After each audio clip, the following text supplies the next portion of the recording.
logging in games, we lit the squadron. Ballin', dodging, these moves they hit, we got them. Falling, groveling, we lit in any room, server or camp. Though when they see us, we stand, we never lead till we end, lead till we champ. Once we logging in games, we lit the squadron. Ballin', dodging, these moves they hit, we got them.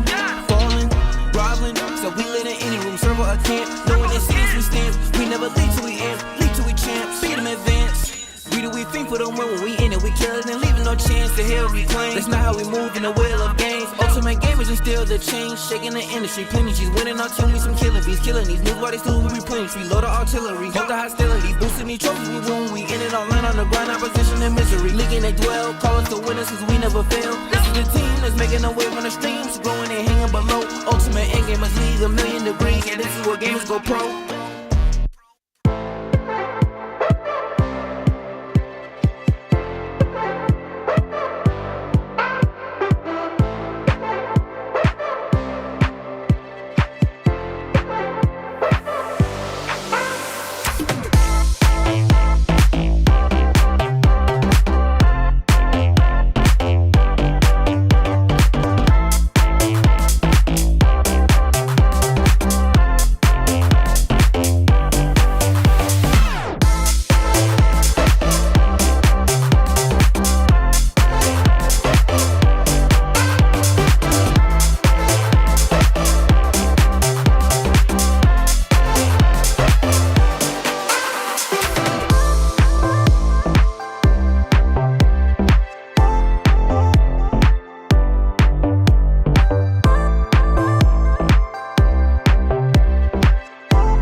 That's right, it's time for the Sunday edition of the Ultimate Endgamers League, season number 9. The race for $1 million continues today. And I've got one question for you, and one question only. Say it with me. Are you ready? Because it's time to break forth the rhythm and the rhyme. It's time to get down like a clown like Charlie Brown and turn your frowns upside down.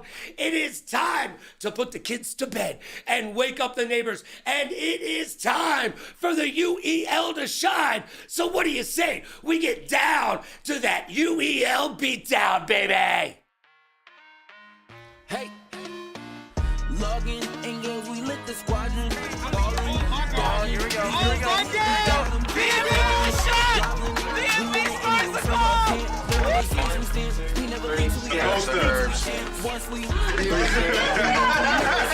There's so many games out this period that a lot of people never really experience, so they get stuck in their college view.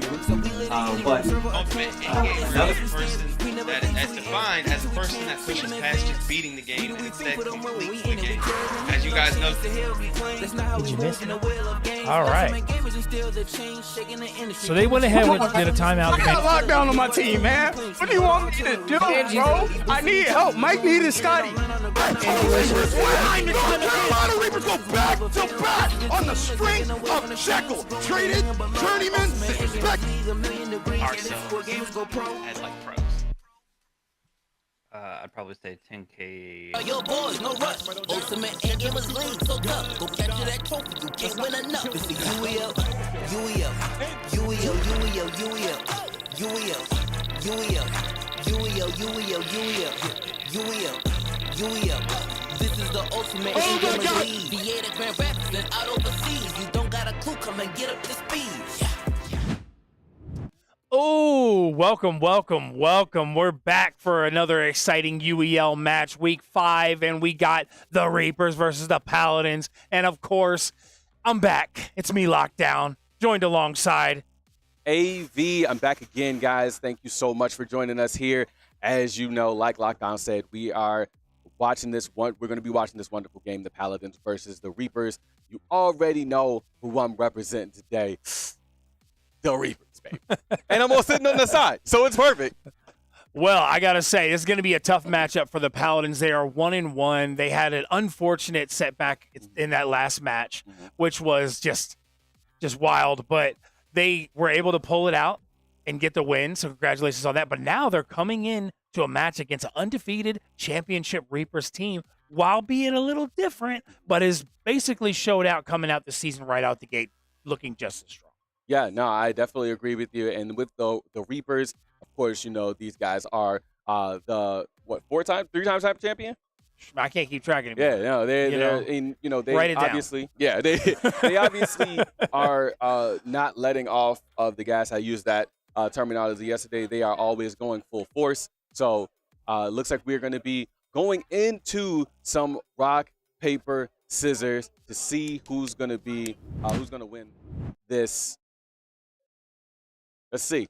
We got Magnus, Sam, and Cutters. Oh. And Cutters finally lost RPS. He was undefeated for 4 weeks until today. So that leads me to my next question. Well, they only played 2 games. What's the first wheel game? Is it Forza? Final Stand? Final Stand Ragnarok. So it's up to the Paladins if they're going to play it or if they're playing it. I heard that all the way here. So with the Paladins saying that they're going to play it, it's going to be their setup. For those of you who are just joining us or don't know what the UEL is, we are a esports league that plays 33 different games on a wheel. We've got 12 teams. This play on a roster of up to 7 people per game on each side. Now, it's like a baseball rotation. Lockdown, explain to the people how this works. I've been talking too much. So now you see at the bottom here, you got on one side, you got the Reaper 7. On the other side, you got the Paladin 7. How that works is which each of those teams, if you put in 3 for this game right here is a 4v4 game. So they have to put in 4. Those 4 players will be grayed out at the bottom. The other 3 are going to be available for the next game. Once all those players play, then it resets and they all come back visible, and then you can put in the next person for the next game or continuation of that game. So it's basically like a baseball lineup, like AV said. From that point, we have 5 categories on the wheel. 5 categories. We have shooters, strategy, racers, sports, and fighters. And today, I think the thing to watch today is going to be that fighting category. I think so as well. I mean, the Paladins are known as all of these players are known as being like fighting-esque players, and we don't know if there is a lot of variety within the team. We have seen just how strong they are when they went against Click, but for the Reapers, one thing that Cat harps on all the time is, but we ain't got no fighters though. Yeah. Well, that's because a lot of people say they don't have fighters, but they continuously still win fighters. And this season, especially because Scarlet is gone, Dictator Chicken is gone, Hollywood is gone, they only retained 4 of their main team on the team. So a lot of people thought, oh, they don't have fighters, but Ricky has become a proficient, like he is a top fighter in the league now. I think it's official. You can say that he is a top fighter in the league. And then you have Rez, who has certain fighters he's good at. Cutters has certain fighters he's good at. Cat has certain fighters he's good at. And believe it or not, Cordy actually has a couple fighters he's good at. And then we saw right out the gate, the rookie Midnight come in and sweep in Street Fighter in their first match. Yep. So they definitely have fighter talent on the team. They're good at shooters. They're good at sports. I think probably their only bad category, if I wouldn't even call it a bad category. I would think maybe their weakest category is strategy, and I still think they could beat most of the league in strategy. Yeah, no, I definitely agree with you there. I think this is honestly going to be a really, really good matchup. And like Lockdown kind of explained to the viewers, I want to know, Lockdown, who do you see going in for Final Stand Ragnarok on the Paladins? Okay, on the Paladins, Strix, of course, because Strix is very good at the points. I would say maybe Strix, Magna, TLG, and Mad Genius. I think they leave, or maybe they put it Imperial. I know they want to leave out probably TK and LA because they're going to need their best fighters in case of rotation. So I think even though TK is good at the game, I think they might want to leave him out for rotation. But we could see, because TLG probably not as good as TK in those strategy games, so they might leave out him instead. And that's what they went with. They're going in. So they left out LA. All right. Okay. And I think that was a really good, but here's the thing, bro. Final Stand Ragnarok, yes. Final Stand Ragnarok is a game where it sounds, it's kind of like Dynasty Warriors, right? Yes. Like it's a hack and slash game. We kind of explained this a little bit yesterday, where the goal is to get as many kills as you can and get as many points as you can. TLG being one of those players who does nothing but play not only fighting games, but hack and slash games. Like we playing that growing up, like you should just at least know where a lot of the farm is. And that's really what this is all about. We're going to get that wheel spin to see what's coming up next. We got the characters in here in the game. The game is loaded up. And we are looking at the finals. The good thing about that for both teams is you don't have to worry as much about your rotation of who you left out because it's a 5v5, so you still can put in other 2. So you don't have to worry as much. Now, going into this matchup, I do think that does give maybe the Reapers a slight edge because they did leave out Cat and they left out Cat, Cordy, and who else? And Ricky. 3 of the best shooters. Yeah. So that could give them an edge going into the finals. I definitely agree with you there. So with Magna, TK, Bad Moon, Strix, and TLG going in, I think it'll be a really good matchup. A lot of them are using some of the characters that we typically see all the time, ranged characters, nobody who's really too close except maybe 1 or 2. TLG is running a closer character, but still has some decent attacks and should probably do pretty well. Yeah, it's like you were saying about Dynasty Warriors. It's kind of a similar comparison to this game. They actually revealed in the latest Japan showcase new Dynasty Warriors game. The graphics look it's Dynasty Warriors, though. It's what you always see. Yeah, but of course. Anyway, getting we got into some this, floor pads here. Though. These floor pads initiate things on this map. We've seen this map played once or twice in the league, and there was actually the Reapers that played this last time, which makes you think that maybe this is the Reapers' choice that they like to play. These first rounds, you get some kills, but you don't really start getting the points until like the second wave to like third wave, because a lot of the points are on getting consecutive kills by enemies and keeping that combo and killing spree going. You see like that character right there, lost killing spree, went down early to a trap. You got to watch out. This is basically like a dungeon type area, and those traps will take you out. You also get points from the revives as well. So you got to be careful too if the other team could actually revive the other team to try to steal the points for the revive. Yeah, no, you can, because if you're close to other teams, you can get the opportunity to steal their kills. And it's kind of what we talked about before within the league. Trying to steal other people's kills, it can be a double-edged sword, right? You could give that point to somebody else, or you can take that point for yourself. But the chances of that chance is way too great. The risk typically sometimes isn't worth the reward unless there's a major enemy like the one we're seeing right here. It seems like such a small attack. It almost seems like it's doing nothing. Mm-hmm. Yeah, exactly, exactly. But it is. It's just those are kind of like mini bosses that take a little bit more damage to kill. Yeah, I definitely agree with you there. And then, as you can see, Strix is doing his best to take out the enemies from afar, but that enemy is way too close. But he does not have a lot of life. He's already at half. And a lot of that aggro is on him. I like the fact that he's trying to keep his distance, and then he activates that speed boost, which kind of gets him out of harm's way for just a little bit. The rest of the team is working really well together to help take these enemies down, and with the attack increase is helping to do the same amount of damage, but just in a smaller amount of time. Yeah, it looks like they are actually having a little bit of complications here when it comes to some of these enemies. Mm-hmm. Pretty early on in the first wave, they're having some complications. That's because this map is a little bit tricky because it's not a wide open area like the others. Not until you reach a certain point where you go outdoors and you go into the wide open area. So the start of this is actually a little bit more challenging when it starts. Looks like we got some floor pads here. Somebody hit a floor pad. I think, I'm not sure. Looks like they're all bunching, working together and kind of going together for this initial part, which makes sense because if you split up and the other team ends up getting the kills, you lose the points. And when you're going through a dungeon-type area, you kind of have to stay together to work your way out. Yeah, and that's what we're seeing here. But we're also seeing they're trying to keep up with Rez and Cutters. So TLG, Strix, Rez, and Cutters are all kind of in the same area. So it's pretty much a 2v2, right? Who's going to get the kills the fastest, and who's going to go towards the right set of mobs first. Right, and as we can see, Strix is still kind of doing his own solo thing, moving over to where some of the enemies are, and now he's trying to find those mobs as well. I think he found a really No, good he's going for enemies. he's activating the door, unlocking the doors. Now, He's trying to get that done, but look at that huge thing of enemies right there. He has a chance to capitalize and get a bunch of points right here. We did see one of the earlier times, I think the first match that Paladins played in Final Stand Ragnarok, Strix basically doubled everybody's points on those.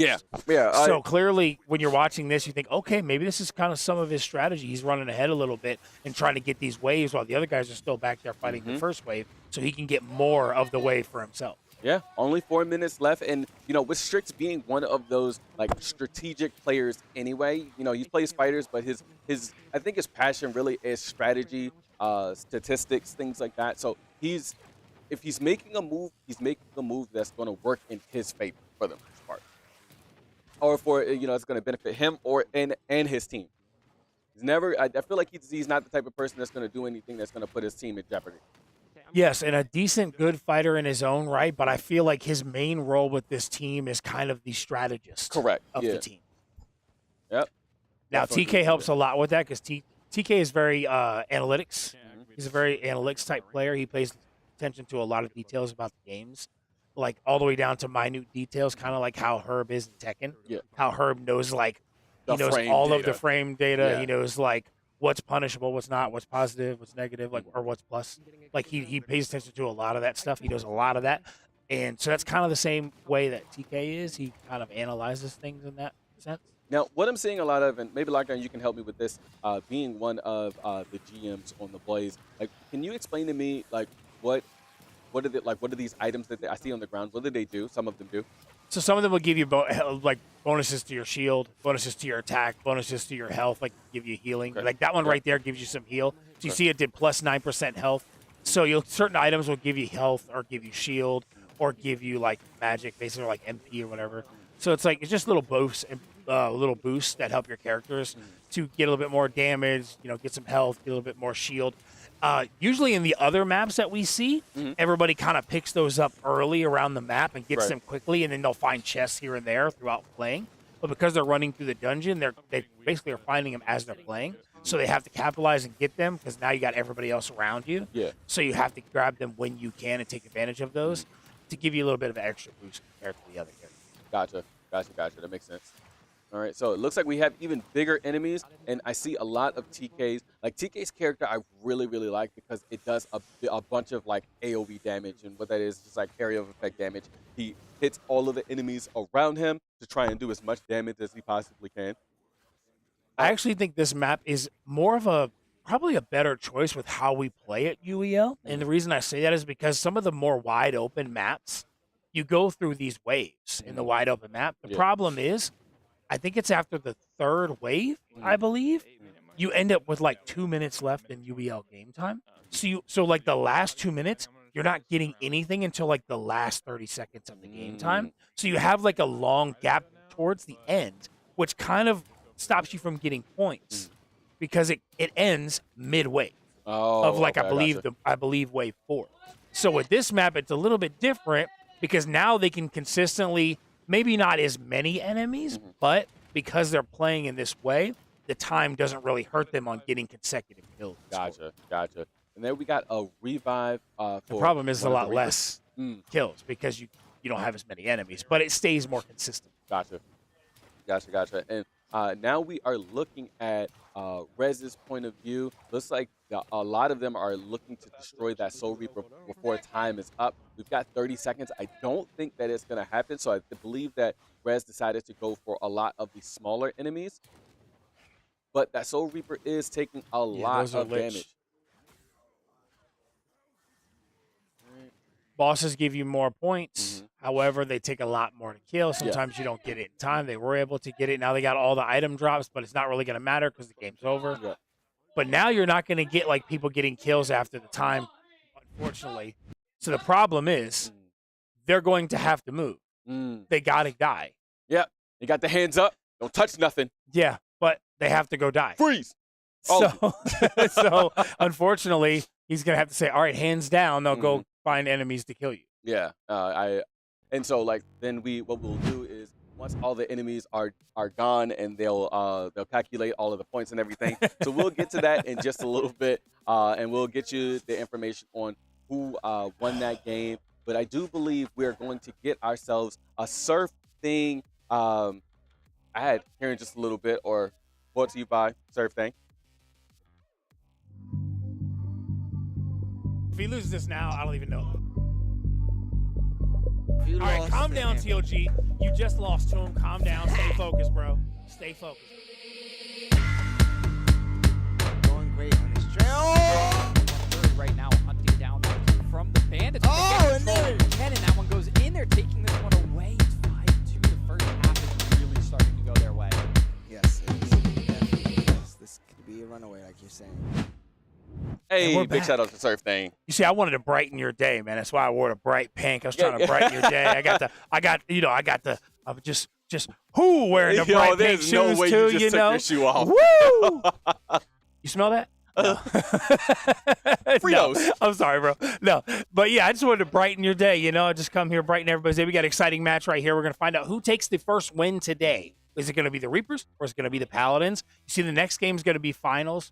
They're going to get the score. They're going to start setting that up. Now, because of the way it's set up, I'm imagining that the clock is probably not running right now, and they probably don't have the setup timer yet because they're trying to calculate points. And with the finals being a 5v5, it's kind of hard for them to do that while all of them are on the PC. But what happens when it is once we're done with this game lockdown? What is that setup timer? We see that in the middle, but like, what does that mean? What does that indicate? So basically what that indicates when it comes to the way we do these games from game to game is you have a setup timer that's required, a required amount of time you have to get set up. Now, because these are PC games and the next game is also a PC game, it's 4v4 and 5v5, you can't set them all up while you're playing the game. So because it's PC to PC, they get a 4-minute setup timer.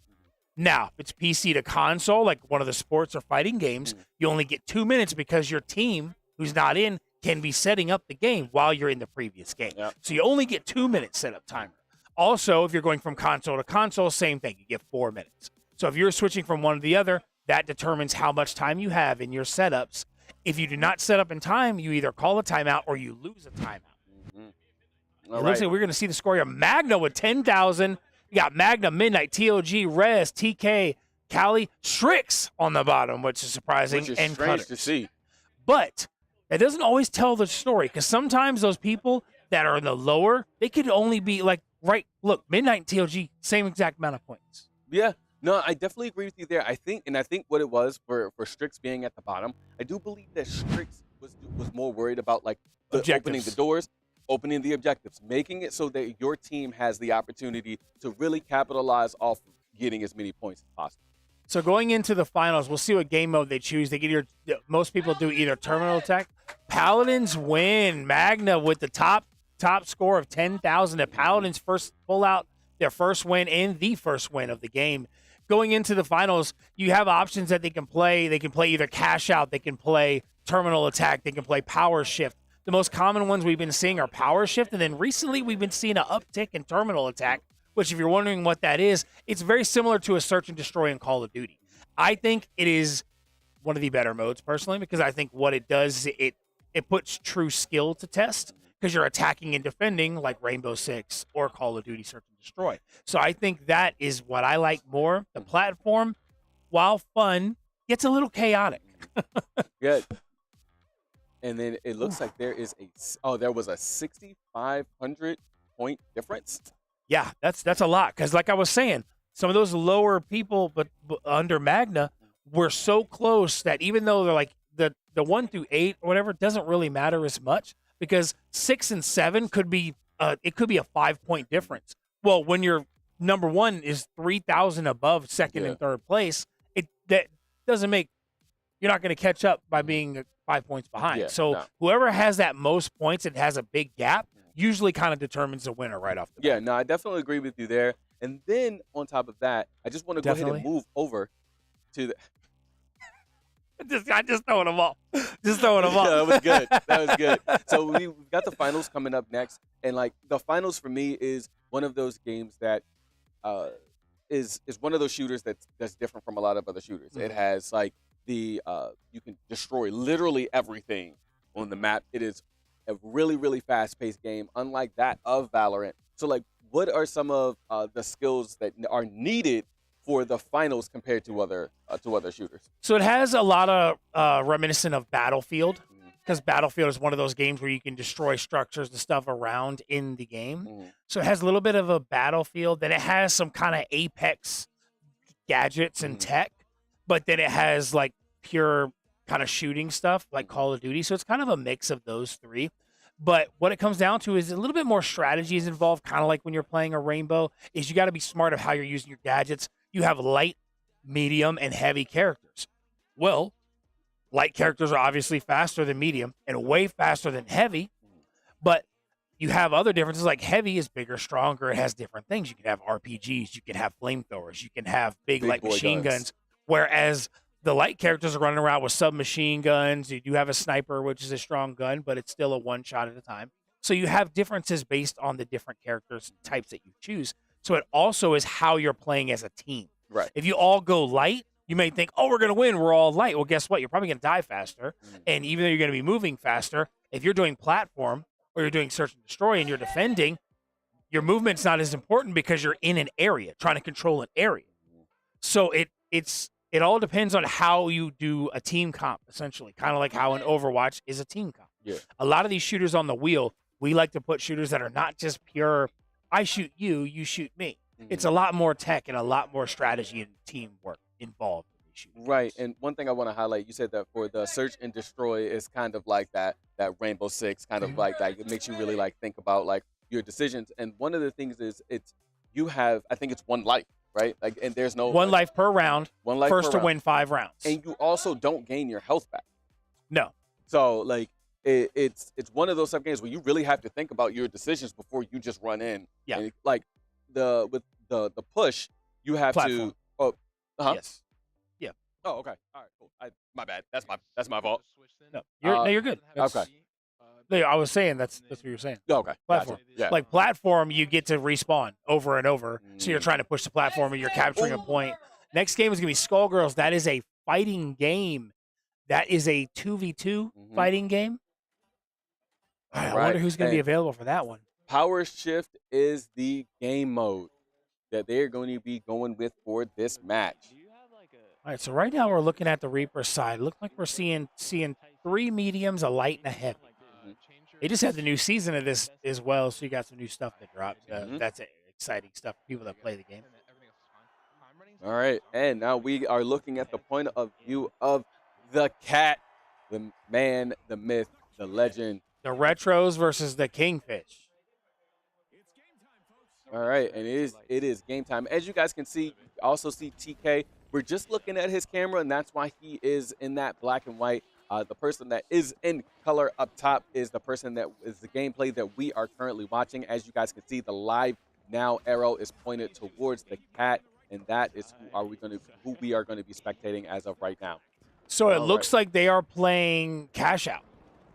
So how no, this is platform actually. I'm sorry. So they're playing a Powershift, which is they have to push the platform and push the platform. He is running a medium right now with a base AK gun on the medium. The medium has turrets that it can use. It also has goo grenades and a launch pad. So it's one of those things that you have other gadgets, but some of its base gadgets work well for controlling the platform. Yeah. Gotcha. You see the heavy. I think that's the heavy that's on the platform right now, which the heavy is usually the perfect character for the platform. Yes. He can drop shields. He has a big heavy weapon. He also can use a flamethrower or like to control the close range. He has also great melee stuff with the hammer and the spear. So like the heavy is a character that you see usually on the platform a lot. Gotcha. Yeah, I feel like I would, if I were to play this game, I would be more of a medium. Good stuff from Cat, getting him at that really, really good distance, knowing his weapons well. So it looks like the Cat is playing the flanking role right now. He is running medium, and he's kind of flanking around. And you see Callie here we're watching. Callie is also on a medium. He looks like he just died. He's respawned. So they're playing those rotating roles, and the heavy has been controlling the platform. So you catch him off guard right there, gets another kill, kills Imperial, but he's taking shots. Notable star is Callie. That's who we're looking. Notable star is Callie. All right. Callie using that platform really, really well there.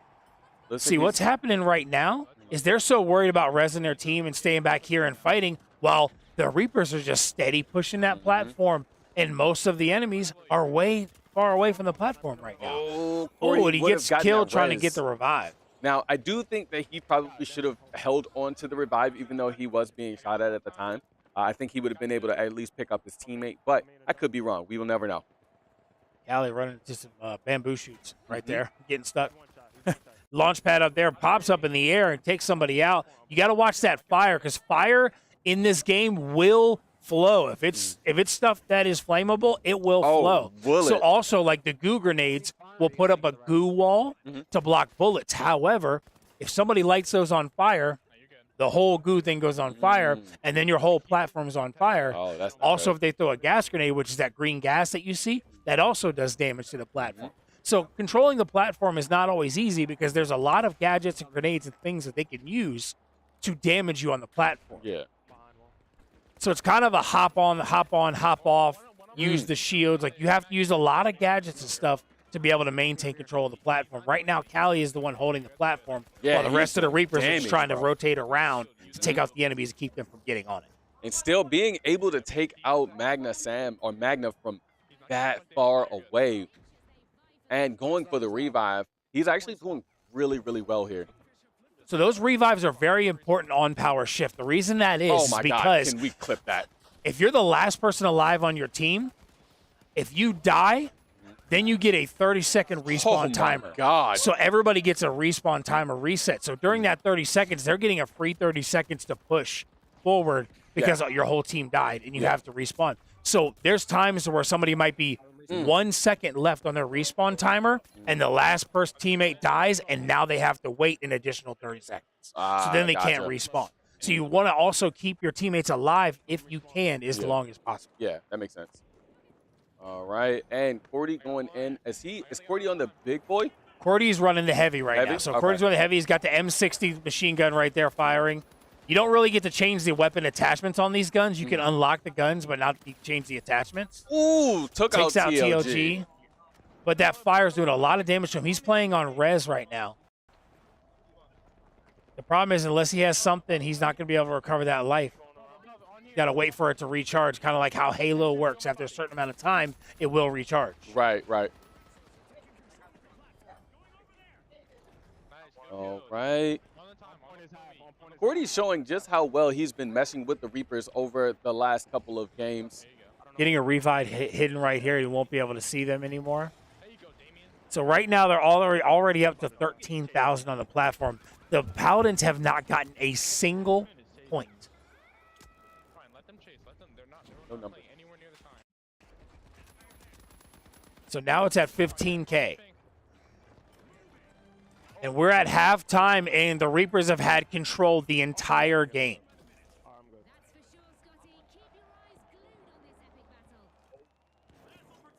So now he sees trying to pop out some barricades here to help, and you got an enemy bubble shield right there, which means the enemy's probably close by, helping in, using that bubble shield like how you see a Gibraltar. Oh, pulls out the RPG and gets the kill before he dies. And I'd like to highlight that the Paladins have gotten no points right now. Zero. None. They have not got any control of the platform at all. It has been complete dominance by the Reapers. I figured they were going to win most of the shooters today. I thought maybe the Paladins might be able to pull out one or two shooters, but I think it's going to be a tough time for them today. Yeah, no, I definitely agree with that. Definitely. Thank you. Thank you for calling me out on that, bro. I really appreciate it. I'm so trying we're my watching Cali right here. Finally, the Paladins look like they might have taken control, but they haven't gotten any money yet or any points because they just got control. And now Cali takes out TLG and then takes out Happy Drum as well, whoever that may be. And they're firing. They got some turrets on there. They take them out. And now they are going to recapture control of the platform. They got to watch out. They got some mines there. Going to go for the revive underneath. Should be able to pull out safe because there's only two of them right now. He had to stop the revive because of a fire grenade. That pyro grenade did exactly what it needed to do to avoid the revive and slowing him down, keeping him out of the fight for a little while. But he finally gets another revive popped off, and he's going to go back now that the fire is cleared to try to revive Cat. All right. Yes. Now all the Reapers are revived and back near the platform. They should be able to hold control here.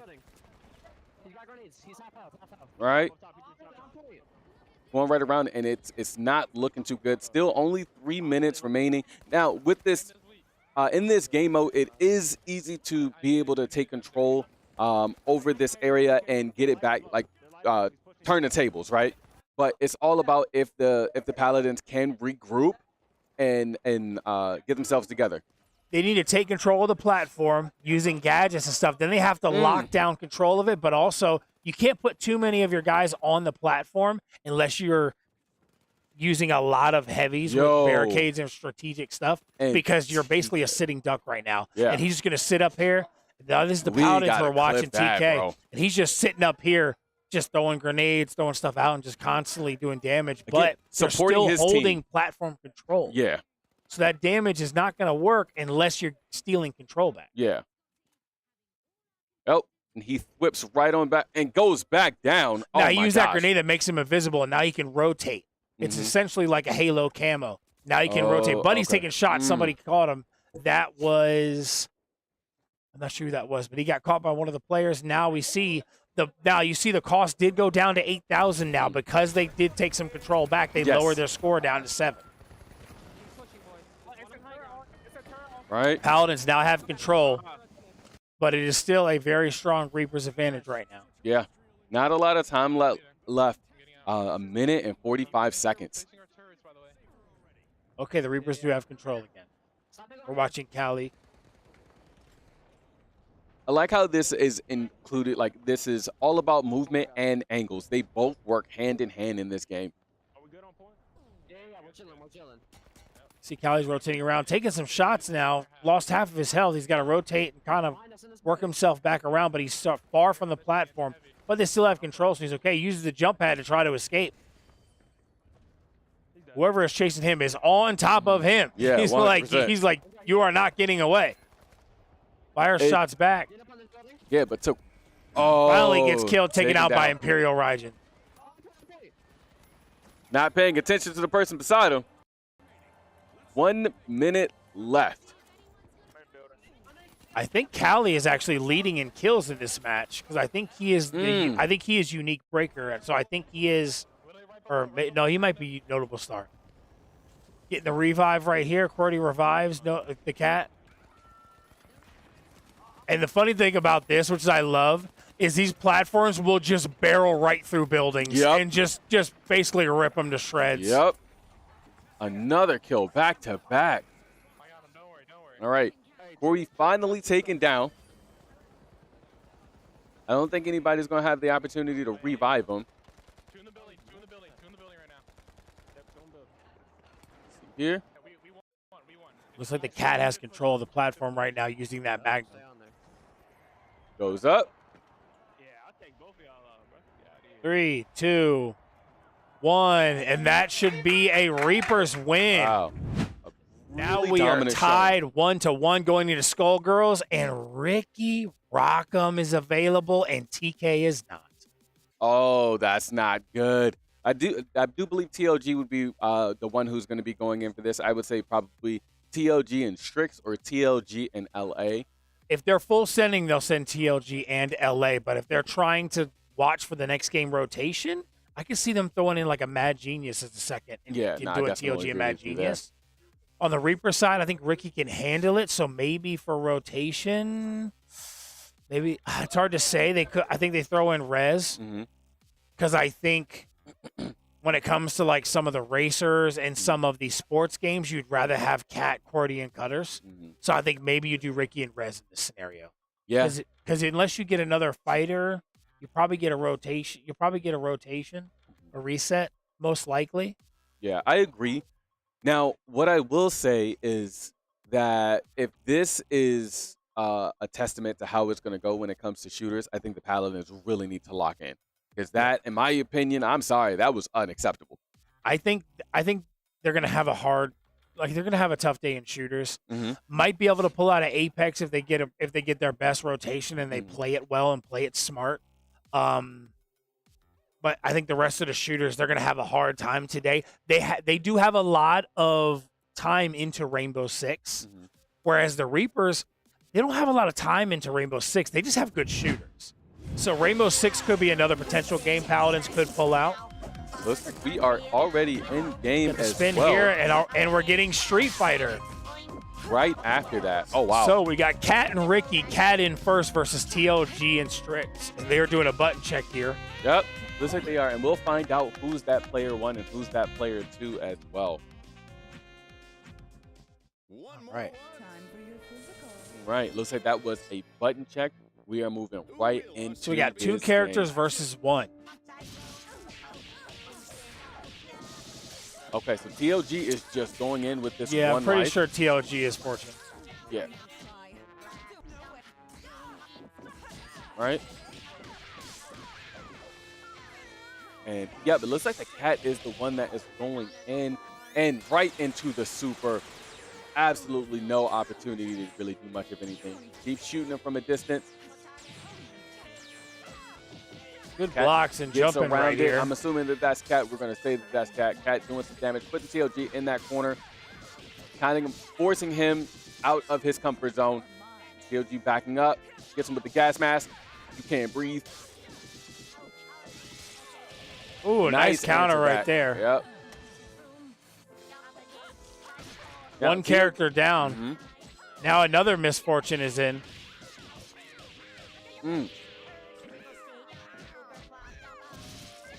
TLG answers back. Ooh, long Very nice combo combo coming out of TLG. Oh, counters with the super. Takes a lot of damage.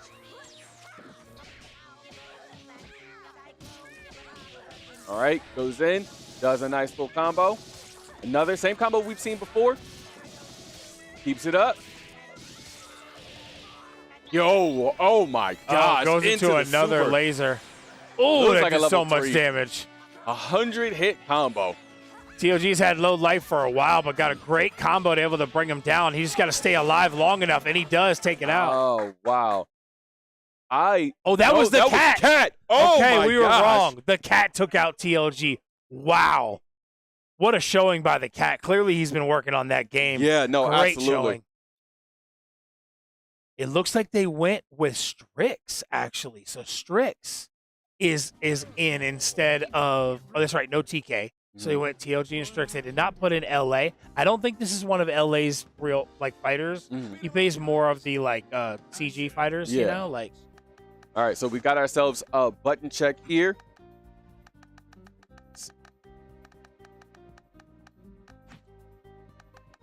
All right, so now we got Strix going in.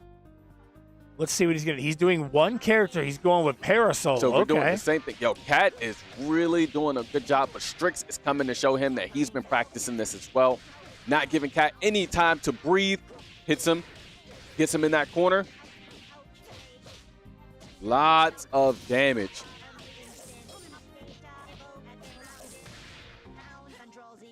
So they left. So, okay. This should be a finish right here soon. Oh, let's see. One Keep it character going. versus one character. Gets him with the Cat's grab. life is already so low. Oh! And the Cat lost a health bar, but he does have another. The way this game works is that's technically not, like, he didn't technically lose a life. That's true. Because he has, if you're doing one character, you have multiple health bars. Yep. Hits him with another super. Knocks him right on out. Combos right on back. Cat using the same combo that we've seen from the beginning. Look at, oh my gosh, is that a super coming in? No, no super, but grabs into the super. Oh my God. That's a finish by the Cat.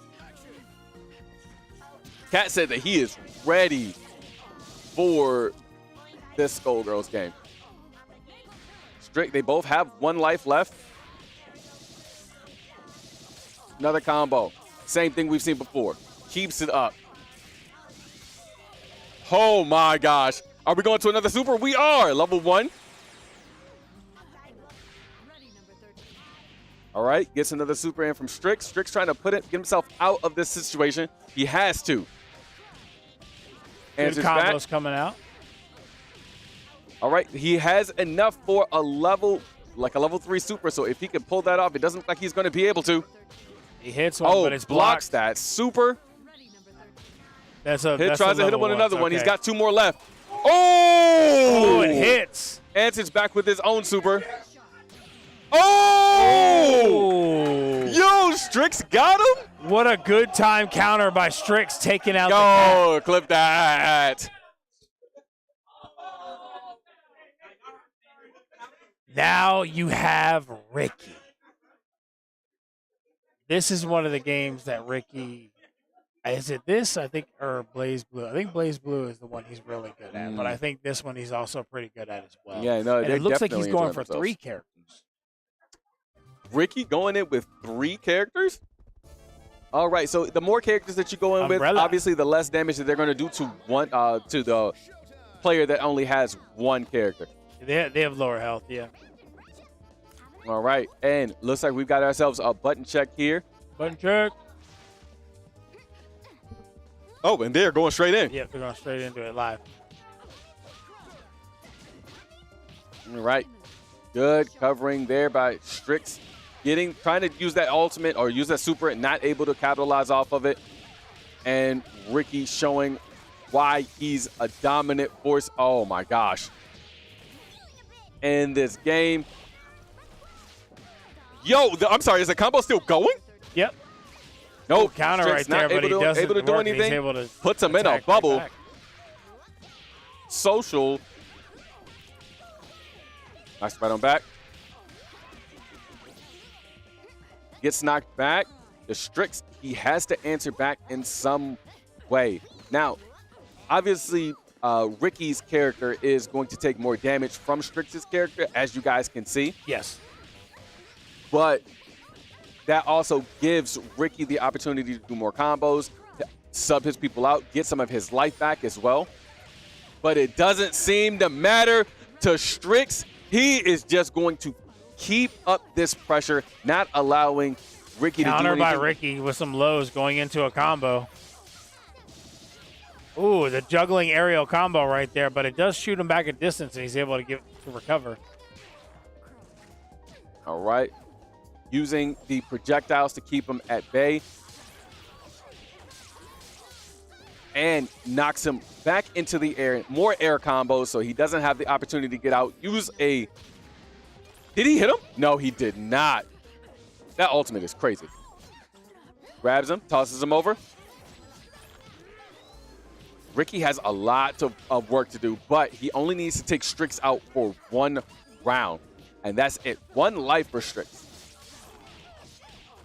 Into the spirit bomb. That's Give wild. me your energy. This isn't Dragon Ball.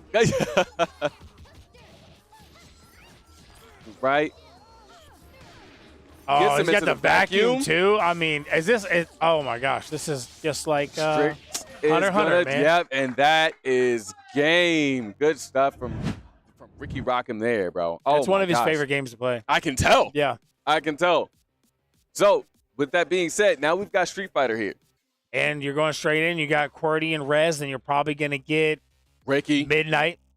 Oh, yeah, Midnight. Midnight, Cutters, and maybe Cutters has to go in. So Cutters has to go in. So it's Cutters, Rez, QWERTY, and then they're probably going to do Midnight. They might have to full send here because it is the Paladin, so maybe they do go Midnight and Ricky. Well, I mean, I'm seeing obviously from this game, they're gonna put they got to put in Imperial Raijin. They have to put in Mad Genius in LA. So the other two I think will go in are probably TK and TLG. Yeah. Just to help with Imperial Raijin and Mad Genius. I don't think they're particularly good at fighters. So I do believe that they're going to need somebody to help carry this game. And honestly, LA has to be that person. He is the tier 1, right? So with LA being the tier 1, like the expectations are high from him, especially in a game like Street Fighter. Yeah. He's got to help his team to come back. I'll tell you what, right now, I need a boost. So I need a boost because it's been a long week. So I'm going to crack this open right here. Sly. Oh, yeah. Let's see. This is the Berry Boost. Yes. Give me some energy. I got me the One of my tropical, bro. favorite ones. Oh, yeah. It's the spot. Ooh, yeah. I need that. Woo! Another fighter. What games do you think are going to be played today as well? Like, what games do you think the Paladins are going to have that 50-50? 50-50 or ones they can win? Both. Let me challenge you. I think Paladins want Tekken. I think they have the numbers in Tekken to win it. Doesn't guarantee they will, but I think they have the numbers in Tekken because I think they have a little bit of edge in that one. I do think they want Mortal Kombat could be a tough one for them, but I think they also could win that based off rotation because it is a 2v2. So the odds of you having the right person. Yeah. I think they're going to want games like Need for Speed. They're going to want Need for Speed. They're going to want Forza. They're going to want. I mean, Forza is going to be a tough one though. Because I feel could be a 50-50, but I feel like that's still on the Reaper's edge. Yeah. That's the problem. A lot of the Paladins' good games, it's not a good matchup against the Reapers. Yeah. That's Yeah, part no, of the I problem. definitely Some of their agree good with you games there. are really going to struggle with that. Maybe like in a StarCraft, they could pull that out. Midnight Ghost Hunt, Dead by Daylight potentially. A lot of those strategy games, I think they could pull out some wins. Sports is going to be tough. In 2K, you got to worry about Cutters and QWERTY. NCAA, I could see the Paladins taking that because I don't think the Reapers really have anybody that's really great at that. Yeah. Their best bet would be Cutters and QWERTY again. And they're not going to be available for every sports game. NHL is a 50-50 usually. Right. Lethal League Blaze, I think that's going to be That's a wacky game, bro. It's a 50-50. It's very quick. Both sides have good players in that game. The problem is it's a very quick, fast-paced game. Yeah. So it really is, you never know who could win. Right. And honestly, with all of these games that we are playing, I just like to say thank you to SurfThing, the official PC of the UEL. We would not be able to operate without these PCs. These PCs run each and every one of the games that we play here at the UEL. Definitely go onto the website on the SurfThing.com and get yourself one of these wonderful PCs. Yeah, mine's actually, I bought like 2018, 2019, like before the pandemic. So it's been okay, but it's run great, but starting to age out a little bit. Like my graphics card is not good enough. I got to upgrade that. Everything else is still running pretty smooth, but I'm kind of like, man, do I upgrade or do I just go and get me that? What is it like greatest or something like, or best or bestest or something like that? Yeah. So I'm like, maybe I need to go in there and just get get a surf thing. Yeah, bro, get yourself a surf thing. So, looks like the setup time is up. Wonder what's going on out on the floor. We will find out that information here soon. But Street Fighter 6, I don't think that we know who's exactly is going Popping in the just pinky. yet. I was popping the pinky on my drink. Popping the pinky on your drink. All right, so looks like we've got ourselves, again, big thank you to SurfThing. Love one of our sponsors. Go ahead and do that here. If he loses this now, I don't even know. All right, calm down, TLG. You just lost to him. Calm down. Stay focused, bro. Stay focused. Going great on his trail. Right now, hunting down that kill from the bandits. Oh, and there Ken, and that one goes in there, taking this one away. It's 5-2. The first half is really starting to go their way. Yes, it is. Definitely is. This could be a runaway, like you're saying. I don't think we're here. Okay. We're here. It does look like we had a technical timeout, but we got a replay right here. We're watching. This is a replay, I believe. This is it TK. was TK when he was sitting up top getting a couple kills on the platform there of the Reapers. Mm-hmm. Using those grenades and that good precision aim and getting some assists. Teammates getting the kills, but doing a lot of work right there. Great showing. Yeah, no, replay. it just definitely shows just how well TK was sitting, and that just goes to show like the spot that he was in was a really, really good angle. Controlling allowing the him high to ground. Yes, taking the high ground and really allowing him to get exactly where he needed to be. Yeah, see right there, they had the platform not moving, so they were able to sit up there and capitalize, and he was just sitting there just taking shots. Yeah, shots absolutely. Yeah, doing no, a I lot of definitely agree with damage, you but there. a good showing right there. Darn it, I said it again. Unfortunately, it wasn't enough because they did lose the game. Yeah. But that was around the point that they started getting some control of the platform back and making moves Yeah. due to some great play and good replay. Yeah, no, I definitely agree. Darn it, did it again. I said definitely agree with you there, but you know what I mean. At least you caught it before I did. Yeah. Because I'm going to just get you all Every time? day long. Yeah, of course you will. All of course day you long. will. But yeah, man, we got Street Fighter 6. It looks like we've got ourselves a tech timeout, like you said already. Trying to figure out what's going on with Street Fighter. It is pretty much a gauntlet to a gauntlet game, so usually they get about a 4-minute setup time for that after playing Skullgirls. So I got something. Okay. You know what game I want to see today? What's that? Checkmate Showdown. I love Checkmate Showdown. I think it's going to be a very competitive, very interesting matchup. Yeah. And I think I love that it is a strategy and fighter, and all 7 players go in. It's a 7 versus 7. Our first 7 versus 7 in UEL. I agree. love that. It is such a unique, interesting game. If you haven't checked it out, you should definitely go check it out on Steam, Checkmate Showdown. It's a very cool concept, and it's one of those games that it does have fighting in it for like a strategy chess game, but a lot of the fighting is not too complicated. Like you can really pick it up. It's a fun game. I would definitely recommend picking it up and trying it. It's something I think is pretty fun. I agree with you there. And now it looks like we've got our lineups, and we've got LA, TLG, TK, Bad Moon, Imperial, and Mad Genius. Obviously, the 3 that were already lit up being Imperial, Mad Genius, and LA were the ones that were going in. I do feel like that the Paladins are full sending with TLG and TK Bad Moon because it is unnecessary. Yeah, Reapers are no slouch.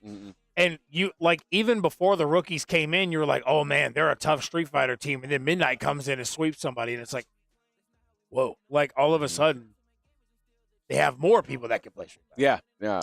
However, Paladins can still take it.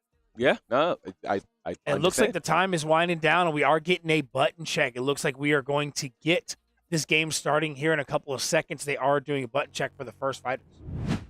All right, let's see what that button check looks like. Or not. Looks like We got that wheel spin. Kimberly. So that might be Cutter starting it off. We'll find out who is first. We got a wheel spin here. It looks like we have Imperial versus Cowley. Right. And F. There was a button check called. Yes. You got about 30 seconds per button check. It looks like we have an update from the cloud. What's up, Reb?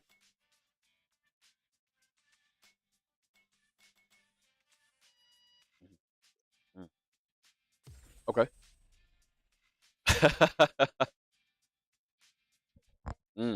Okay.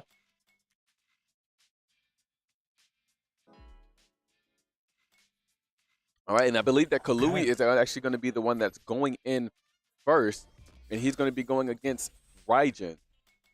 Okay, okay, so it looks like Reapers are player 2, I believe, which is Blanca. Reapers are player 1. Paladins are player 2. Right up there. Yeah, so we got a Kimberly from Cali. Oh, I think they're actually. If you're struggling to say his name, he does tell people, like, you can just call me Cali for short. All right.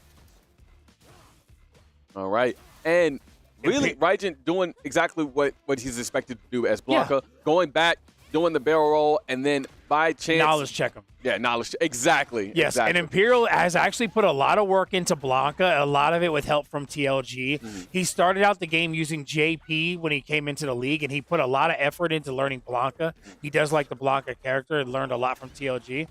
But you see Cali making some moves right now and able to do some damage. Let's see who's going to get the first takeout right now. And the first one is Imperial knocking out Cali. All right. Now, with that being said, we got Cordy coming in next. Running the modern Cammy as he does. You said modern Cammy? That looks like classic. No, I think that was the last person. Oh, no, you were absolutely right. No, I know how he plays this. I know exactly how he plays this. All right. Using his Knowing how he plays this, he's going to take some damage, but he should be able to take out Imperial. But he is going to take some damage in the process. And Imperial just applying a lot of pressure. Nice parry there. It's a little out there for Cordy to do that. Into the quarter arrow. Not good enough. Oh, great showing by Imperial. He might be able to take out another fighter. Yeah, they only get a little bit. Well-timed drive, but and he blocks that drive. Nope, not good enough. Gets him with the low. He's trying to do too much modern Cammy stuff, and is like he needs to just get in there and attack. He's trying to do that jump attack way too much. Oh, but he is able to capitalize. And he misses the chance at doing an assisted combo. He drops a big opportunity to be able to take him out. But he gets a second. Can he capitalize on it? He does not. But he did a really good job. He waits for Imperial to do his barrel roll, have you, and then he uses his drive impact to knock him back. Unfortunately, if he wasn't able, when he did that drive and had him stunned, that had a perfect opportunity for him to just do the assisted combo, and he could have done the assisted combo into the level 1, taking him out, and that would have finished the fight. But he didn't. He hesitated. He pressed it just a punch and didn't do it. Rez looking at the combos. It was not letting him do a button check for some weird reason. Did he press the character before he did button check, maybe? He took my audio. So if that's the case, he might have messed it up, and he's not going to be able to get a button check. Okay, they're going to let him pause the button check. Okay. So it looks like we have Rez going in now. All right, going to get a little button map here. Going to revert to default. I always recommend, even if you know your buttons, every button, always default first before you change your buttons. All right, so we got the JP by Rez going at the Blanca. He's going to be able to do what JP does, a lot of range attacks. Exactly. And he's going to probably take, gets it perfect, moves takes him along. Right on out. But Imperial, being a newer person in the league and not one of their best fighters, being one of the bottom, taking out 2 players is already a huge impact for them. They got to be happy with that performance. Yeah, I definitely agree. Who is this? And we got Mad Genius coming in, rocking the E-Honda. Interesting call from Mad Genius. Are we getting a button check? All right. Going to go ahead and check those buttons. Now, the thing that's different about E-Honda is that you can no longer use his repetitives. His repetitives over and over again. From 5, yeah. But he still has a lot of good modern assisted combos if you can use them properly. Doesn't matter. But that JP, Rez has a lot of experience in this game, and he just knows how to play that JP range. But he's getting in with the E-Honda. If he can start, the thing with the E-Honda is he's able to get in and start a combo. He can do a lot of damage. There he goes right there. And then he goes into the super. 3. That's modern problems, ladies and gentlemen, modern problems. Get over here. You know what? Go back over there. Sit down. Look at that damage. Oh, my gosh. That is so ridiculous. much damage from modern. He's going in again for another grab. Sits on Good him. showing by Mad Genius. If he can take out Rez. He jumped over and he missed. And he rushes in, but he gets caught by the grab. He tried to rush it too much. There's no way he drops the ball on this one. I think Mad he Genius. is. Now Mad Genius. He's going to play the smart. Please don't. He needs Please to don't let this happen. Do the diving headbutt to move in close your range. Goes the headbutt right there, goes in, hits the combo with the hands. Mad Genius taking out Rez. Rez, I'm going to need you to do me a favor. I need you to go up to X-Ray, and I need you. Oh, that was Mad Genius? Oh, so because of the mistake they made, Midnight was the one they took out for Cali because they put Midnight in last. So no Midnight. So it's going to be up to Ricky and fighterz to anchor. So that is unfortunate. After seeing the showing that Midnight has had this season in Street Fighter, that was a big mistake by the Reapers. They might be able to capitalize on this, but Ricky goes in with Marissa, such a takes him right on out. It's such character. Hey man, it is what it is. But that's a great showing because now they're on their third fighter. They still have LA, TK, and TLG left against Ricky and fighterz. I need Rez to learn how to play JP properly. I need him to contact X-Ray aspect. So we're going to get LA on Akuma. TLG is probably going to be DJ, and then TK is probably going to be Aki. TLG went Ryu instead. I guess he decided he wanted to be able to play the range. He's playing Akuma. No, that's not TLG right now. This is LA. Right. I was saying TLG, instead of going DJ, decided to play Ryu instead to have like the range character advantage. Now, LA having the opportunity to play Akuma, he has to be careful here because Akuma does not have a lot of life. But able to capitalize, does a lot of damage in just a little bit of time. Nice, hits him with the projectile. Right into the uppercut. Oh, nice moves right there. Hey, Ricky's in trouble. Let's go. This might be it for Ricky. No, he tricks him up. Oh, Ricky does not allow that. Goes in for this a combo. Could be it. He can finish it right here. If he keeps does it going, he no, does it. sorry. He is able to do it anyway. LA is out. But Ricky has no life against a Ryu who's going to be able to throw those Hadoukens and play the range. Yeah.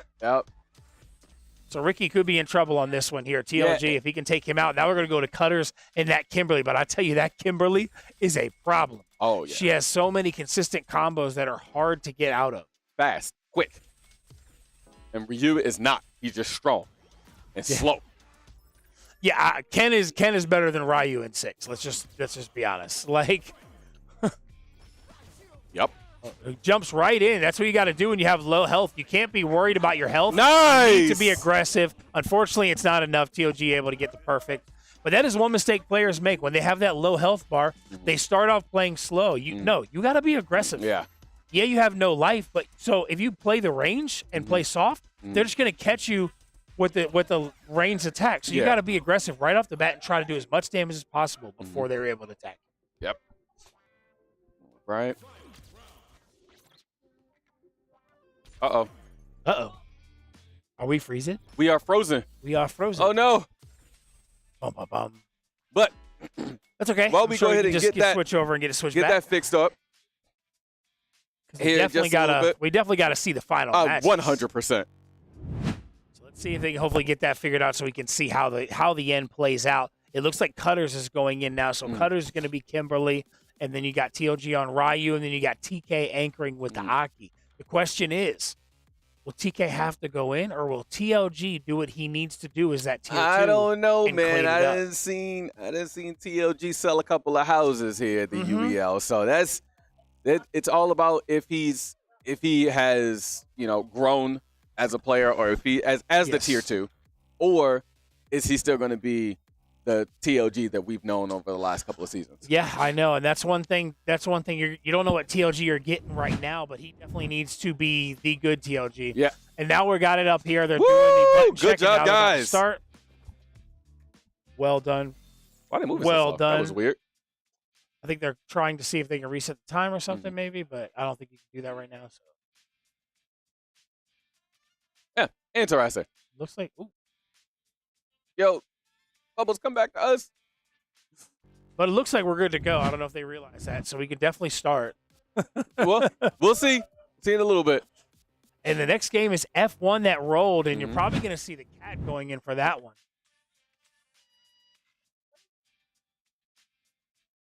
I'm not sure what the holdup is because they both seem to be ready to go, and we could see it on the stream. So I'm not sure what the holdup is. Nope. It's fine, man. We'll figure it out. They'll get it going in just a little bit. Who do you think's going to have the edge in F1? Who's going to have the edge in F1? Yeah. Oh, we're back at the other replay. For those who didn't see, we're going to watch another replay of TK Badman. Of TK Badman? Well, again, this really just, like we talked about earlier, this really just shows just how well angles are in the finals, how important they are. Yeah. And, you know, being able to, oh, well, look at that. We got Skullgirls. Okay, so you got a Skullgirls finish right here by Ricky, getting the combo to finish it out.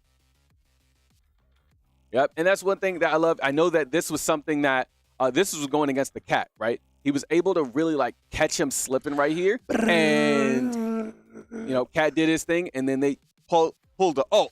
Whoop. That's a wrap. That's a wrap.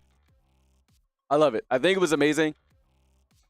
In my opinion, I do believe that that's the type of game that, you know, the combos mean a lot, and dropping those combos means a whole lot for the players. Paladins need to pull out this win because they're not going to have too many opportunities to get wins over the Reapers. So they really need to capitalize on the Street Fighter right now. They have a 2-1 advantage. They cannot let this drop, or else they're going to start going down 2 games and then go into F1, which is going to be a very tough matchup because you're probably going to have the Cat versus Magna or even QWERTY. So they have multiple people that can go in for this on the Reapers that can still probably win it. So this could end up being a tough situation, but it looks like we might have an update from the floor. So we're going to send it back to the cloud with Reb.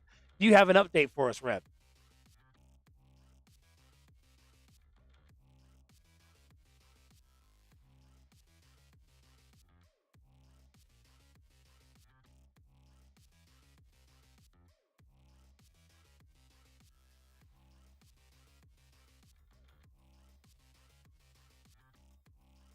Okay. Okay. All right. Well, that makes sense. Yeah. Right. No, I get it. Maybe because they did the reset up thing, maybe the controllers weren't working or something. No, so what was going on was Cutter's character became like slow motion. Oh yeah, we saw that. We saw that. Okay. Well, there we have it. We are going to be getting back into the game. They're going to have to reset. For some reason, the characters were moving extremely slow. I'm sure that the viewers, I'm sure you guys were the ones who kind of saw a little bit of what was going on that end when they were trying to move their characters. Really, really big lag. We don't want that for our end gamers. We want to make sure that everything runs as smoothly as possible. And it typically does with our SurfThing PCs, the official PCs of the UEL. What you got, Lockdown? So, I mean, this will be, we only had 3 games so far, but normally in this scenario would be a time where we bring up those tiers. Hey, matter of fact, that's a really good idea. Hopefully we have our tiers all up to date. If not, we may not be able to get them up now, but hasn't quite been enough games yet. They are so we don't Discord. Really get tiers up yet. So maybe once we get a couple more games, we'll be able to get a little bit more accuracy with the tiers.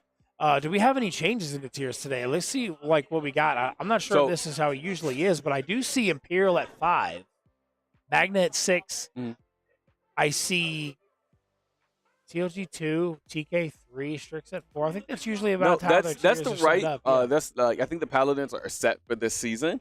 I believe. I think these are the tiers that they are going with. But on the Reapers, it is. I want to feel like this the same. I think it's the same as well because I think they do have Cali at 7 and Midnight at 6 because of the performance Midnight's had. I'm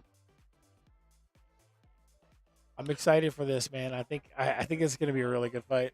I definitely agree with you there. TLG really trying his best to go off. I could see Cutter sweeping him. You say you could see Cutter sweeping? Yeah, I could see him sweeping him. His Kimberly's good. He has a very good Kimberly. And once he gets on a roll, it's hard to stop his combos. Yeah, no, I definitely. Yeah. You're right. Right there. What game do you want to see? What game do you want to see today, AB? What games do I want to see? Yeah. I already saw the finals. That's one of the games that I love seeing. Really good question. But that will have to wait. There's somebody in the corner getting beat. Perfect. Oh, you're so good. Add that to his stats. So they got to sweep these out. All right. Final round. Fight to the. And get on the ground. How do we not Get on gain, the ground. How do we not gain extra meter? Grab. Grab. Boom. Grab. Just So the reason they're doing this reset right now is because they had an error with the game, and they want to make it fair to make sure they have the right amount of meter in for supers. So that's why they're just going to sweep out the characters to kind of get this reset. We're going to sweep out the characters to try to get this reset so it's effective and ready to go for the game and very accurate to how it was before.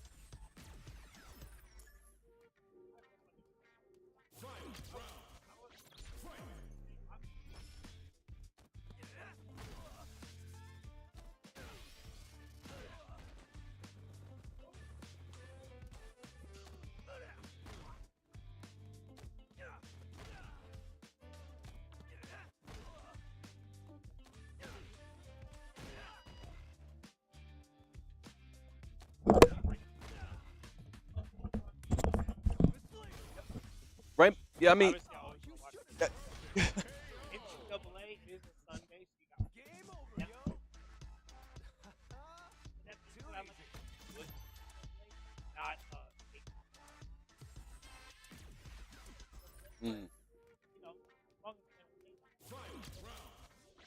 Now we're going in. Now Cutters has Nope. to wipe out those. Yep.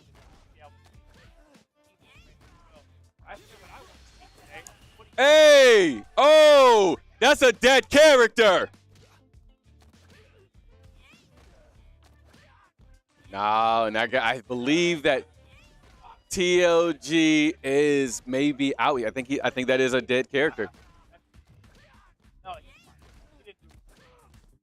Yeah, but if he hadn't, if he would have blocked it.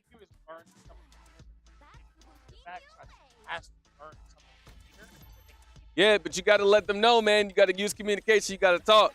You know, you can't just. If Cutters wasn't paying attention. All right. So we are live. So TLG is not going to lose that character. They're going to play this right on out. Oh, they put the right. They brought the right in. Gotcha. All right, TLG with the uppercut, leaving himself wide open. Cutters taking advantage, goes into the level 3. And Kimberly has that buff. Increases her speed. I don't know if it increases her damage, but it does increase her speed. Changes the music of the game itself. TLG in a really bad spot. Gets hit with the combo. Drop down. Oh, Cutter's not able to capitalize off that. Yep. Nope. TLG is out. Now it's Cutters versus. Hey, that's what I was saying. Cutters Kimberly. And got. On honor.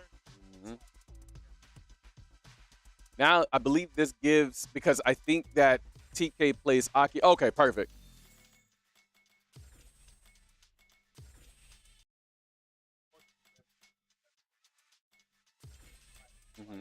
Yep, no, that makes sense. That makes sense. So the final one left. Cutters and Kimberly pull out the 3-1 or 5-2. Last game, Paladins had probably the most ties I've ever seen. Yeah, yeah. We'll see. Playing Aki. The Poison Queen. Right. Gets him with the grab. Looks like that hurts. Right there already.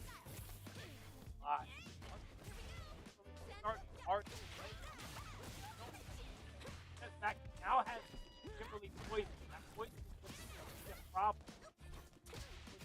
As long as he doesn't get hit, and then there's a burst after you get poisoned the second time. Oh, that was disgusting. Oh, that made me feel uncomfortable. I am good on that. Basically watching. Ooh! Good moves by TK. He's going to be able to close it out for the opportunity. A nice way to rise.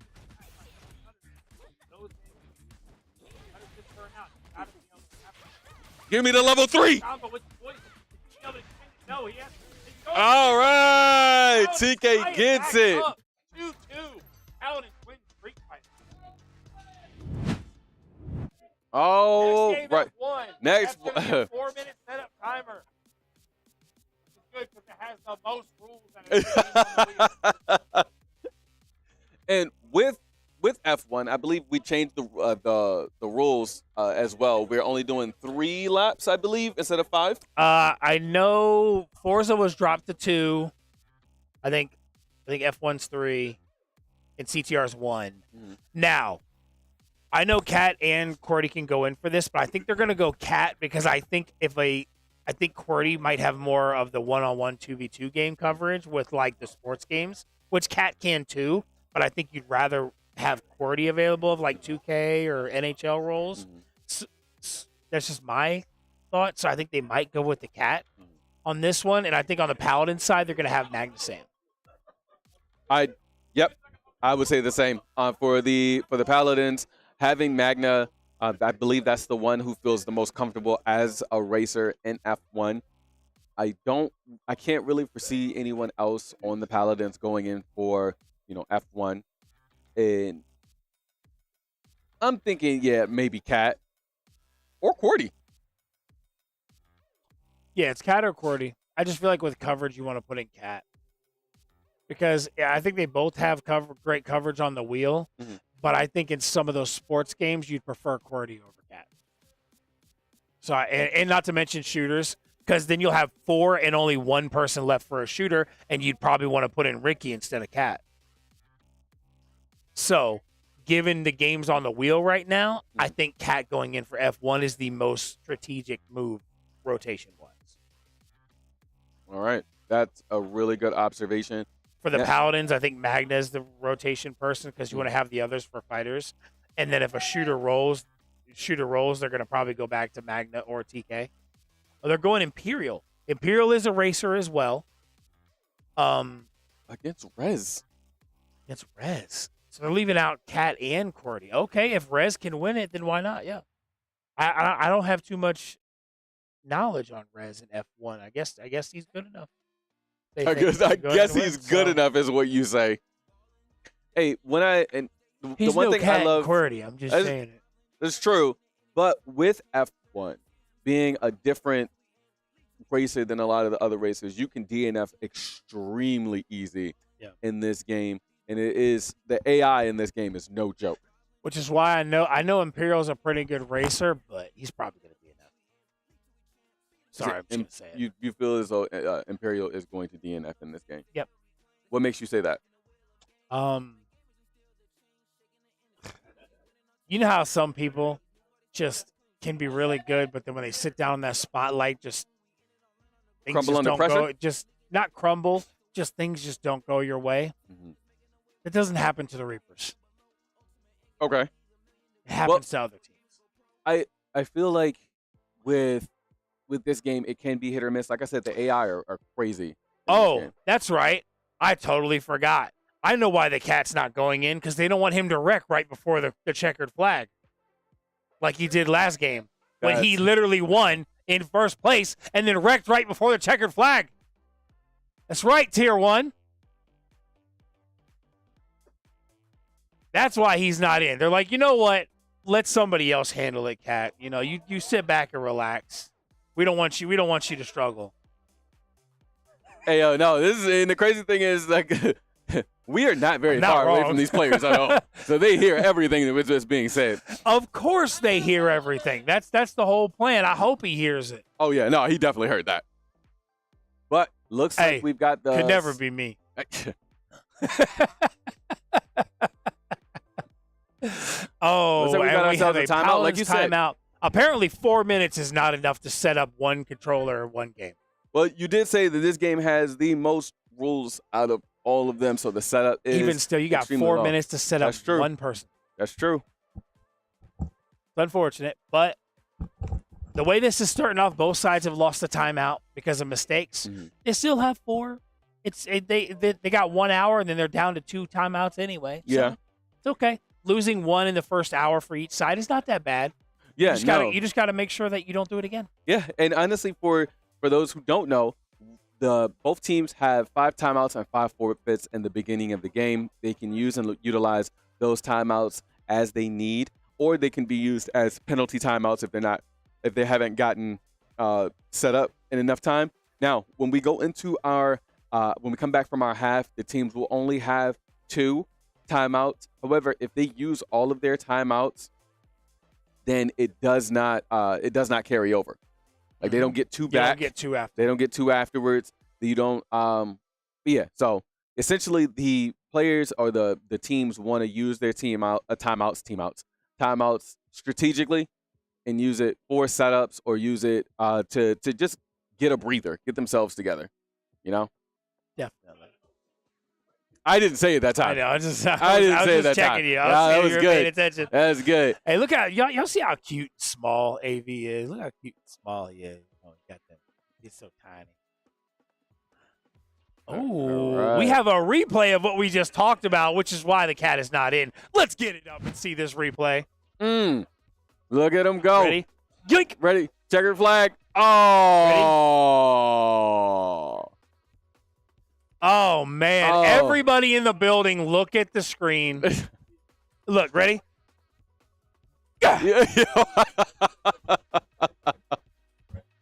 Oh, poor I should have cat. went like this. I should have just went. Smacks it right on away. So I think that was a. Oh, wait. Hold on. Sorry, guys. We're taking photos. Looking beautiful. But outside of that, just a really good showing. Honestly, from the Paladins, I'm really surprised that they do, out of the 4 games that have been played, I really do. I'm really surprised at the fact that the Paladins have already won 2. They've kept it even. Even the click game, they definitely showed up. You make me so angry. I can hear myself saying it now. Definitely. But, with against the Paladins against the click, jerk. What I really like about, the Paladins coming into this game is they have definitely shown some improvement. Some improvement on their end. So, I really want them to continue another timeout on the Paladins. Jeez. Not looking too good right now. So, Paladins are now down to... You ever seen Zoolander? No. Blue Steel.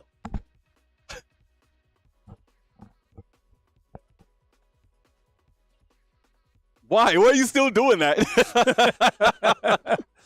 Man, it's going to be a tough game for the Paladins if they keep losing these timeouts on this setup. At this point, and here's the frustrating thing: what if they lose 2 timeouts and then go out and lose the game? Now it's like you lost 3 times in one game. That is very true. Again, like we said, the timeouts. I know you want to win the game, but it's like after losing 2 timeouts, you have to play it too because you're like, oh, well, did we lose it for nothing? You better play it and win it.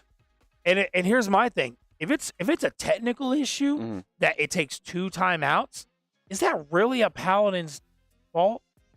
Because how could a technical issue be so bad that it takes you 8 minutes to set up the game?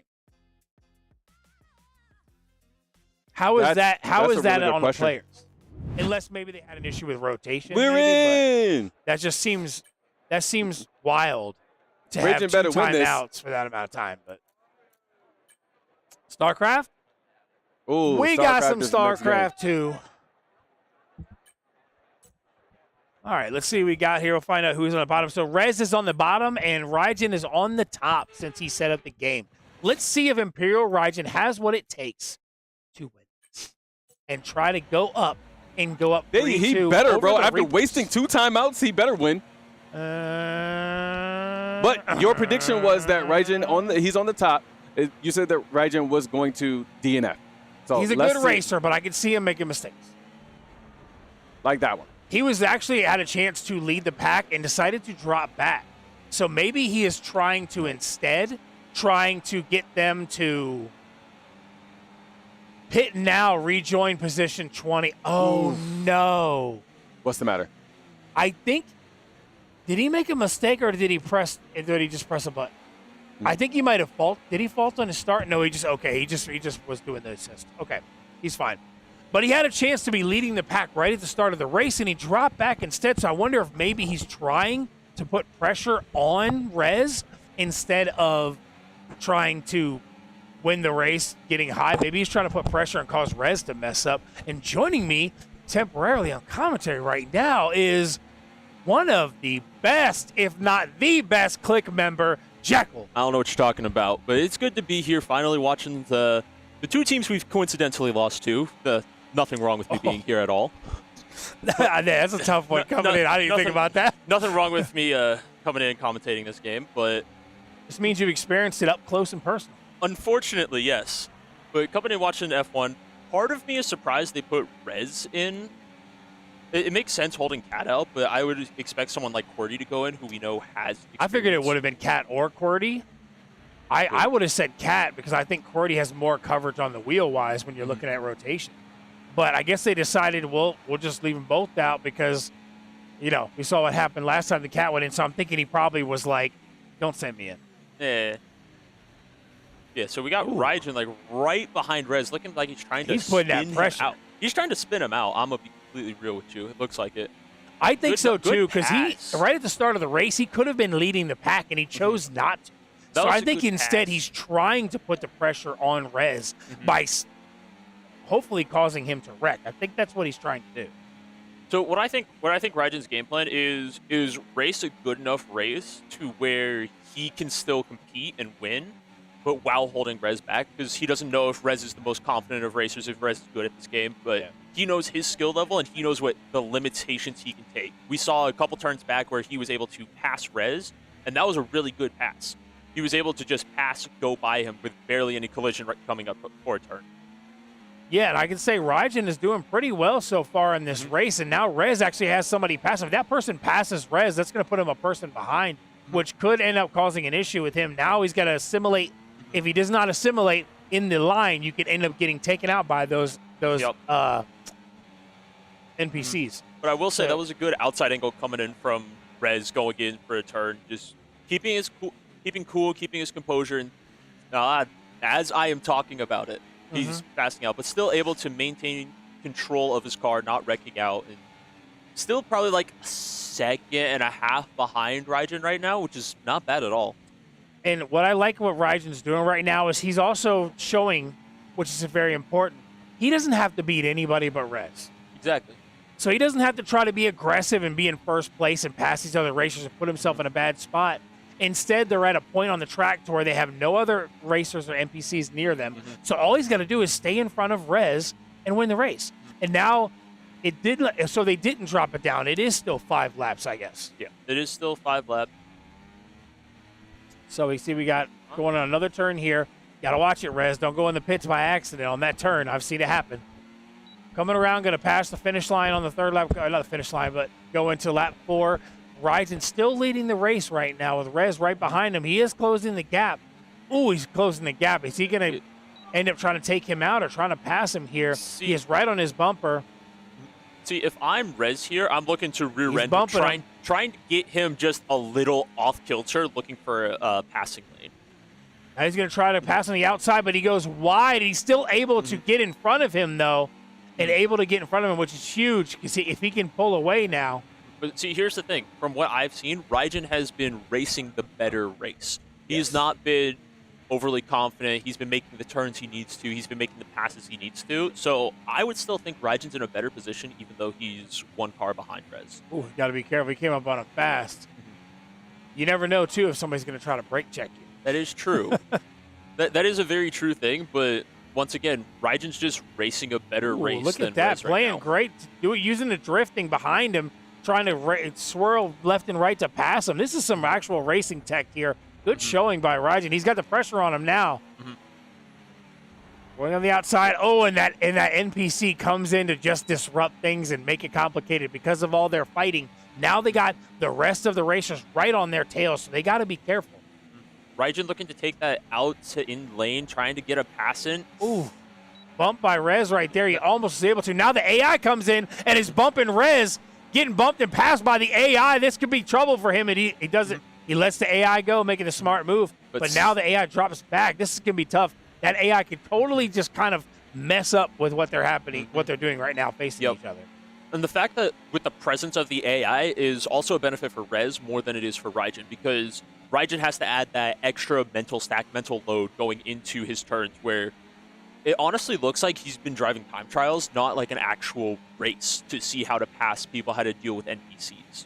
Yeah, at this point too, the only way he can pull this out is he has to go extra fast, like going into a turn, or find some way to close the gap. That is usually one of the turns I use to pass people on that turn on the inside. You do rub a little bit, so it's aggressive, but you can usually pass on that. That's but two this is the final lap.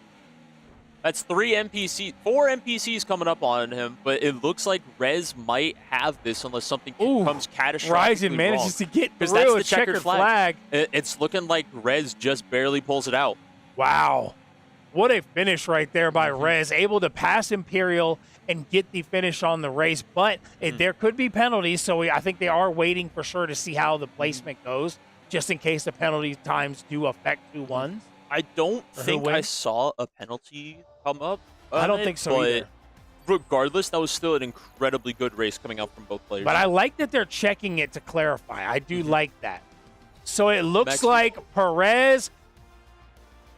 Wait, where is Rez is Verstappen's down to 11. Perez wins. So yes, it looks like Reapers win. Yep, so Reapers win. Because you got 114 versus 114, 142. Wait. So yeah, so Reapers did win. Yep, I believe the penalties hurt Raijin.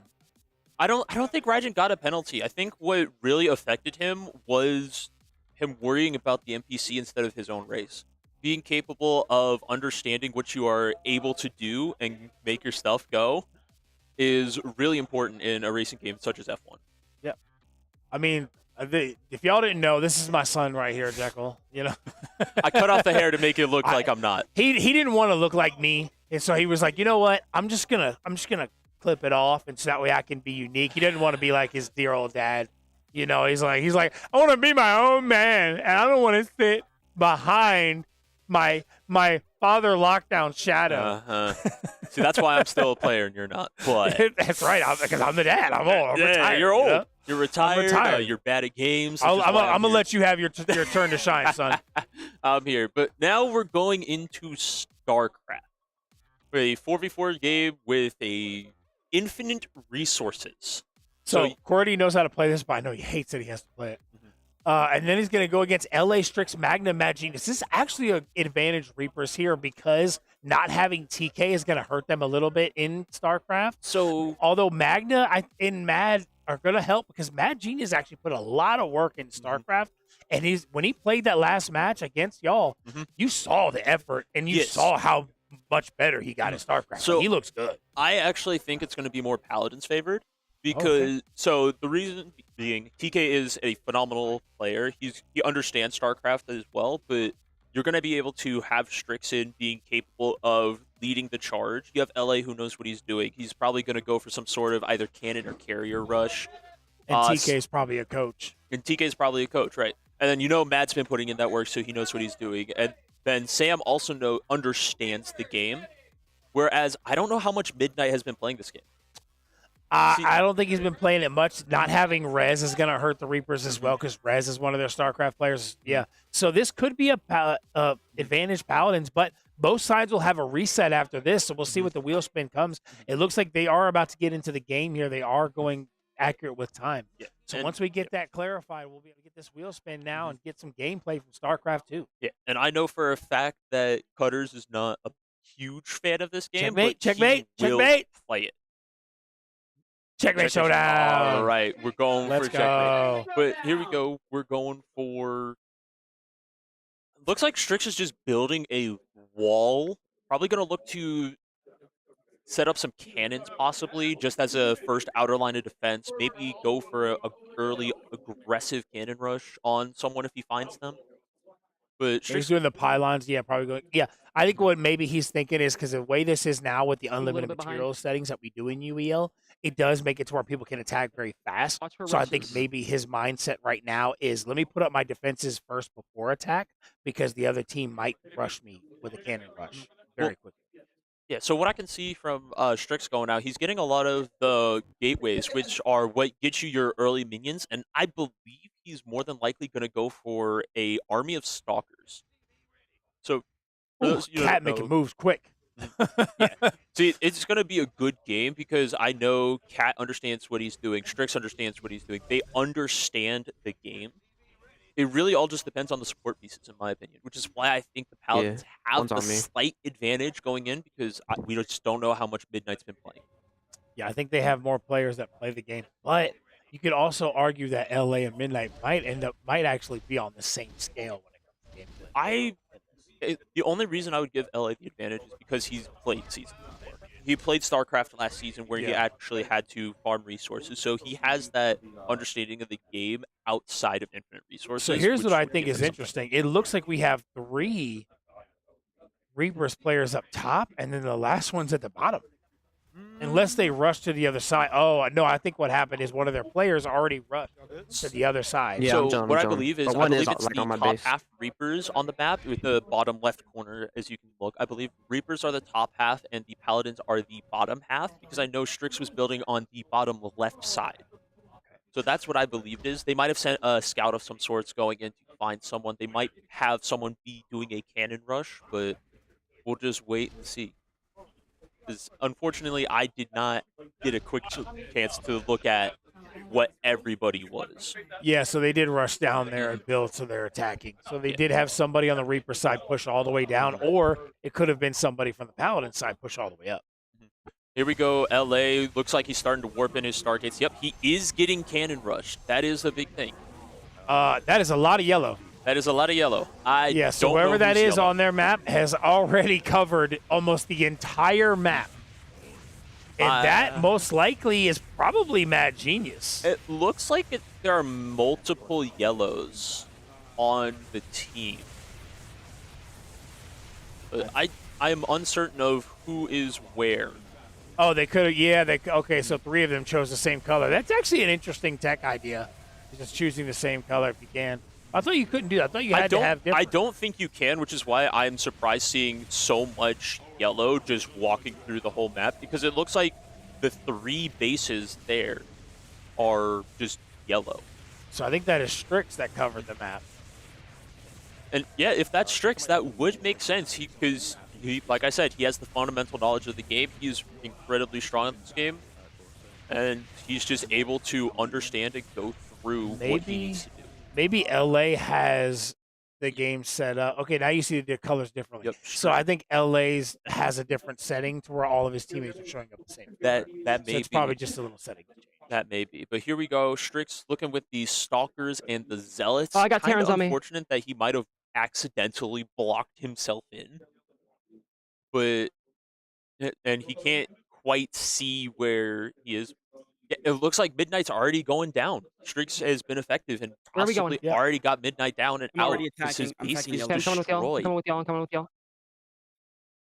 Yep. So this is actually a strong showing by the Paladins right here. It looks like they are just sweeping and cleaning this up. I'm going flyers in. At this point, it looks like it's going to be an easy win for the Paladins. And see, here's that thing. Other flyers are down. Midnight went out before LA did. Super down.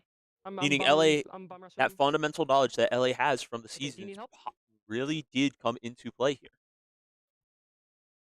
But it looks like there is a counter-offensive coming out from one of the Reapers on Strix's many pylons out to defend.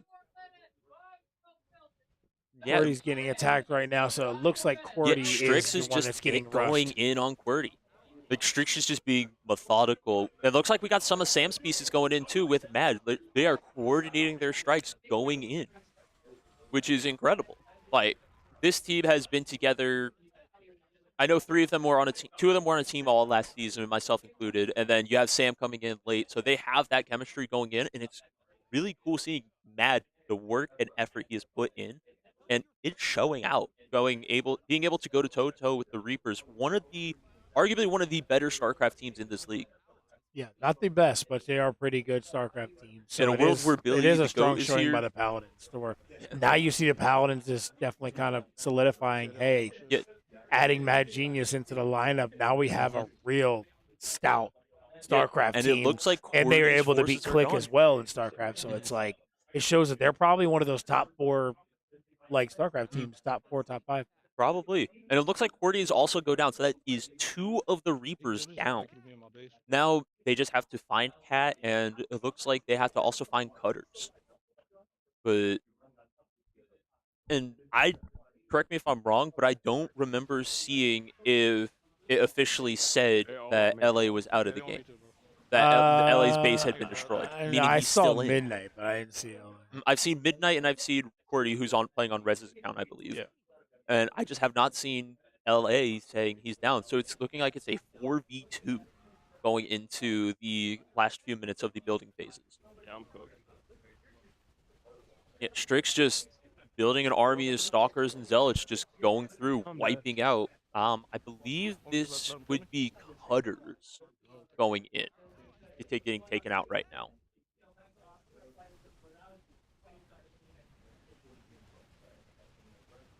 And here we go with this. Looks like some Void Ray support is going in, which is good to see. Looks like Mad Genius attacking Cali. But yeah, so...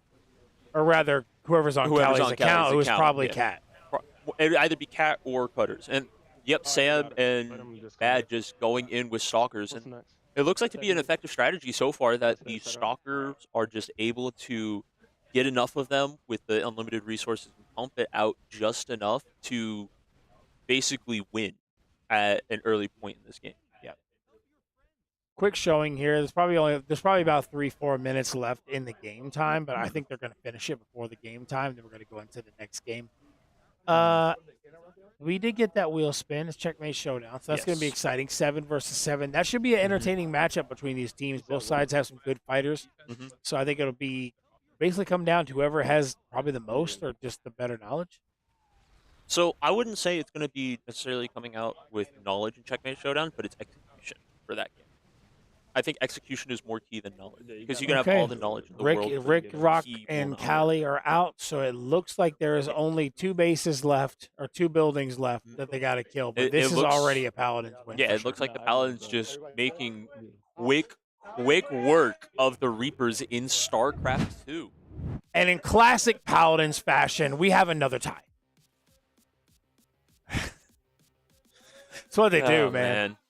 Hey, look, it's green versus slightly less green. Green versus green, who's better? Dark green versus light green. But forest green versus clothing green. This is an incredibly golfing green. This is an incredibly strong showing from the Paladins coming out against the defending champions, the Reapers. Being able to go toe-to-toe with them in the early set of the game, and there's an hour left in this first half, and it's 3-3. Yeah, they've had a pretty advantageous roll of the wheel so far today. It's given them some games that they know they can win and pull out here. They could have potentially won more with that Street Fighter. If they won the Street Fighter. Paladins won. What did they Paladins have F1. They could have won as well. F1 was incredibly close, and that just came down to the slight microplay going around the CPUs. I think they're going to keep it close for a bit, but I think when it comes down to it, I think the Reapers are just going to pull away because that's what they do. I think once they start getting the sports games and the shooters, I think the Reapers are going to start doing what they do, and they're going to pull away. See, my only real concern, if I'm from the Paladins' perspective, is the shooters. Yeah. Because we have seen through all 3 games that the Reapers have played, they are a dominant shooting team, especially with their rookies, Kaliui and Midnight. They're just able to go in and understand the shooters and work as a team, where the Paladins, we haven't necessarily seen it as much as we have the Reapers. Yeah, I think it's one of those things that the Reapers are always consistent. They don't make mistakes. Now, if the Reapers start making rotation mistakes or like making issues like they did with that first one where they put too many people in the lineup, those things could come back to bite them. But I think the Paladins aren't going to let those. Paladins are going to struggle a little bit here and there because they do have some issues sometimes with setups and games and stuff like that. So I think that's where you just got to give Reapers the edge. They're obviously the 3-0 team for a reason. They're the championship team for a reason. You know, because you won a championship with them as well. They're consistent. They don't make mistakes. We got 5 seconds remaining on the setup, and I think this is a Paladin setup. That's what it looks they might like. be losing another time out here. But see, honestly, I would say it's not necessarily a terrible time to burn a timeout. It was really unfortunate in F1 burning 2, but it looks like they just It's actually one of the fastest games to set up. You literally just play classic chess. And we get NCAA coming up as our next game. The hardest part of setting up Checkmate Showdown is sending all the lineup in. Yes. Because you have to add what they're going to play and everything, and you got to do it line by line. It actually takes longer to send the lineup in to set up the game on this one. And now, for those of you who don't know what Checkmate Showdown is in the essence of things when you think about it, it is just wizard's chess you have to think about where you put in your pieces, but in the end of the day, it's whoever throws hands better. That is I what it love comes that you down said to. that Wizard's Chess because I totally didn't think about that. Oh yeah, it is Wizard's Chess. It is basically Wizard's Chess. And now since it is a 7v7, one person is going to be utilizing 2 pieces on each team. Yes. Where it usually looks it's the best fighter that gets chosen for that. Now, speaking of Wizard's Chess, we hear about that from the Harry Potter movies, and we got to talk. And I just got to mention real quick, Professor McGonagall passed away, aka Maggie Smith. Also, I knew her as Wendy Mora Angela Darling from the Hook movie as Wendy, but popular actress passed away. Absolutely. I know, random. I just had to throw it out there because she said it. But now we're in a Checkmate showdown here. Sometimes the chess part of it is still essential in it. The chess part is essential, but the fighting is where it really comes down to the nitty-gritty. But you can make mistakes and have those pawns take some actual pieces if you're not paying attention and playing proper chess. So what I think is most important about the chess side of this game is getting your best players on their pieces into a position to succeed. I think that is arguably the most important thing you can be doing in this game.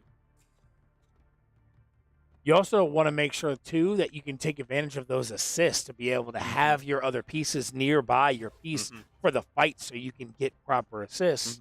Because for those of you who don't know, if the king goes in with any sort of assist, he has a true confirmed TOD. He can hit you once and you will die. The rook is going to just be an absolute slugfest. He's your grappler of this game. The bishop is going to be more of your fast striker kind of character going in. And the knight is going to be kind of your zoning character in this game. He's going to be your zoner. And then you're going to have your queen, who's the jack of all trades, master of none. And good castle coming out from, I believe that would be the Reapers, getting their king into a slightly safer position, allowing for the rook to basically make an appearance and try to get through. So what they did right there is they swapped the king and the rook to try to avoid the knight being able to check the king. However, that knight can now make one move back. Instead, they're going for a fight because if not, that knight would have just went back right and would have been able to check the king, and the king only had one place to go, and that's in the corner. And this is the first time where we are able to see people begin to throw hands in Wizards. But I don't see any reason to change buttons in this game. So there is zero reason to button check unless you're using a stick. So there actually is a good reason to change your buttons. So for those of you who don't know in this game, there is a dash macro on normally your right trigger, but I know some people normally like having that on their left trigger. So you just swap those two. It just becomes more of a comfort. I get that. Like in Mortal Kombat, I switched my block to left trigger. It doesn't really do anything. It's just more comfortable for me. It's just comfort. That is all. That is important in this game. Dropping the combo coming out from the rook. But so it looks like this is, I think, the cat versus Magna Sam.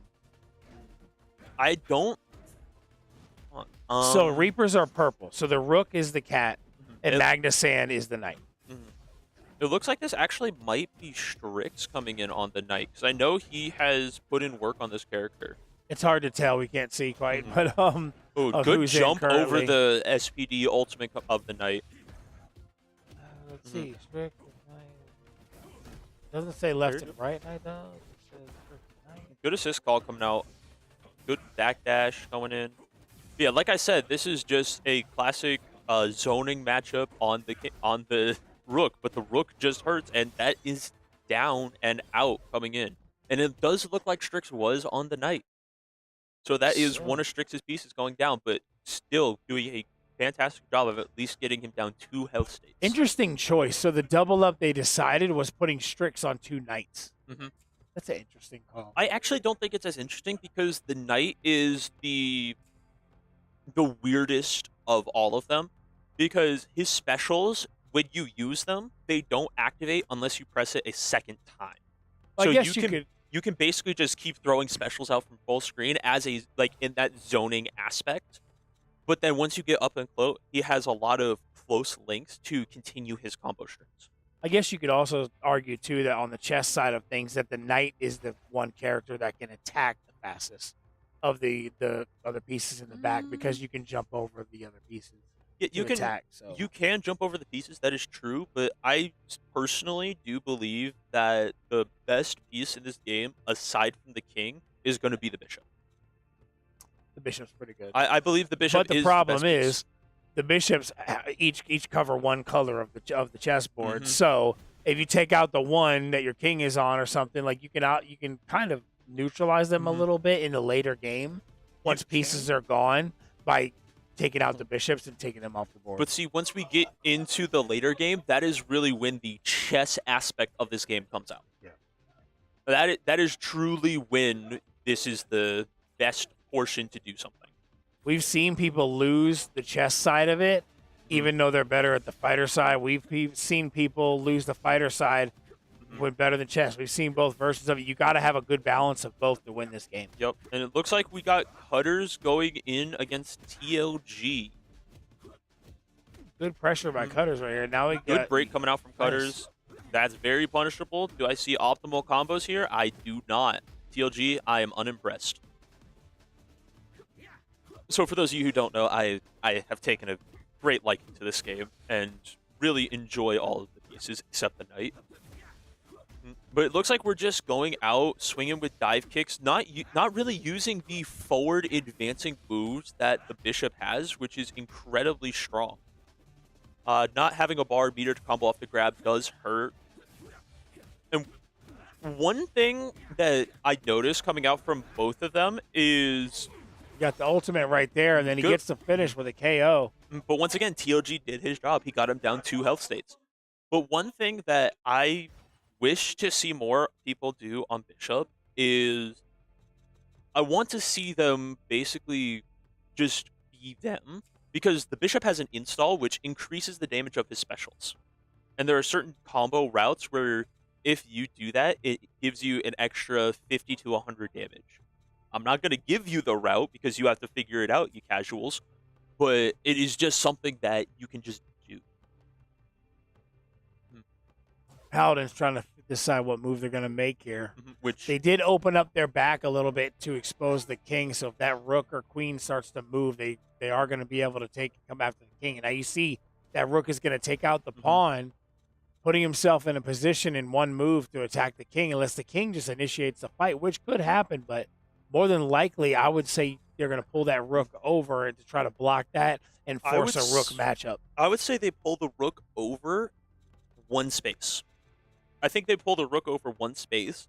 So you can have the assist. Not the assist. You have the ultimate. Because so if you can initiate. You can initiate the fight. Yep. And if not, like, you can just move your knight. There are so many different ways that you can do.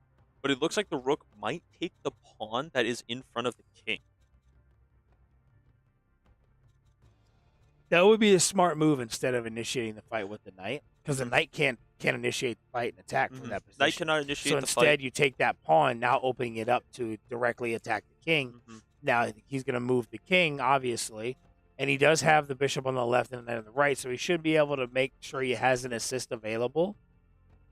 I personally but you don't want to fight with the king that early, so you might see that rook slide over one space and start going up there to attack. Honestly, if you trust your king against whoever is the rook, I say take the fight. So now the knight has to move, or the rook has to move, or it's going to get attacked by the knight here. So if I am this rook here, I'm taking all the pawns away. Yeah. Because that makes the king inherently weaker, because a lot of his specials rely on the amount of pawns left on the table. Yeah. So if I'm this rook, I'm moving side to side, taking every single pawn that I can. And he doesn't. Instead, he just moves over a little bit right in front of the bishop. Well, he's putting the bishop, letting the bishop be put into check. They're trying to get this traditional chess-style checkmate, putting the paladins on the back foot. But what it really will come down to is just, are you able to win the fight itself? Looks like we got the Reapers trying to decide if they want to put the queen in front of the king, which they decide to put him in check. But see, here's another thing. Do you want the king to be in a position for success to fight? And it looks like right now the Reapers are winning the chess match. honestly, right now, I say throw the king into a fight. You have the rook assist, and you'll be capable of doing things. So And TK is going to be the king for and the it Paladins. looks like he will be against Ricky Rockham. Or no, it looks like he'll be against Cat. Excuse me. He'll be Cat on the queen against TK on the king.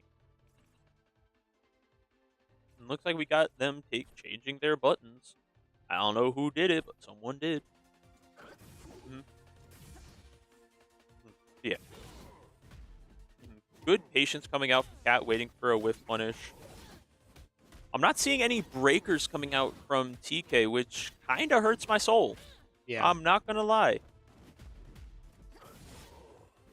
Yeah, it kind of feels like TK doesn't really know what he's doing, or he doesn't have the control set up or something, because that is looking like a quick win for the Reapers. Quick Checkmate. win coming out. I would, because this is a non-traditional fighting game. However, I will give props to Cat. It looks like he understands the game itself and is labbing that one specific piece against, it looks to seem, every other piece. That way he's capable of having that knowledge, understanding what's going on. But now we got some NCAA, some college do football, have and some you're probably college going to have football. Imperial and Mad Genius going in against probably Cutters, maybe Cutters and I'd say Cutters and QWERTY, but maybe not. I could see them doing like Rez or Midnight or something in this situation. So I do think you throw in or QWERTY in Rez. I think you throw in Cutters here. My reason being, for the past several seasons, he has been one of the most proficient sports players, and a similar football game that was on the wheel last season, which was Madden, is incredibly similar to college football. So I think that latent knowledge that Cutters has is going to put him at a more statistical advantage to win over, I would say, QWERTY and someone else. And even though Cutters is still a great shooter, I think when you have Ricky, QWERTY, and Rez, you want those as your primary shooters in the shooter matchups. So I would personally say, well, they do throw in Cutters and Kaliui here. Now, Cutters can be better at some, like Valorant. I think. Well, actually, no. I think. I mean, I still. think Yeah, Cutters, it's like crazy to think that Cutters is not their best shooter. Which is I crazy. think Cutters is their best shooter. Really? I do believe Cutters don't is their think best so. shooter. The reason I give him the edge over, say, someone like QWERTY is he has the knowledge of the game, but he just needs that time able to basically nurture his own development. Once he gets that, he is really good at any shooting game.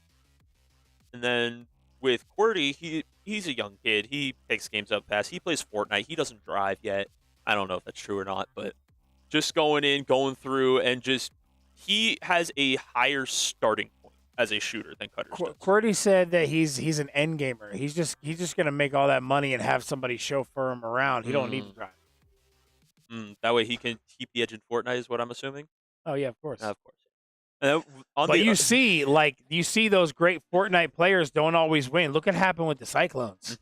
Losing to the X-Gods in Fortnite. They had their best Fortnite players in there. X-Gods, they just had too many numbers and too many good shooters. And sometimes if you have a lot of good shooters, that Fortnite we're seeing is not always the end all like guaranteed win. But I mean, in this case, I still feel I don't think Paladins have a chance at Fortnite. But yeah, we are getting Imperial and Mad Genius. The question is, are we going to get an Imperial, mistake like he did against Click? Because that was bad. So going back, that was too bad. That was both sides were bad. Hey! Look at me. You should have went in. Both sides were bad. Should I have gone in? Maybe. However, I mean, still got the win. We still got the win in that game, and I trust him. He actually understands that game to a level I do. And he is able to understand what football is supposed to be played as, and was able to manage the clock, not feel the pressure underneath being 2 points behind after an early mistake. I know he'll hear this. I hear this definitely because of his brother. Shame him. Shame. And it looks Rainbow? like Oh, we're it's getting Lumina Rush as our next game. But looks like Ricky versus maybe Strix, TK. But we're going in. It looks like the Reapers have picked Oregon, where the Paladins are Alabama. Yeah, he must be an Oregon fan. Well, so I actually like this Oregon pick. I don't know if it, because I know Imperial had talked about picking Oregon against us, but I know that the power that Oregon has is in their offense. So them getting the ball first here, they have to put 6 points up on the board. They have to get that quick, immediate score. I'm just happy to see other teams. Like, I know Alabama and Ohio State are two of the best teams, but that doesn't mean anything. You could, like, if you're good at this game, you can choose the worst team and beat somebody. Like, it's people worry too much about the teams. And it's also they're not learning enough about the game. Each team has their own style of play. So depending on how you play or how you want to play, the team plays a factor in that. So everybody just automatically choosing those teams just tells me that I don't know if they really have as much game knowledge as we think. And so for also going into that, a big factor of college football is the stadium noise. Yeah. It is a huge factor that the college players have to deal with.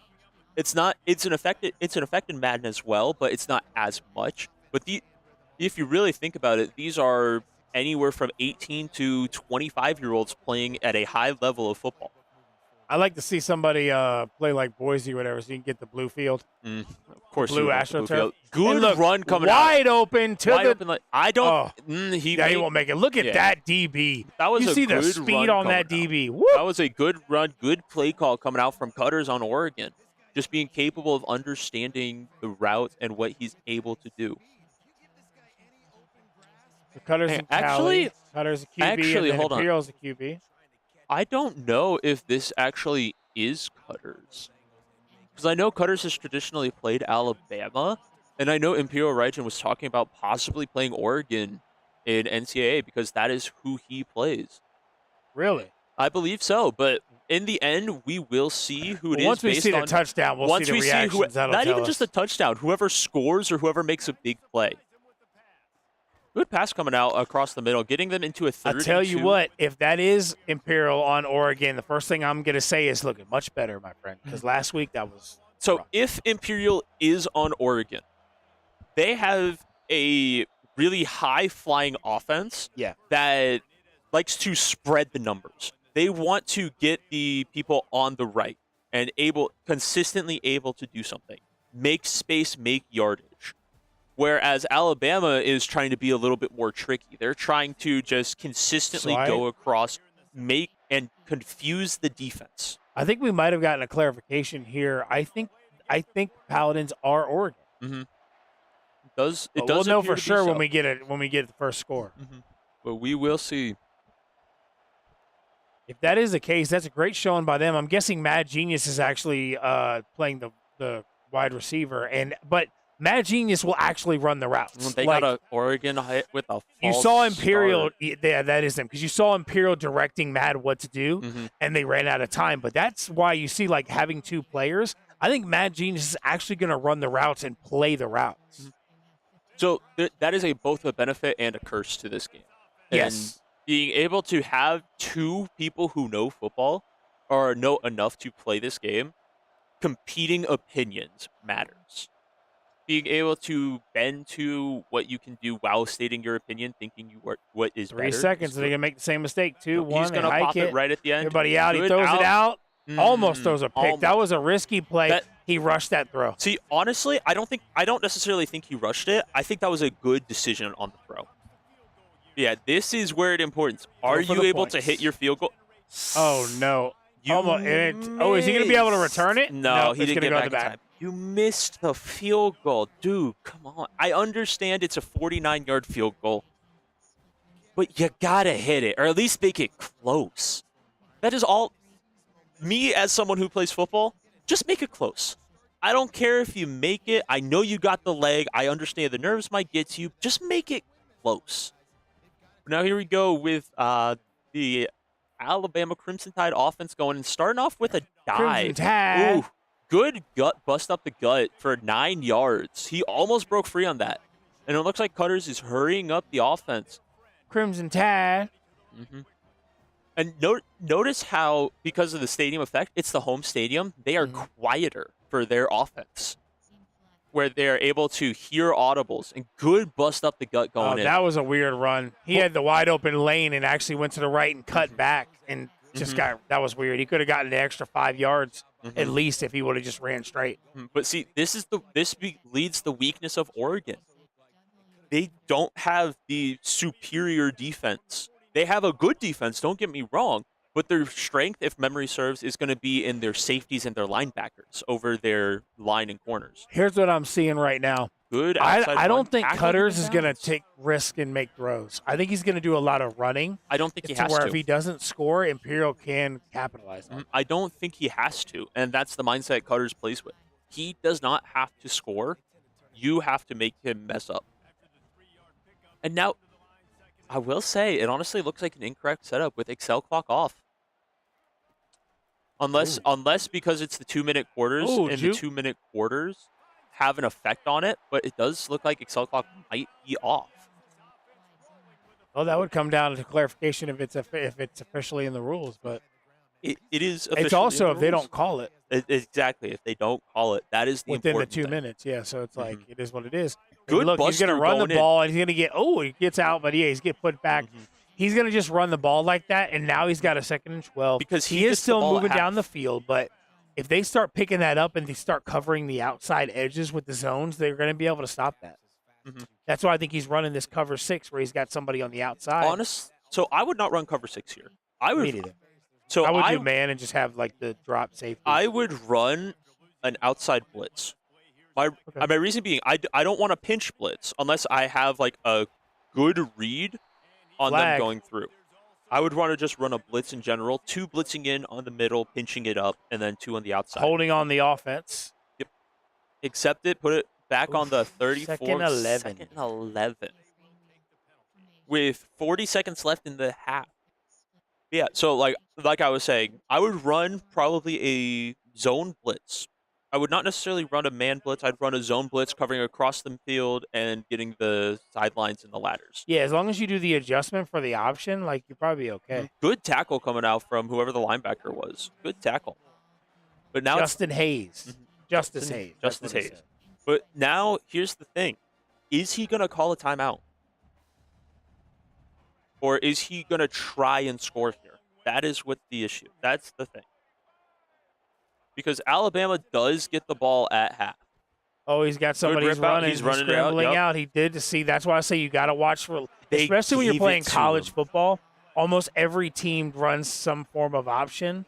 Almost, so you really want to have those options covered in your adjustments. Well, that was a designed pass play. He just decided to take off and run it.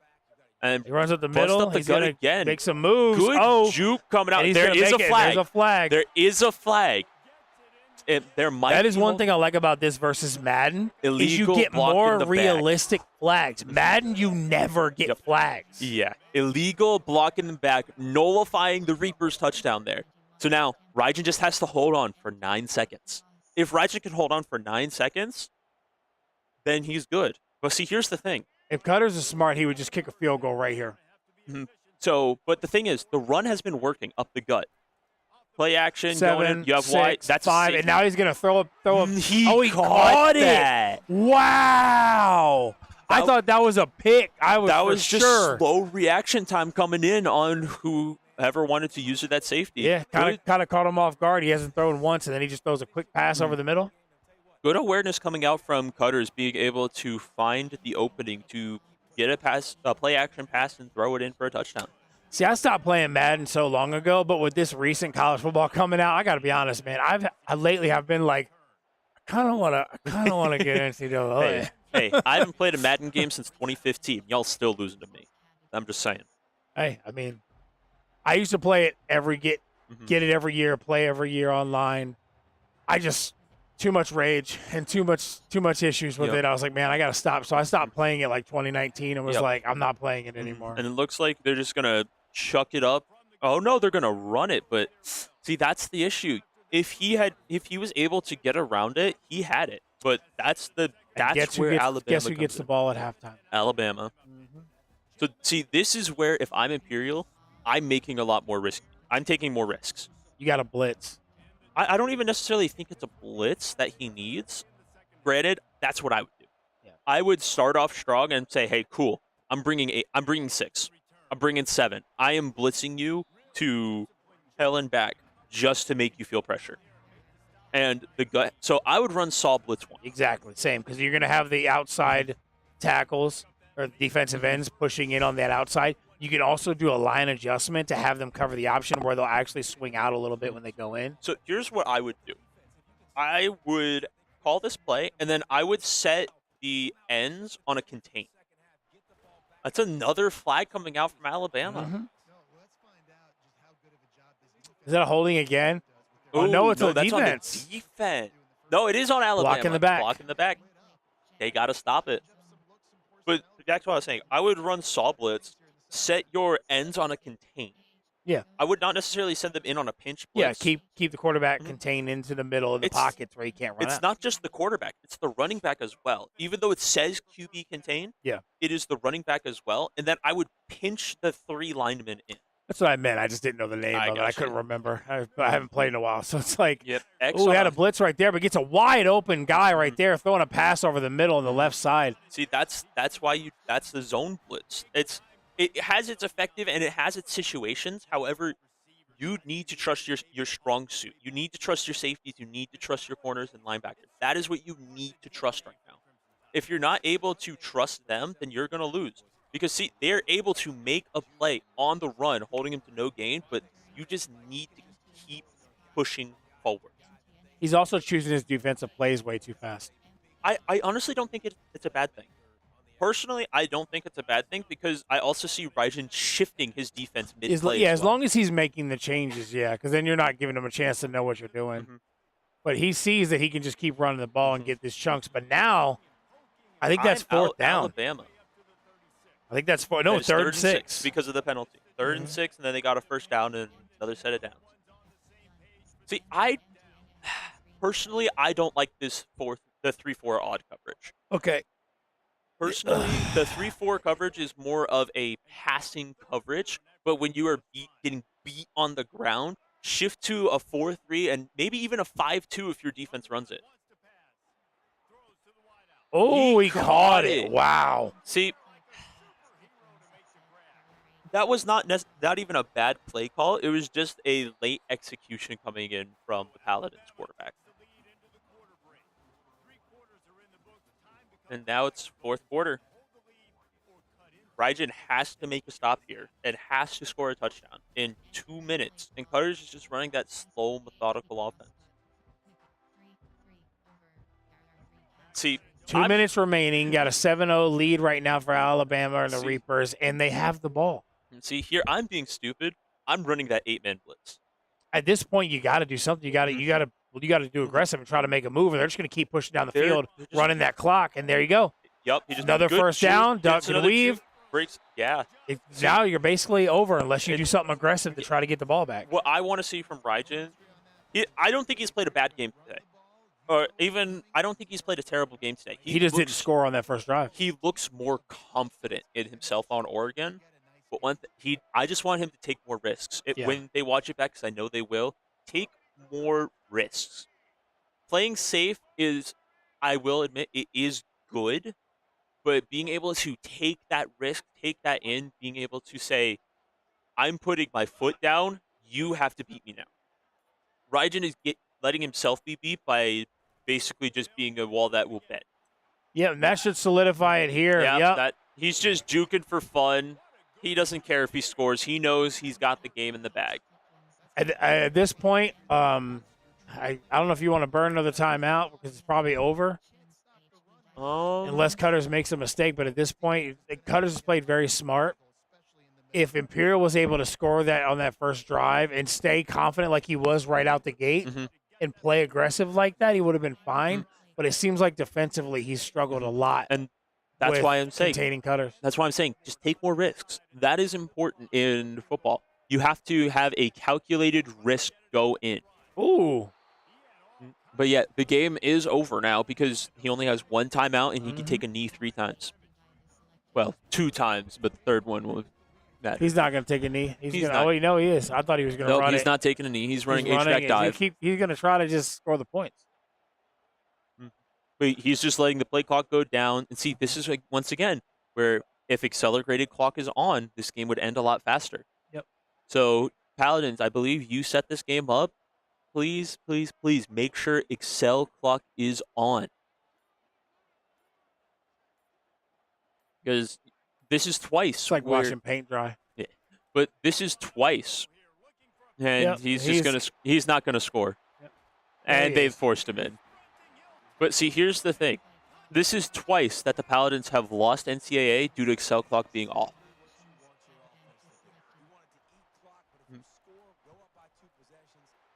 Yeah. But at least they're getting more practice on the game competitively, know what they need to work on. Exactly. And fighterz is just doing he's just having fun at this point. He knows the game's over. He's giving them a advantageous position if he wants, because there's no way you can score 2 touchdowns in 20 seconds. Not in college.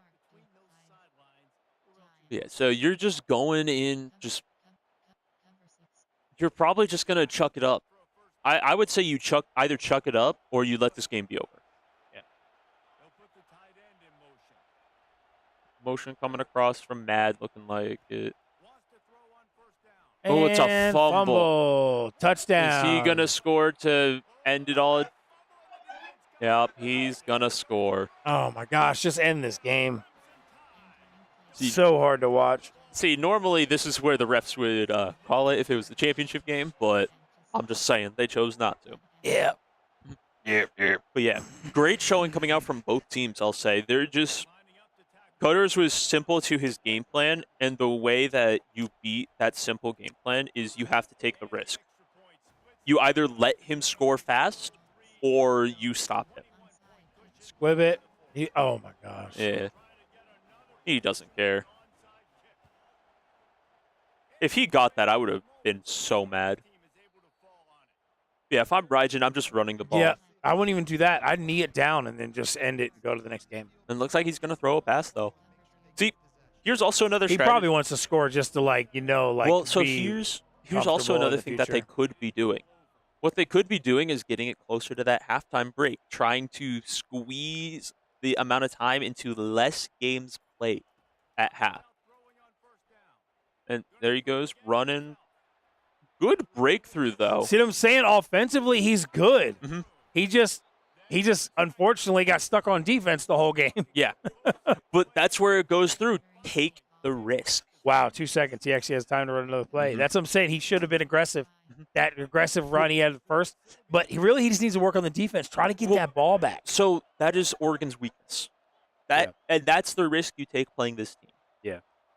Whereas Alabama still has a strong run game and still a fairly strong defense. They're just able to contain the high-flying Ducks. And that's not a touchdown. He barely got clipped. But that was once again, that was a great play call coming into the red zone. But yeah. Now we got Lumina Rush. Now we have Lumina Rush. But I want to go back to that NCAA. That was a fantastic showing of fighterz, sticking to the game plan he has consistently had. That is how he plays this game. He is consistent. He runs the ball and then hits you with the pass. So now I think this is a good time. We got a quick setup time. Let's go ahead and see if we can bring up that Tier 1 matchup. We got enough games for it now. Let's rock and roll. Read my mind. Let's go. Hey, we got the Cat. Good. Yeah, he would have been 3-2 if they put him in for F1, but they didn't. So he's 3-1.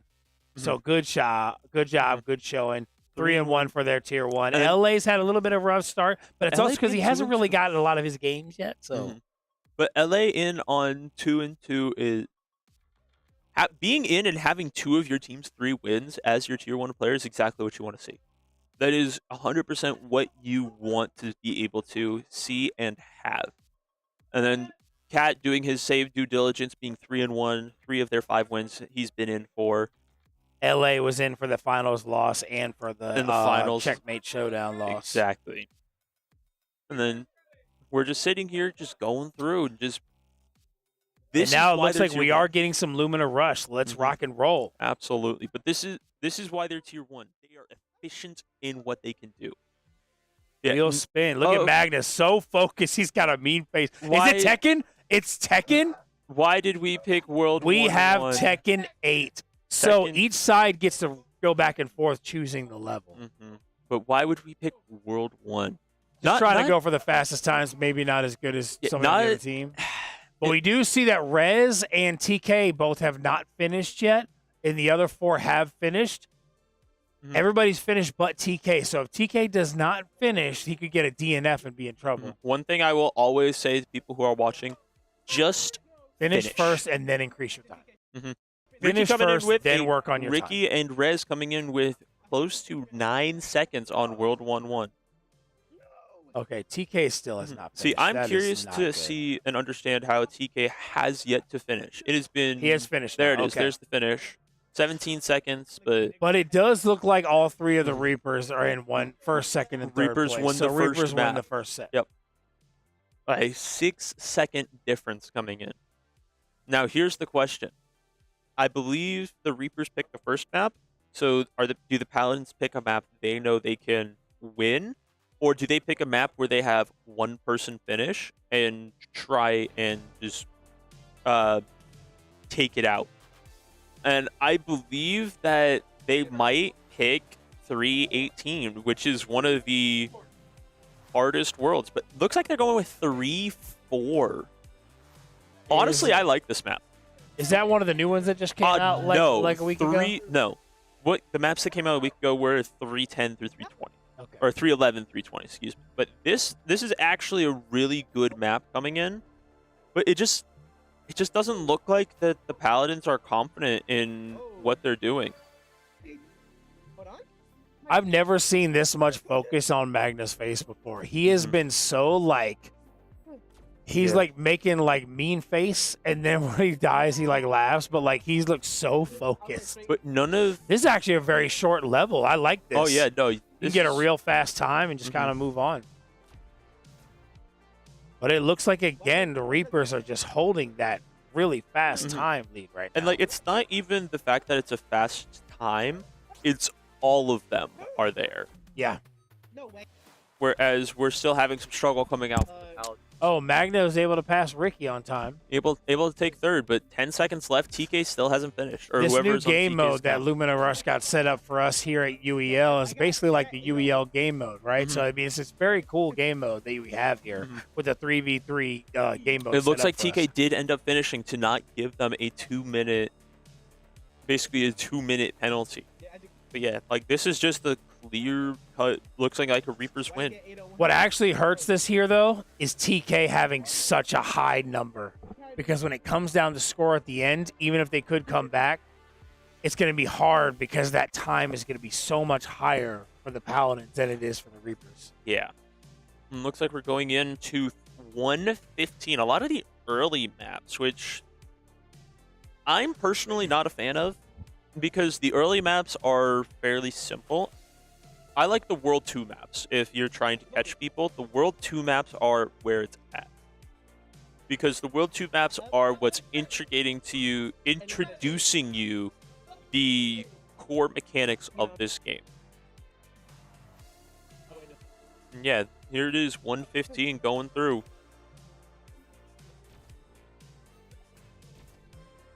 Looks like we're taking that top route, going through, just trying to zoom in.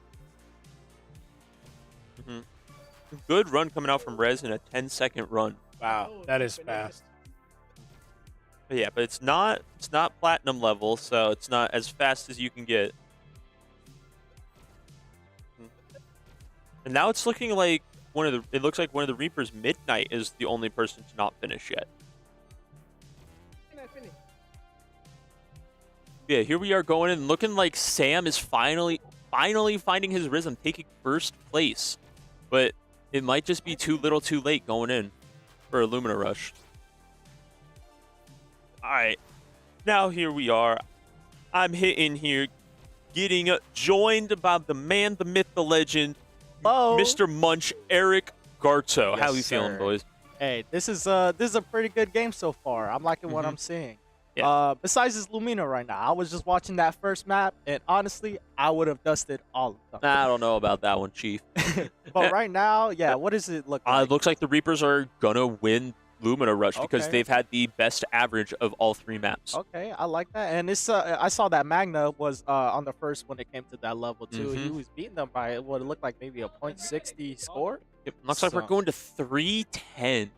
Okay. See, 310 is a really fun map. Yep. There actually used to be a bug on this map where you could glitch through the doors without unlocking them. Really? Yes. Ah. However, it has been patched out, unfortunately. Thank you for patching it. I had a top 3 time with that. I don't appreciate it, but you know, it's fine. Okay, but it looks like Rez here on the left side has actually got a good understanding of this map.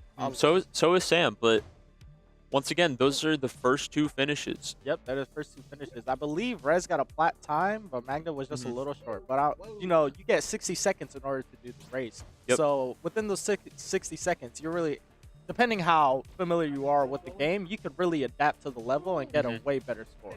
Yeah, and it's really unfortunate seeing that I'm not seeing optimal pathing for the first section. So for those of you who don't know, you don't have to go to that blue boost. It's actually a little bit faster to just hit the purple, bounce back to the purple, and launch yourself because you'll get more speed going through. Yep. And it looks like right here, he missed the button in order to open up the doorway. Now, just because all of the things are there does not mean you have to use them. Yeah. There are sometimes optimal routes, faster routes where you skip them completely. Yep, that is very true. A lot of the times where, you know, I don't know if people are familiar, but if you were to hit Y or triangle on the map, you can see the entire map. The entire map and see how you can go forward. Yeah. And, well, welcome everybody. Blaze jersey on. I already know what it is. But yeah, here we go. Going into Tekken 8. And Cat and Cordy have to go in. LA and TLG have to go in. Both tier 1s for both teams have to go in for this. This is going to be a good matchup. And honestly, I feel between these two, when it comes to the tier 1 matchup in Tekken, I might say LA has the upper hand on this one. But we do have to keep in mind, it is single round formatting. 5v5 for Tekken. Anything is possible. Anything is possible. Unfortunately, anything is possible. It hurts my soul to say, but anything is possible. But that's what makes it so great because you know because if you're you know you got to be to a point to where you're ready for anything, like absolutely anything. You know, you can probably beat someone who has been playing the game for about a year now, and then lose to someone who's only picked up the game maybe 2 weeks ago. You know, it's just all about the matchup knowledge and just playing your game. Me coming from someone who likes fighting games, who likes Tekken, I don't.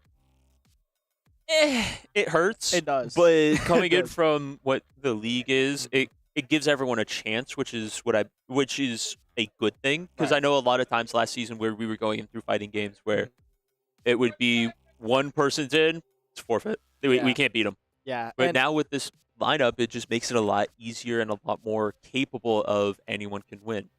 However, with that being said, I do believe the Paladins have the advantage because of one reason and one reason only. What is that reason?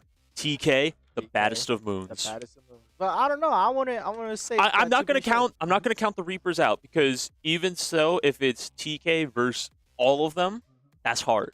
Yeah. What I need to see is unlike when the Paladins played the Bandits, I need them to get down to the last 2 and not lose. Yeah. Yeah, because you're going with LA, TLG, TK, Strix, and Raijin. You just have to get it consistently and gotta get it through. 100%. Looks like our next one is Roller Champions. Roller Champions. And here we go, Strix on the Dragonov, and it looks like Cat is playing Jin Cat Kazama. Is a Jin player. Yep, he is.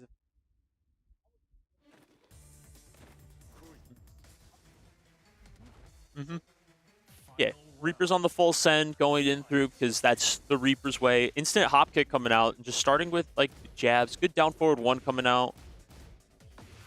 Down 2 coming up. Good while rising. A lot of pressure from the Jin right here. Yeah. Jin has some pretty good pressure moves with some range. He tried to parry, but see, Dragonov is just not able to get his game plan going. Yeah. sometimes in this one-round setting, the rush down characters have a little bit more of an edge coming right out the gate because if you're doing only one round, you're putting so much pressure. Well, it's hard for somebody to get comfortable. So Dragunov is a rushdown character. Yeah. Dragunov is a rushdown character with his forward 2 and while running 2. He's got a lot of good pokes. Down forward 1 being the default poke. You got down 2 being a good low. But he was just unable to get that game plan going. And now it looks like we got Raijin coming in, looking on the Yoshimitsu. He plays a lot of Yoshimitsu. I personally, especially with one round in UEL, do not think Yoshimitsu is a proper character. See, here's the thing. I know that some people that are really good will disagree and say he's a great character. I'm not saying he's not. I just think that unless you are a top Tekken fighter, I feel like he can hurt you as your character. So I actually disagree with that.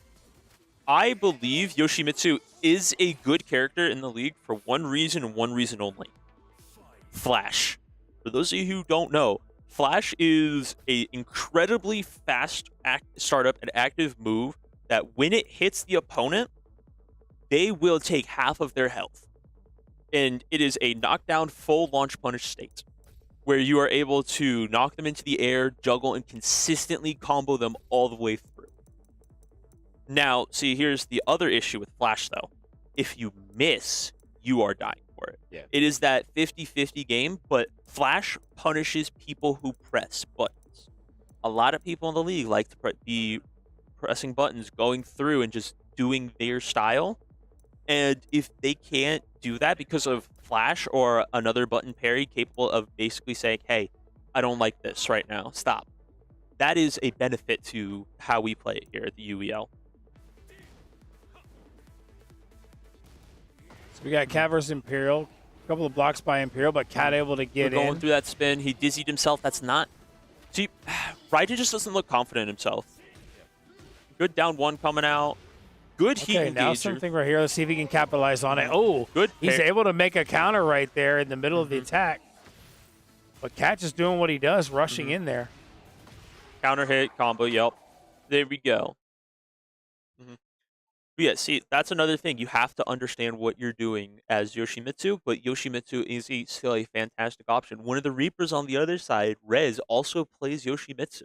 So I see that Imperial was using a stick, and that is a new thing for him. He was using a hitbox, actually. Okay, that's a new hit thing for him. That's interesting. Like, I actually, so me, I have a stick, but I'm not very good with it because the joystick part I don't like.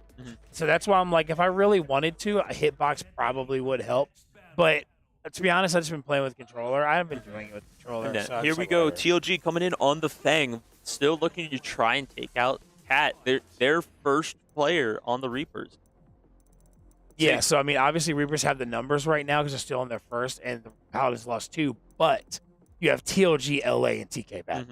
So you have 3 very good players who could all potentially sweep if they start getting in the groove. If they get their groove going, it will 100% be difficult for the Reapers to continue going. I think TLG is going to be good down 3. Top tier TLG in this fight, I think. Missing the counter hit punish coming out from Cat might be not pleasant. TLG also missing breaks. Good break on him, but missing a lot of combos. Good counter hit low. Tempo stance. Okay, good back and forth from the Cat right here, showing some knowledge. See, I don't... Moves. Good hop kick. Oh, he dropped missed it. He dropped the hop kick confirmed. That would have been killing. Man. But TLG... It's okay, though, because as long as he wins the round, there's no life carryover, so it good doesn't snake matter. edge coming out. There you go, So TLG. now all of that doesn't matter. He just got the win. That's all that matters. He did get the win. He did get the win, but TLG, you need to stay focused, stay centered for the next game. Sure, you took out Cat. You're still technically almost 2 players down because Cat took out 2. So you have to take out 2, and it looks like QWERTY's coming up next that you will have to beat. Plays Jin as well. Okay. But the reason he plays Jin is because when the demo came out before the game, he logged so many hours on Jin and got some good combos down and stuff like that. So when the game came out, he was like, well, there's no point in me changing characters when I have this character figured out, which is not a bad idea. If you figure a character out, stick with it. Yeah. Now, if something doesn't work on a character, then change your character. Good sidestep 2, I believe. counter hit move coming out from Jin. Down 2. Good pressure by Qwerty, hitting a couple of lows. TLG, you gotta block. Coming back. You gotta watch your toes. If Qwerty takes out TLG, I swear I think this crowd's gonna go insane. Good hop kick coming out from TLG. Should be able to kill him. Should be able here. to finish it out. Doesn't get the shoulder though. Ooh, steps up, but he hits the raw heat and it just doesn't go through. Yep. He is able to block. There you go, TLG. Good stuff. Got in your rhythm going. So that was actually really smart coming out from Qwerty, activating the heat because it takes your turn back. Yeah. I believe you are. I know you're plus, but so basically, if you throw out a jab, and they throw out a jab, your jab will hit them first. I like how he was. You could see the effort and the work. He knew when it was his turn. Mm-hmm. He wasn't like making the mistake of attacking when he shouldn't be. Mm-hmm. He knows when it's his turn. TLG just has the knowledge advantage. And now it looks like we have Ricky coming in on the king, one of the traditional macho wrestlers coming in and being capable of just He's a throwing pain. you for half of your He's health. a problem. He's irritating. See, here's the thing. And he's just setting those all of his grab stuff on one button, so he doesn't have to do combined buttons. Good snake which edge makes coming King out. even more of a problem. But if TLG can keep the pressure here, that's really what he needs to do against the King. Yep. Now that he's warmed up, he needs to be aggressive like this. Good hop kick. So here comes the little power bomb. Power bomb. Ooh, good step coming out from TLG. So for those of you who don't know, that was an unblockable move that Ricky just threw out. And it was a good step coming out from TLG. Good combos by Ricky, but he does go to the ground, so he's not able to capitalize. So TLG can kind of reset. Heat does go through, but he doesn't follow it up. Shining Wizard coming out from Ricky. TLG's dead. And TLG's gone. TLG is dead. And that is the strength of King. He is capable of just running you down and taking it. You don't always need the command grabs. You don't always need it. You just need to keep pressure going and be unpredictable. I think Cutters and Rez both play Victor, right? Rez plays Yoshimitsu now. He can play Victor, but he plays Yoshimitsu now. Now we got LA coming out also on the Dragunov. And here we go. Looking like we're just capable. See, I know LA has played a lot of characters. He's played Lydia, he's played Jin, he's typed in on Safina. I think he might really start liking Dragunov. But look, getting his buttons set, making sure, being able to just lock in, knowing he has something to do. Good counter hit coming out, armor move. Good grab coming out. Good leg breaker. That was a smart low grab right there. Yeah. Good break on the Shining Wizard. Still gets hit by the Armored counter hit move. See, here's the thing. Now we're playing Tekken. Both sides are trying to see their opening. Good push There combo by LA. Go, he might LA. be able to clean this up. Just one more hit. There you go, LA. Good stuff. Good stuff. Being able to pick out the Dragunov and take out Ricky. It is evened up once again. TLG did his job, taking out 2. And now Ricky just took out TLG. LA took him back. Now it's Cutters and Rez versus LA and TK. It is back to back. We got Cutters coming in on the Victor versus LA with the Dragunov. See, I know Cutters has taken a slight liking to this game out of all of the fighting games, but being able to play Victor is fun. And I love how they were able to just let the first part of the intro rock. But now we have a button check here by Cutters. So what I need to see from Cutters, if the Reapers are going to win this game, I need Cutters to, one, beat LA, but show enough knowledge that jumping flip sword attack or whatever. Well, so not even that. That is a good move, but it can be stepped and challenged. You have to know how to do that, though. And then there's Gun. But yeah, I need LA to get his pressure started before Cutters can. Good break coming out Cutters, on the grab. Good break. The heat. Yep, forward 1+2. Good duck on the grab. Good launch. Oh, LA is in dropping the the combo, but still getting good wall pressure, even though he dropped it. Still coming in. Now one thing LA needs to be careful about is heat, but now he's out. All right, LA, it's up to you. You know your game. He knows what he can do. Yeah. See, here's the thing. Dragunov can kill here. Yeah, so now LA just has to wait for his opportunity to Yup, combo, Oh, but there it and he goes. misses it, and Cutters takes him out. And now it is up I to told you he did the TK. jumping sword attack twice and took how much of his life and was able to get him Right. so low. But now it comes down to TK. He's going to run that June. He's more than likely going to be June. And see, I know TK. TK is the best Tekken player in this room. He is better than everybody else here. It doesn't guarantee he's winning. It doesn't guarantee a win. It doesn't guarantee a win, but I know if TK wants it, TK gonna get it. But see, here's the thing. Oh, is he possibly picking someone other than June? No, there he goes. But so the thing about this with June,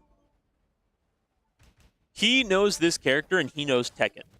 The thing about June is she is a very conditioning-heavy character with good buttons.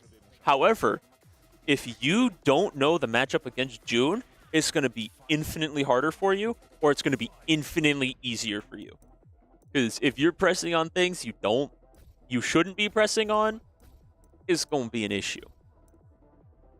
Yeah, here we go. TK setting his buttons up. I know it may look weird, but he plays on a fight stick. Don't worry about it. And here he goes. And usually that's when you see those really weird things where you have like top buttons on regular attacks and TK weird missing things the like that. can. Good while rising 3. Forward for 3. Jab checking out of the sidestep, which is a good thing. Smart good play. awareness coming from Cutters. Good lot of heat, people looking to missing those possibly heats. regain some health. Good health sweep coming up. Nice grab coming out from TK. Does he know? Forward 2, and he's dead.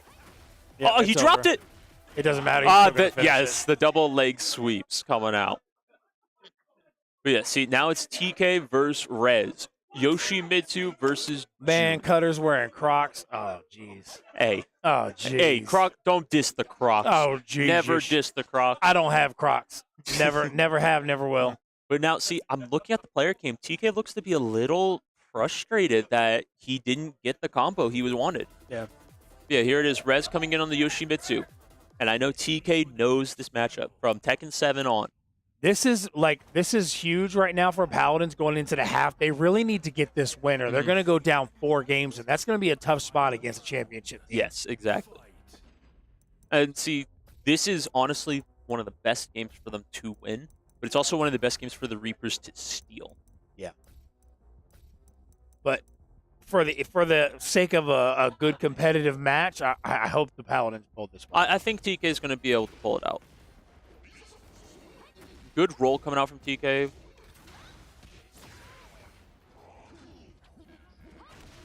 Yeah, it feels like TK just down back knows to this 3. Yoshimitsu matchup too well. He's been playing it very smart so far. Yeah, good full crouch. Good heat activation, counter heat activation. Here we go. Ooh, good this is it. Step coming out, but see, he doesn't give full combo because of the wall here. Oh, TK might be in trouble. All right, TK He's probably going around. burn out the heat Oh. smash. Who's There's going to make the one first hit. mistake? That's all it's going to be. First mistake. The grab goes through. Let's go, Oh, TK. and he gets him TK with the getting wake it up. with the spring kick. Getting it with the spring kick. And see, that's the thing. Wow. That is why Yoshimitsu is so good. He's capable of just throwing out buttons, being able to constantly get through, apply the pressure. But once again, that is TK just knowledge going through, saying, hey, I haven't done this. I'm going to spring kick you, and you're not going to know what to do with it. So we got Roller Champions after the half, but we're going to go to halftime, so we'll be back soon. If he loses this now, I don't even know. All right, calm down, TOG. You just lost to him. Calm down. Stay focused, bro. Stay focused. Going great on his trail. Right now, hunting down that kill from the Bandits. Oh, and there Ken, and that one goes in there, taking this one away. It's 5-2. The first half is really starting to go their way. Yes, it is. Definitely. Yes, this could be it. The person that just arrived was the GOAT, the MVP last season. Cat came straight off of a plane from China and walked straight up in here, and he's ready to play. I don't understand how he's about to do it, but hey. he's about to do it. I guess that's just what GOAT people do. Just got toasted in Tekken, but we moving on to Lumina Rush. Ricky and Lance have assured me that they're nice at this, so we're about to find out firsthand. I haven't seen them play, so we're going to figure it out together. All right, tough loss. We're going to get back into it. Just need a little bit of more communication. That's all there is to it. We go get back into this game. It's only 1-0. All right, 3 people is lined up. You got 30 seconds. All right. Yeah, is Cordy, are you playing? Yeah. All right. Wait, so who's picking? So, who's picking? Who's our host? We do. We want Matt. All right. So you get to choose who goes in for them. Do you want to go first? No, you just whoever You gotta be quick. All right. You gotta be quick. Kevin versus which 3? Those 3. I'll play against him. Yeah, All right, let's go. we got Matt. All right, let's go. Which map? 1-2. Okay, 1-2. Level 1. Level 1. Second match. All right, you ready? Cordy, ready? Yeah. We good. Stab, you ready? All right, start. Yo. All right, Reaper's finished. What's the time? Good. 35:50. 12. Hey, yo. I got at least about time. I got 23. Oh yeah.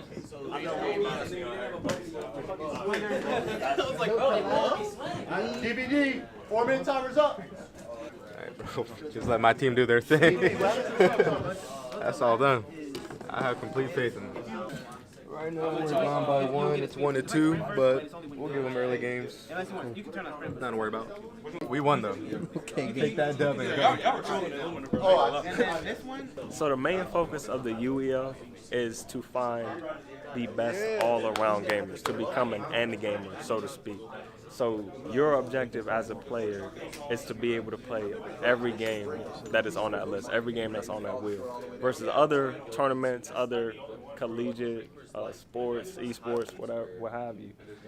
Their focus is 1 or 2 games. Their focus is, I'm going to be the best at Overwatch. I'm going to be the best at Street Fighter. I'm going to be the best at Mortal Kombat. So they'll play that one game nonstop. And maybe they'll get top 100, 500, whatever. But then they'll go to Evo, and we all joke about it all the time. Is like at Evo, their prize pool is like 40,000. I mean, maybe I'm making it up, but it's like 40,000 for all the winners, whatever. So first place might get 10,000.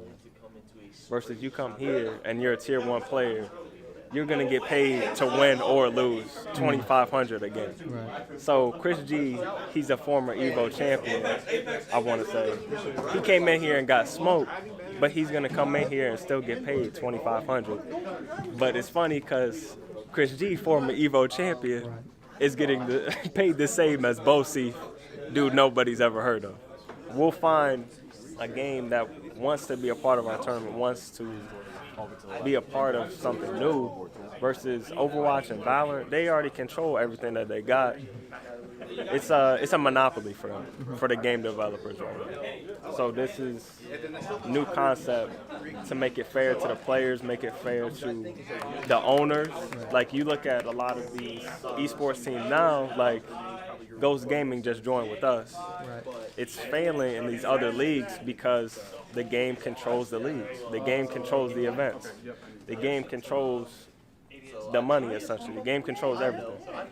Versus here, the league controls the league. Exactly.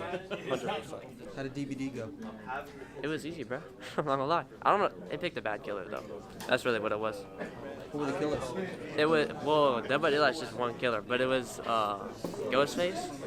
And he's just like not that good because his whole ability is that he has to stalk you. But if you just look for him, he can't get his stalk up. Because if he stalks you, he can insta-down you.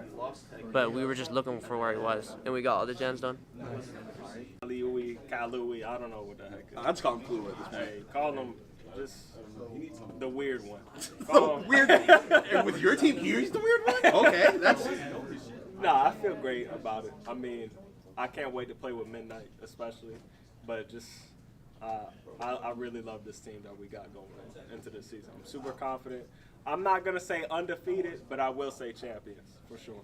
All right, calling for the 4P. And then the last question I got for you: what game with this composition are you looking forward to? What games you're like, we got to play this today? Give me 3. I thought we were gonna win Rainbow. I was proven wrong. So I don't know what the heck happened. I'm not good at Rainbow. Give me 3 games, Cat. What you want? 3 games? 3 games. I wanted to play MK. Got that. All right. So MK's out the way. I would like to see Overwatch. Great performance, though. I would like to see Overwatch. Show Overwatch. All right. Fortnite. When Fortnite rolls, I'm standing up. I'm going crazy. All right. I'm cheering Cordy on like crazy. I'm putting that dude on a pedestal. All right, so you heard it. MK, Overwatch, and Fortnite. They already got MK out of the way with a strong performance. Yes, but we can get back into Halo. Cat, thank you for your time, sir. And good luck with the rest of the game. All right. This is my first time with everybody in person. Very grateful that everybody joined this team, whether you were drafted or, all y'all were free agents. So everybody chose to be here. So I'm super grateful for that fact. Super grateful you all believe in the fact that we can get that 4th championship, right? I know I do. The rest of the league don't believe me, bro. I know y'all been hearing it already about how, we lost Hollywood and we got no fighters. And it's just not possible this season, bro. They said the same thing every season I've been in this league. Every season, me and Ricky been on this team together. They said the same exact thing. But it reminds me of our first season. Like this season reminds me a lot of our first season. When we first played Karma, I told everybody, like, When we had Lance. no, Lance, I'm talking about, yeah. When we first played Karma, I told everybody the same thing. I'm gonna tell y'all now. This league does not believe in this team. It's a fact. Ask anybody in this league, they're gonna tell you all the reasons why we're gonna lose. I already named them out for you, bro. Cutters is old. We got no fire.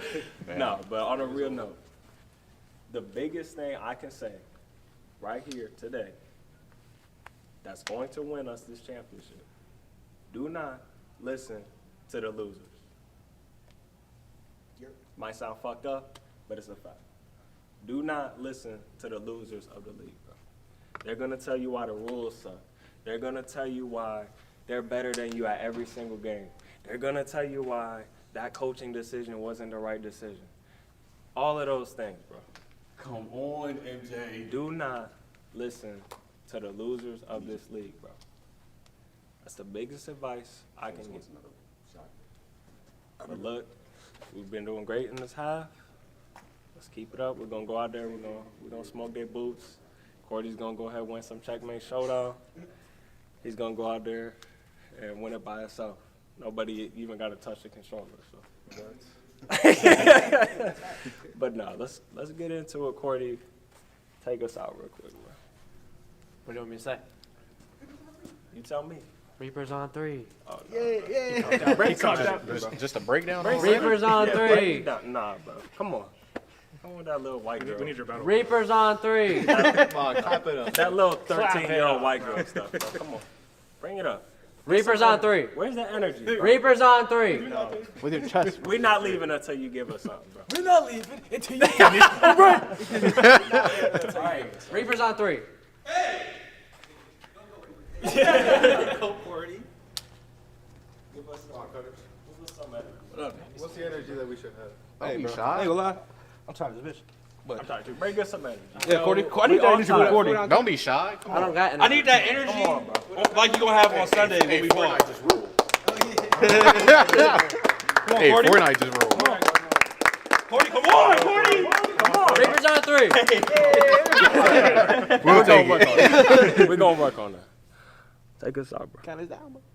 1, 2, 3. Reapers. Oh my God. Are you running it back? He Hey, run it back. Come on. Do better. Come on, Cordy. Come on, Cordy. Give me your energy, Cordy. Cordy, I need your They energy. gotta be able to hear us in the other room. Be like, oh shit. Yeah. That's the point, bro. Come on, Cordy. Hey, bro. Fortnite just roll, bro. Come on. Hey, bro. Who are we? Reapers. Who are we? Reapers. Hey, Reapers on 3. Let's go. 1, 2, 3. Reapers. Welcome to Gracie University, and thank you for checking out our certified Gracie Jiu-Jitsu Training Center in Fredericksburg, Virginia. Whether you're training here at headquarters or at any other certified training center around the world, there are 3 things you can expect when learning Jiu-Jitsu the Gracie way. Number 1, structure. Gracie Jiu-Jitsu is for everyone, but only if taught correctly. Way too many schools have this one-size-fits-all approach. The problem with this is you have people with all different needs being taught jiu-jitsu the same way. So what we've done is spent a ridiculous amount of time creating specific programs for each and every demographic. And the benefit of this is that each person is going to get from jiu-jitsu what they need from jiu-jitsu. Gracie bully-proof, non-violent self-defense, confidence, and character development for kids ages 5 to 12. Women empowered. 20 essential self-defense techniques for ladies of all ages. Gracie Combatives, 36 techniques, no knowledge to street ready in the least amount of time possible. The Master Cycle, from blue belt to black belt and beyond. And in a structured fashion, you guys, to minimize frustration, maximize retention is what it's all about. Now, every single student will get an attendance card. With this card, we will track their progress. Critical. They know what they've learned. They know what they need to learn to move to the next phase. Students love this. Number 2, safety. Number 1 priority. Even though it's number 2, it's the number 1 priority. Why? If you come to class and you get injured and you can't go to work tomorrow, we're not doing our job. Often what happens is somebody who has very little experience is in a class with people who have a lot of experience. You end up becoming somewhat of a grappling dummy. So what have we done? Taken the opposite approach. So the way it works is in our beginner programs, the basics. You're gonna learn fundamentals. You're gonna know how to protect your body, protect your partner, and protect your face, and defend yourself. Ultimately, beginner programs, entry level, are for the basic techniques, no competitive sparring, because you're not ready to do that without injuring yourself or someone else. And we will get you ready. And once you're ready, then you will transition to the Master Cycle, and the cooperative, work together, help each other environment will also follow you for the rest of your journey. So even in the Master Cycle, when it's sparring amongst, training partners who are trying to defeat one another, the collaboration energy is very strong. You're working with each other, not against each other. Of course. Number 3, street readiness. Now, jiu-jitsu exists as both a self-defense system in the highest regard and a recreational sport. And unfortunately, most schools dedicate all their training time to the sportive aspect of the art. What does that mean? That means that somebody could be training for 2, 3, 4 years. More, 10. Forever, and never talk about what might happen in a real fight. And this is very unfortunate, you guys, because jiu-jitsu is an amazing self-defense system. So what we've realized is the first thing you learn is the hardest to forget. So all of our entry-level programs are 100% committed to the techniques you're gonna need out in the parking lot tonight, tomorrow morning. Whatever goes down, you're gonna be ready, but that's because the emphasis is 100% self-defense. And once you own this self-defense mindset and this way of survival, then you can take that mindset with you and apply it to the Master Cycle. Where you might be rolling more sportively, jiu-jitsu versus jiu-jitsu. but it's still a self-defense mindset being applied in a sportive practice of jiu-jitsu. Or to any other area of your life. Too deep, you guys. Now, there are 2 other benefits that only exist at certified training centers. Number 1, online access to your curriculum of study for free with your membership. And number 2, free satellite training privileges at any CTC around the world. Why would you want online training? It's so you can watch a lesson. When you go home, you forgot a detail, you can't fall asleep at night, you can go on, you can watch the lesson and then sleep easy. Or you want to come to class the next day, but you don't know the lesson, you haven't learned it yet. Or you want to prepare, right? You show up already speaking the language because you watched the lesson. And we found that students who watch their online lessons during the week, in addition to coming to class, grow at twice the rate of progress than students who just come to class. It's all about time and energy. There you go. So online access and satellite training privileges, which means you can schedule the rest of your life's vacations or business trips around certified training centers, because nothing worse than going on a vacation and not being able to keep up on your jiu-jitsu. Nothing worse than that. And when you do a class, wherever you're vacationing, when you do a class there, what do? You do class number 7, you remember, you take note, and you bring that back, and you put it on your card, your attendance card at your school. Home. So any classes done remotely count on your attendance card back home, because the curriculum is identical for all the beginner programs at CTCs around the world. The bottom line is this. You guys need to go to a CTC, tell them we sent you. They're gonna do a 10-day free trial. What's the benefit of that? Well, if it's not everything that you've ever wanted when it comes to jiu-jitsu, then you say, you know what, it's not for me. But if it is everything you've ever dreamt of and more, enjoy. We'll see you on the mat.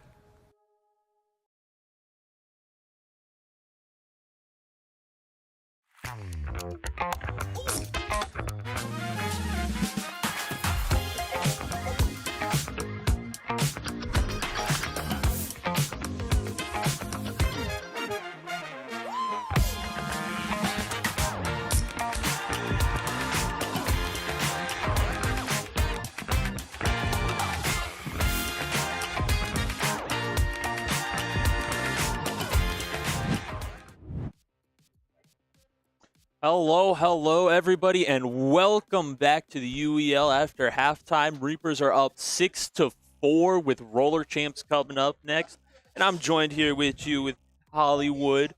What's going the on, owner of the everybody? Blaze. How you doing, my boy? Pretty good. I'm excited to see this Roller Champions. I know both teams are pretty confident going into this game with LA and Magna, and then Cat and Caliui. I know they try and say they're some of the best in the league at the game. So I mean, it's gonna be really exciting to see like an actual comp Roller Champs game. I got you.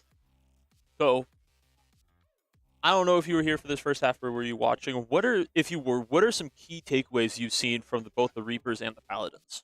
The one key takeaway I've seen from the Reapers is that they did manage to take Skullgirls from the Paladins. I don't know if it was their optimal lineup not having LA or TK in.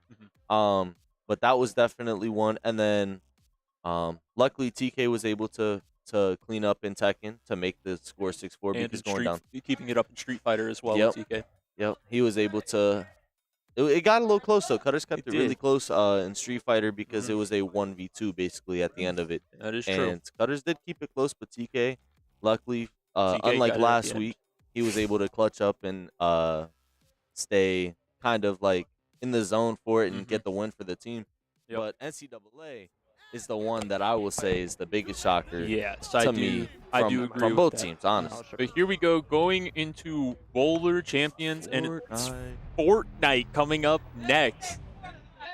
But here we go. We're currently watching Cat and the Reapers going in. Now, I don't really know too much about Roller Champions, but what are you expecting to see here? I'm expecting to see a lot of pass plays, a lot of movement in the game. I mean, that's kind of the biggest thing is how do you keep your speed with the ball? How can your teammates kind of help you around that? How good is your defense on each side? So I got you. It's a lot of chemistry in this game, I will say.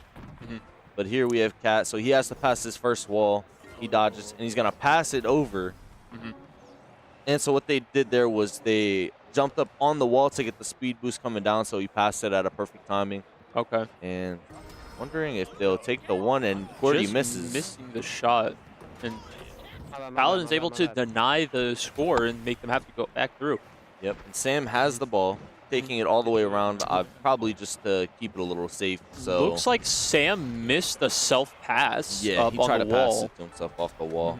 I tried to pass it. Good intercept coming in from the Paladins going through. He missed.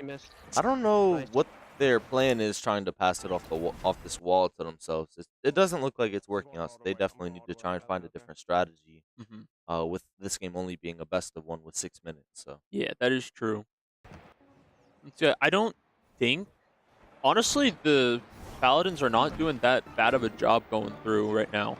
But the Reapers in possession looking to possibly score their first point. And my good gosh. defense coming out from Sam, blocking the goal. Just going in through. Magnum Pass not able to get as much momentum as he would have liked, getting hit. This is looking like a very back and forth, and like you said, what you wanted, a very comp game. yeah, the thing that I'm seeing from the Paladins that scare me a little bit is the self passes off the wall, which gives the Reapers enough time to react and try and get the ball, just like they just did. Yeah, And they're not as tight as they need to be. Yep. And then also I see the Paladins also going the full way around the track before crossing that first checkpoint, which is it's losing a lot of time for them with the ball and just lets the Reapers catch up to them and makes it a more difficult situation for them to try and make the whole lap go. But that was a good clear coming out. I don't know about that throw right there though, letting the Reapers get back into it. But definitely, I like seeing the amount of clears that the Paladins are getting. They're just not able to convert it, which is the biggest issue. Now, this is the first time the Paladins are actually capable. What is LA doing? I don't understand what the plan was there. Passing it up ahead to allow them to get more speed. It makes sense, but you see Cat sitting right under the goal, and it didn't look like he attempted to make the shot. It looked like he was just passing it straight to him. All right, so we got Mad in right now. I'm gonna be completely lost puppy. Yeah, I'm gonna be real with you. He looks lost. Yeah. But you I'm got not really LA seeing and you any got Sam pumps. going in. Yeah, he's not pumping down court. He's not getting ready for the uppercut on the other side of the wall. Yeah. It honestly feels like he's just a body. Yep. Good delay coming in for the Reapers to get the first point on this game. Looked like Cordy scored that first point. I would guess. I believe Cordy or so. Cat. I don't know. I believe that would be Cordy.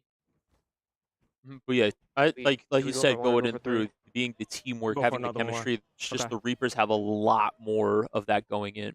Yep. Oh, and that was Cat. Cordy is on his first. Yeah, Paladins taking the early lead with the ball. I don't understand why they're consistently throwing it away. Yeah, they're throwing their chances away every time, and it's still such a tight game, so you can definitely win. But if we're more doing the passes in the game when you press Y and it automatically goes to it, the auto pass, that I understand. But just throwing it forward and hoping that your team can get there is not working out. See, like right there, I would have cleared it because you had all three at the back and someone on the corner.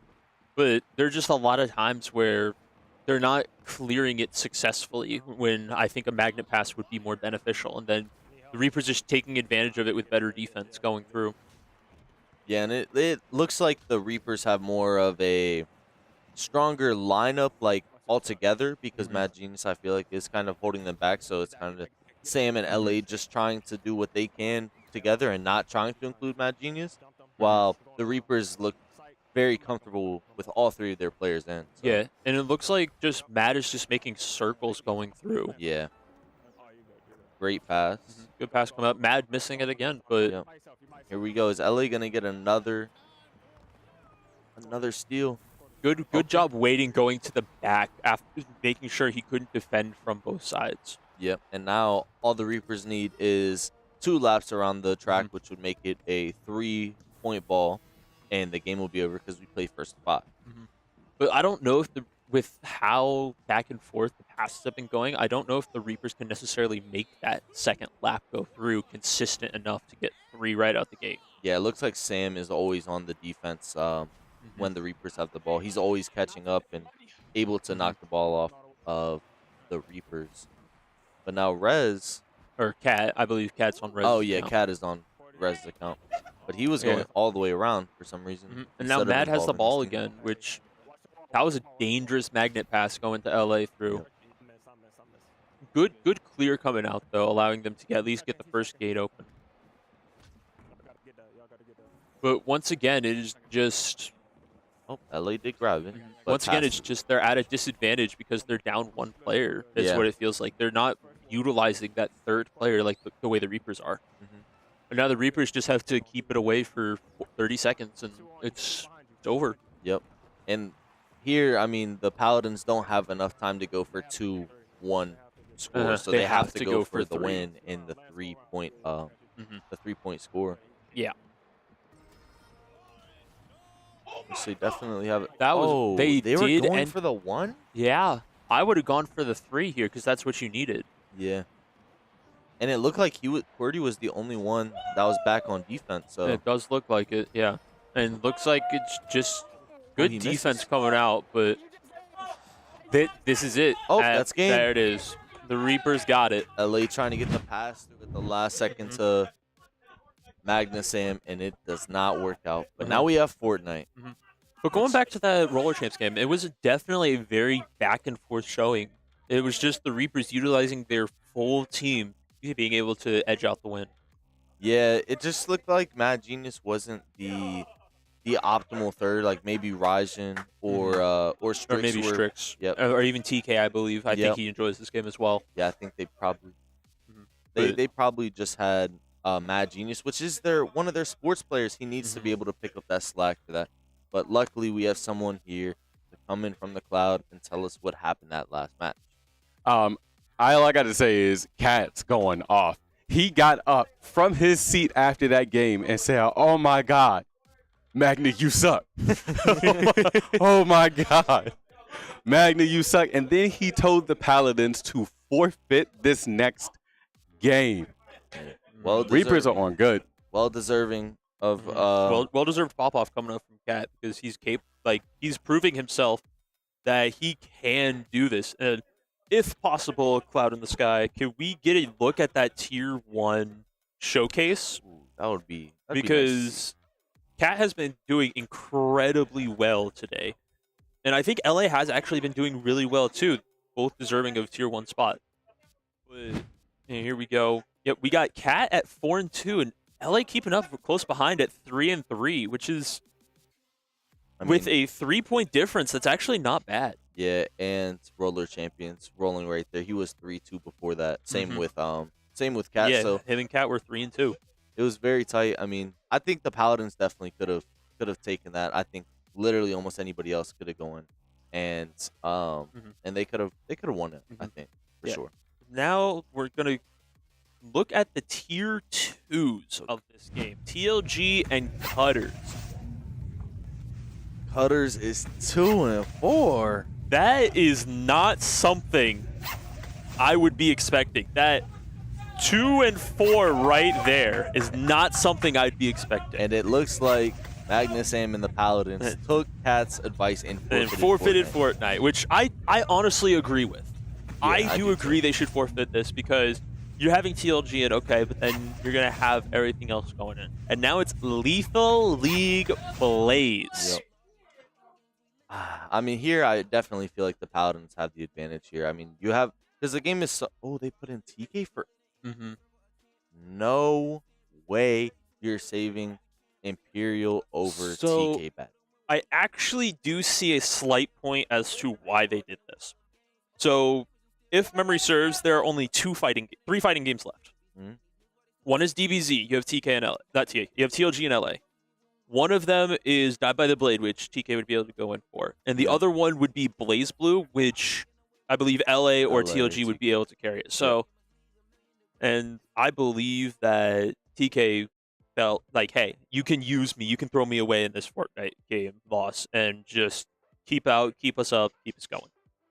I mean, I definitely see that. I just don't know if Imperial. Oh, and we have a Tekken. We got our Tekken for TK coming in clutch again with this Tekken. Yep. I did talk to him afterwards a little bit. He did say was feeling a little bit shaky going into Rez's Yoshimitsu. Just not always liking this Yoshimitsu matchup as June, even from across Tekken Legacy. But his movement just looked stiff, and then just Rez not blocking the spring kick. Yeah, if he would have blocked the spring kick, I mean, that's an easy launch and punish. Well, that's if he knows he can launch and punish it, or get a punishment of any sorts off the spring kick. Yeah. That sidestep right there from that Rez, was a really nice was a great sidestep, predicting the hop kick. But I wonder if, so you know how June gets her health back from from her heat. I wonder if he didn't pop that, or in the off chance that June doesn't get her health back from that. Like say that whole thing within the game is taken out. I wonder if that grab would have killed. The grab would have killed. Be very tight. The grab absolutely would have killed. Yeah. That grab right there, because June regaining the 70% of her gray health back coming from that heat burst is what saved TK with that game, because he did not break the throw. Yeah, it was a great call from TK, knowing that it was going to be down to the wire, so you have to kind of get as much health back as you can. Yeah, and I know TK a lot. He's my labbing partner. This is what we do. We both play June. He views that heat burst as a way to create space and doesn't always care if it hits. Yeah. Because it creates space and he will always get that health, that little bit of health regen back. Yep. Which is important. That's the one benefit of using June in the game. I think they've nerfed her so many times throughout so many patches since the game came out. And I mean, she's still always going to be a little viable because of that that asset that she has with her heat. It's to compensate for her taking her own health with some of her moves, being able to gain a huge portion of gray health back, which is huge in an aggressive game like Tekken. But here we are going into Lethal League Blaze. It's going to be fighterz and Midnight versus Imperial and LA, and it looks like we get Overwatch 2 next.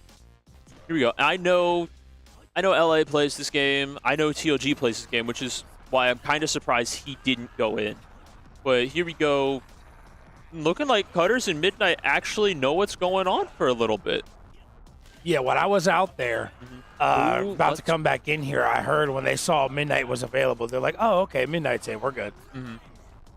But I do know that a lot of the Paladins players know what's happening. Unfortunate, just missing the timing. But so who was that won that first round? Looks like the Reapers won. Are they blue or green? The Reapers are blue. The Paladins are green. So, for those that don't know, because this is a pretty quick game and hard to track, what's happening right now? How does this game work? So this is what we have as under a sports game, where we are hitting a baseball around, looking to hit into somebody else to take it away their health. We play in a team-based format where we are capable of hitting it. And the more you hit it, the faster it goes. And the more damage it does. But it's looking like the Paladins are making a quick comeback, going through, taking 2 straight rounds, and it's just one of the Reapers left. It is a 2v1 situation right now. Well, they're just going back and forth trying to take that Reaper out. He is just kind of ducking and dodging the ball, hoping that they'll make a mistake and get caught. There he goes. It's just going. Good hit from the Raptor going through. Nice. There it goes. And looks like the Paladins take Lethal League Blaze. Now, traditionally with Lethal League Blaze, a lot of people view that as a fighting game. Yeah, a lot would of people too. I'm view surprised Lethal League as a fighting game. But I guess seeing that it is a baseball on a bat is kind of like, okay, I could see. Yeah. And it's kind of like a dodgeball, you know? So I guess it would technically be a sport rather than a fighter. So I could see that. So now we're going into Overwatch. You see the cat has to go in. You see TLG has to go in. So for the Paladins, you're probably going to see TLG, Imperial, Magna, Mad Genius, and then maybe LA. See, I honestly don't know if you throw Mad in here. I don't think you throw Mad Genius in here. I think you throw Strix in. Yeah, because maybe also you want to leave Mad for a sports game. So there are 2. So what I think the lineup is going to be, it's going to be TLG, Reset, Raijin, Sam, TK, Strix. Because that gives them their tanks, and that gives them a DPS with supports. Well, TLG has to go in. TLG has to go in, I agree. So the other 4 are going to be TK, Strix, Imperial, Sam. That's the 5. So no LA and no LA. I think you anchor LA, and I think you anchor Mad because the sports game's coming up. Yep, and sports games, and they both can cover some fighters too. Because Mad may not be as good as some of the others in fighters, but he can still play like DBZ. And then what else we have left? Blaze Blue, you still have, LA and Die by the Blade. Yep. And then TLG is up for DBZ, so that's not an issue. But going into the Reapers lineup, I think that's going to be a little more difficult. You know, you got to have Cat go in, so Cat's going to go in. But then I believe you're going to see Ricky, QWERTY, Rez, and Midnight. So here's the thing. I think the Reapers are going to be very confident in Overwatch, so I don't think they're going to be too worried because obviously I think you'd go with their 1 through 5 if you're going to, but I don't think they need to. Yeah. I think they're going to leave out QWERTY, and Cutters, so if they get a sports game, you know, that makes sense because most fighters are already gone. Yep. And QWERTY and Cutters can basically win if 2K rules, they got it. NHL, they got it because they're going to have Cutters, Cat, and QWERTY, you know? TLG, there goes TK, Sam, Raijin, and they do put in LA as that last support. Okay. They probably figured they need a good support, and that's what they decided they want to do. We got TK Badman. Not having TK could be a problem if Blaze Blue rolls because you got to think. But it's Wreckfest next. Oh, no, Ricky's not available for Blaze Blue. Well, so even so, TK being a madman in that game of Blaze Blue, having thousands of hours in, knowing each little interaction going through, he's probably passed that knowledge onto his team. Being it's one of the few 1v1 games that people should understand. Oh, yeah, look at Callie's yawn. Yeah. I'm calling you out on that, buddy. Callie is tired. But here we go. We got TK on the Mauga. Looks like we're going to have a Juno, a Reaper. I believe I saw a Zenyatta. I don't know who their second tank is.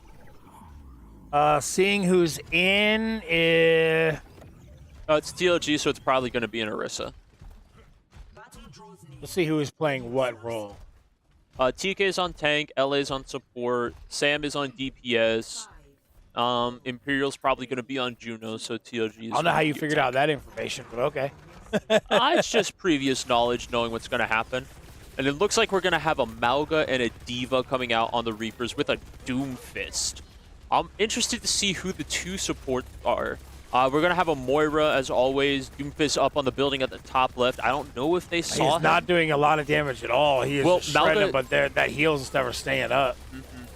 So the Malga has basically dual miniguns with 150 bullets each. But they are pushing the payload. Yeah, the Reapers are just diving in on the he back. got stuck. He got caught on the car, unable to go help his team, and then barely lives, but then dies right at the end. Yeah. So did that we was get a wheel spin? Because I heard him call it. Wreckfest is the next one.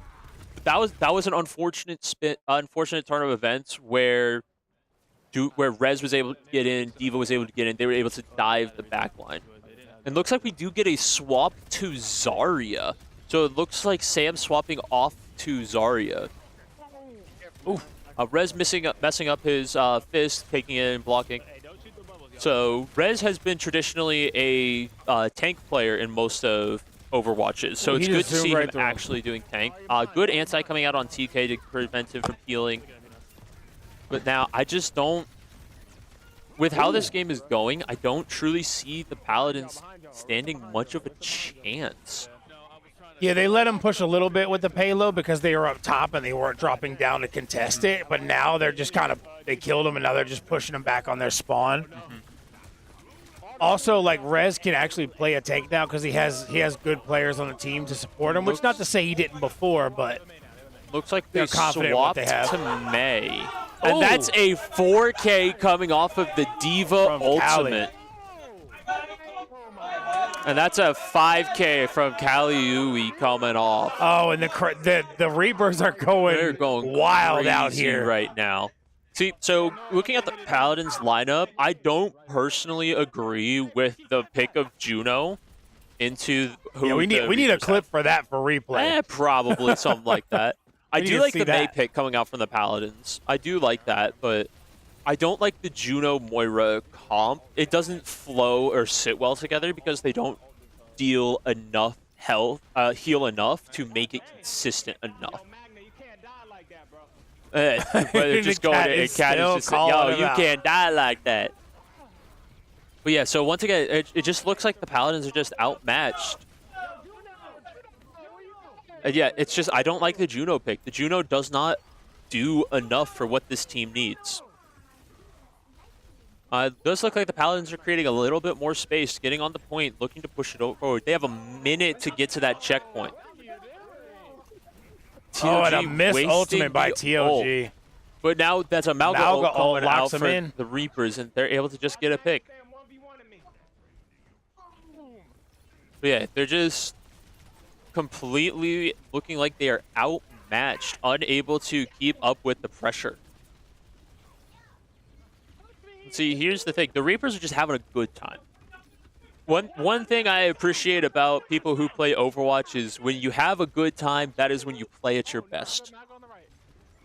But it looks like the Diva coming on the flank. She's about to have ult, so she's just going to drop in. He's going to just pop and do it again. She's just going to drop in with ult. That's 2 picks. There's the ult. There's the ult. That's another 2K coming out from Kaliui on the Diva. Good anti coming out. Good. Oh, Malga gets slept. Oh, good nano on Kaliui, but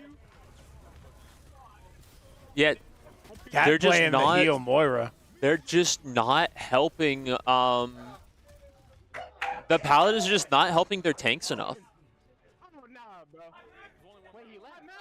And looks like someone accidentally left the game. Magnus Sam left. Magnus Sam accidentally left the game. He must have got frustrated because they were chirping at him. If that's the case, they're either gonna have to play a man down or they might have to take a forfeit. It should let him rejoin. Yeah, now it looks like we got Rez coming in on the Genji, still looking for that dive because they don't need him as the Doomfist anymore. And apparently, Cat has never played Juno before, but he's confident enough in his team basically to say, hey, cool, I don't care if I don't know this champ, we're going to win. So, yeah, so we're going in. Looks like because Sam left, it is going to be a 4v5. But I would be completely honest, after that first game, I don't think it matters. Yeah, I don't think it's going to matter at all. At this point, if you're the Paladins, do you just save time and just FF and move on? The game's going to... They only have to get 43 meters. The game is going to be over very it auto shortly. ends. It auto ends once so you get past the point. Yeah, so they don't have to. And also, well, technically, it doesn't auto end because you can push it back. But it's because the Paladins started pushing it, and the Reapers now have a chance to push it back, that it will end. No, I know, but I'm saying, like, if they push it, but then Paladins take it, they could technically push it backwards. Technically, so yes. I don't know if the but game is going to auto end. Once they get past the certain point, the game will end. Okay. Yeah, it looks like Malga, Moira. Yeah. See, I just don't like the comp that the Paladins have been rocking with. And I don't think it's so much the comp as it is. I just think the Reapers are better at the game. I don't think it's the Reapers are better skill-wise. I think that it was team and team comp that made them better. And it also doesn't help when TLG doesn't mute his mic so the enemy team can hear his comms. Why would I hear his comms? Because they were all in one party, and there's something called a party chat. And in the party chat, even mid-game, you can't hear comms if it's a custom game. Oh, I've never heard somebody else's comms mid-game like that. So It's a very minute thing. Most people who join VC with it automatically being muted, but if you have it open, then again, you can hear it. That's probably because I'm always playing in Discord, so I'm never actually using the game sound. Exactly. The chat, I'm always using. Always using Discord, and so the game I usually have everybody muted, so that's probably why. But yeah, strong. But now we're going into Wreckfest now, so that is a 5v5 racer, and as we all know, there's no more buses, so you're gonna have Cat, Cutters, and Cordy have to go in, and TOG, Strix, and Mad Genius gonna have to go in. I can see Imperial going in for that one, and then probably Magna. I think Imperial and Sam going for the Paladins, and I believe for the Reapers, you're gonna put in.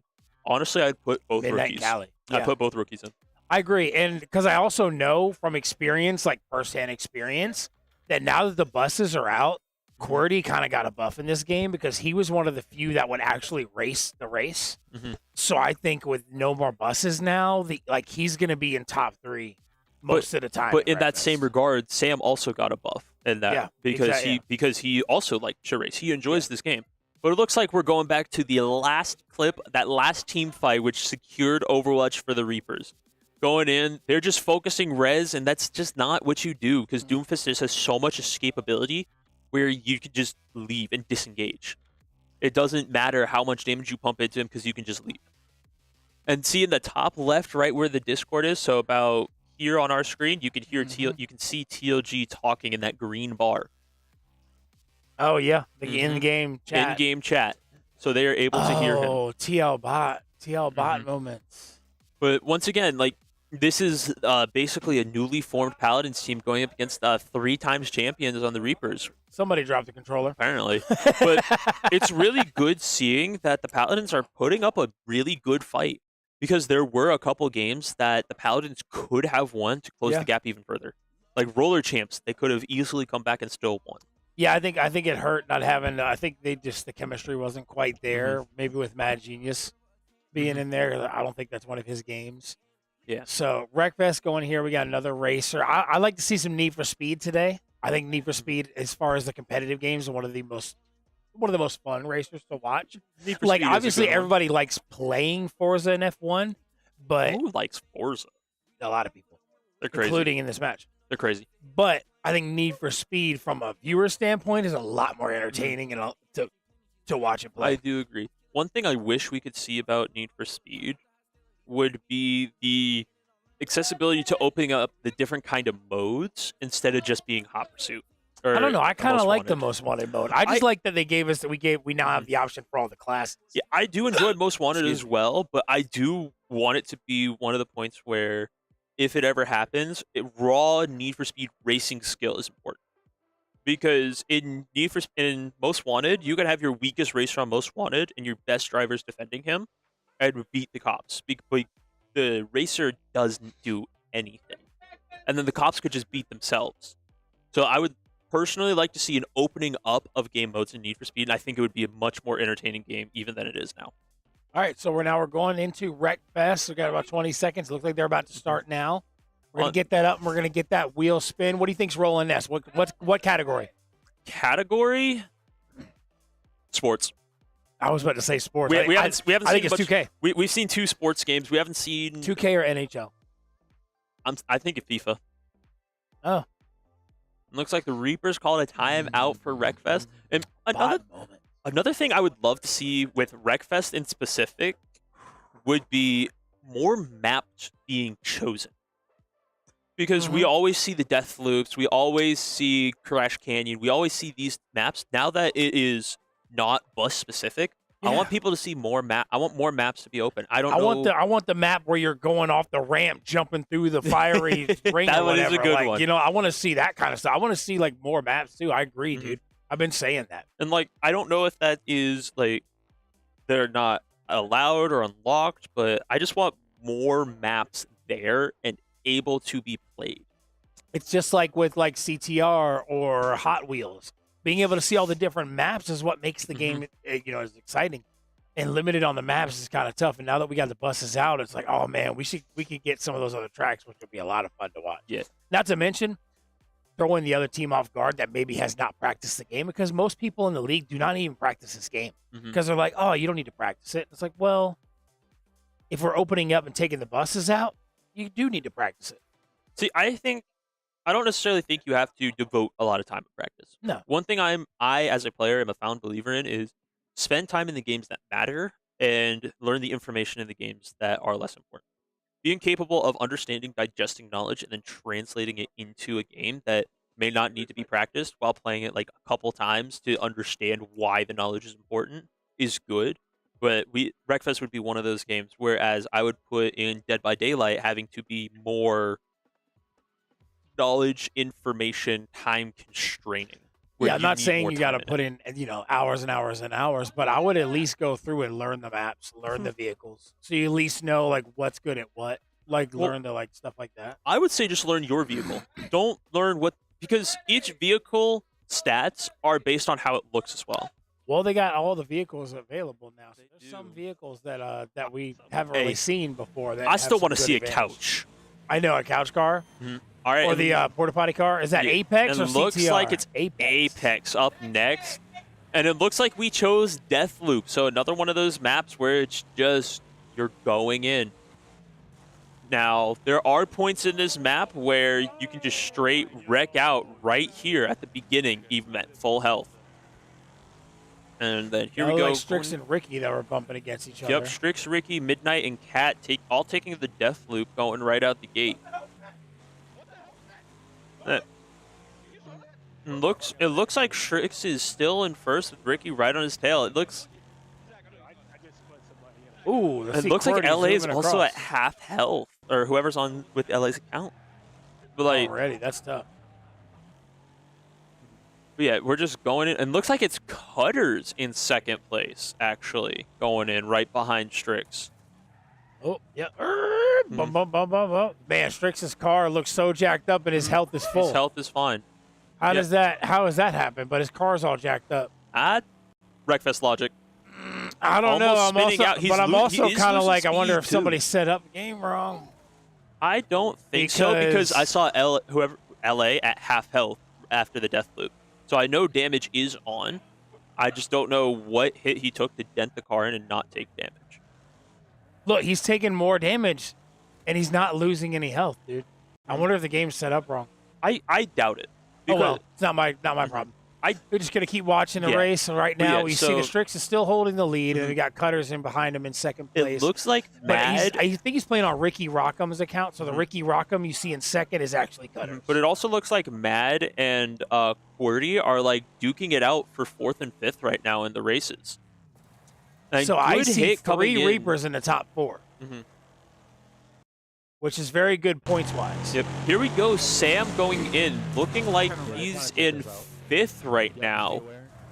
Now he's in 4th, so that's 2 Paladins and 2 Reapers in the top 4. QWERTY dropping down to 5th with about a second behind, but Sam almost spins out. Somebody behind him really low health. That's QWERTY. Really low health. And it looks like TLG is right behind Sam, about a second behind. See, if they collide mid-air here, I think Sam would win that fight and QWERTY would be knocked out. But with the health, yes. But I think QWERTY, it looks like it. QWERTY's more worried about hitting people than winning the race right now. Maybe that's a strategy choice. Maybe. But if the game were to end right now, the Reapers would win off points, even with the Heroics Strix being in first. But once again, it just comes down to how far and how capable you are able to be in this game. And like you can hear the comms coming out from the Paladin saying who's weak, who's strong, and who's doing stuff. And it looks like Strix is actually on LA's account, so that's not Strix in first place. Oh, interesting. I wonder who's actually playing under Strix's It might be TK or TOG in first place. Oh, he takes some damage. He's got 8 health, and he's just going to try to take somebody out with him. Down to 3 health now. So the voice in my head just told me that it's Imperial who is in first place right now. That actually tracks and makes more sense. That does make sense, but... So he knows he's out. He's just trying to take somebody out with him. Yeah, there we but go. He's got to be careful. If he tries to Imperial clog up that first. loop, he can end up screwing his teammates, too. So he doesn't want to clog up that loop if he can avoid it. Yeah, we do have Imperial in first, but Strix kind of blocking him out, and looks like he took out his own teammate on accident by that with clipping him right there. Well, Strix almost took out the person that's in first place. Yeah, So- which is his own teammate. Ooh, that's a hit. No way! He died from one hit. It also, from what I heard, it also looked like the person who hit him wrecked as well. So it looks like fighterz is also out. That was the craziest thing I've ever seen. Clip it. QWERTY is 1 health going in. He is 1 tap away. TLG coming in at second. QWERTY is in third. So they got the point lead, but they have to finish the race. If nobody finishes, they lose. So somebody has to finish. I don't know if anybody has yet. Is it just TLG left? No, the cat's still in. No, for the Paladins. Is it just TLG left? Oh, maybe. If that's the case, TLG's got to win the race. But even then, winning the race won't secure him the win. But yeah, it's looking like... Seeing how low QWERTY is, though, he could accidentally go out. No, there's a lot of Reapers alive still. And then Cat won the race, so that's going to be another Reapers win. The Reapers do barely pull it out. I think this game was a lot closer than it looks. Yeah, the points don't really show how close it was and how competitive it was the whole race. Yeah. But man, what a play. He was winning the race with almost full health, and then one hit on the loop takes him out. That's wild. Yeah, well, he ran into it. Another car rammed into him at full speed. So it took him out, and it just took everyone out because of the damage dealt to it. All right, so now QWERTY finishes in third. And it does look like we do have one more person, and Mad Genius on the Paladins is still racing right now. But I don't know if he's going to be able to finish. Oh, wow. Matt's not even close to his last lap. I think that's going to be it, and it might result in, he's going to DNF. He doesn't have enough time to finish. He's not going to have time to finish, yeah. He's got 3 health. He might not even make it there once he hits the loop because he could end up bumping something. Man, his car is, yep, that's it. That is a Reaper's win. Yeah, but once again, definitely a good, strong showing coming out from the Paladins in another game that the Reapers have traditionally dominated. So now they have Apex, no Imperial, and no Magnuson. Which is just unfortunate. But we got to get to the replay. That was epic. Let's see this replay. We got Imperial going in first. Clear first place with 1 lap to go. Accidentally knocking out his own teammate. So look, who's he on has 1 almost health. full health, taps right through, takes practically He's at no 90 damage. health. He's at 90 health right now. You got So he must have fighterz came right behind from him. above, or No, he came. So he's hitting the loop, and then fighterz hits him right now. He's gonna hit him. Oh my gosh, how did that take him out though? It's full speed hitting underneath the car.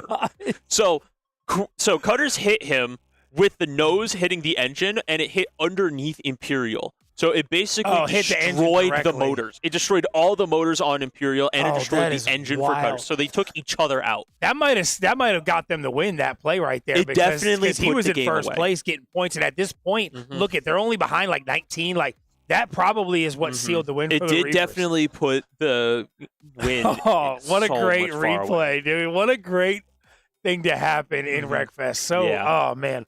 And see, this is what happens when you don't play a bus. And now you got Apex, and you have no Imperial, no Magna. That is not good, looking good for the Paladins. Right. So they're going to have to settle with Mad. If you're looking at their best chance, Mad Genius, LA, and maybe like TK. I mean, would put honestly, TK in. honestly, at this point, I mean, if they do play it, they need to just camp. They need to camp and try to see if they can just squeeze you it do out. still play it, but it's going to be a tight contention because you're going to have basically a really strong lineup going in with, I believe it's going to be QWERTY, Ricky, Cutters, but and then just going through, it's going to probably be Mad. I don't know. It's hard TK, to and say because TLG would Cat have likes to to play Apex too, I believe. So it's hard to say who they're going to go with because, but right now, I mean, the Reapers are in like a great spot. They can put any of those 5. It doesn't matter. Paladins putting in TK, Strix, and Mad, anchoring their tier 1 and tier 2. And it looks like the Reapers are putting in Rez, Ricky, and QWERTY, also anchoring their top 2. Ricky and QWERTY together in shooters is a problem, and Rez too. Like that is a dominant 3 right there. Yeah. Oh man, I don't know. There's very few in the league that can beat that 3 in Apex. I think there's very few in the objectively very few in the league who can beat them in a shooter. Period. Yeah. Period. Like I know Overwatch is probably their weakest shooter. Yeah, and they still win that. And they're still fairly dominant in that. I know. No, actually, Siege. Rainbow. Siege. Rainbow's Yeah, I was their just thinking weakest. about Yeah. Siege. Siege is probably their weakest. But thinking about the shooters that they've won the finals today. They've won Overwatch today. They won Fortnite by an FF. They're winning, consistently winning shooters, which is driving the gap further and further apart. And it honestly begs the question whether the Paladins even play shooters. So we just got the call. We heard the call over the top. It looks like it's a forfeit for the Paladins. I'm telling you, that makes sense. It does. Without Imperial or Magna, there's no point in them playing that. Do we get my Maelstrom? We get my Maelstrom. I'm happy. Maelstrom. It's a good day. It's a good day. I like Maelstrom.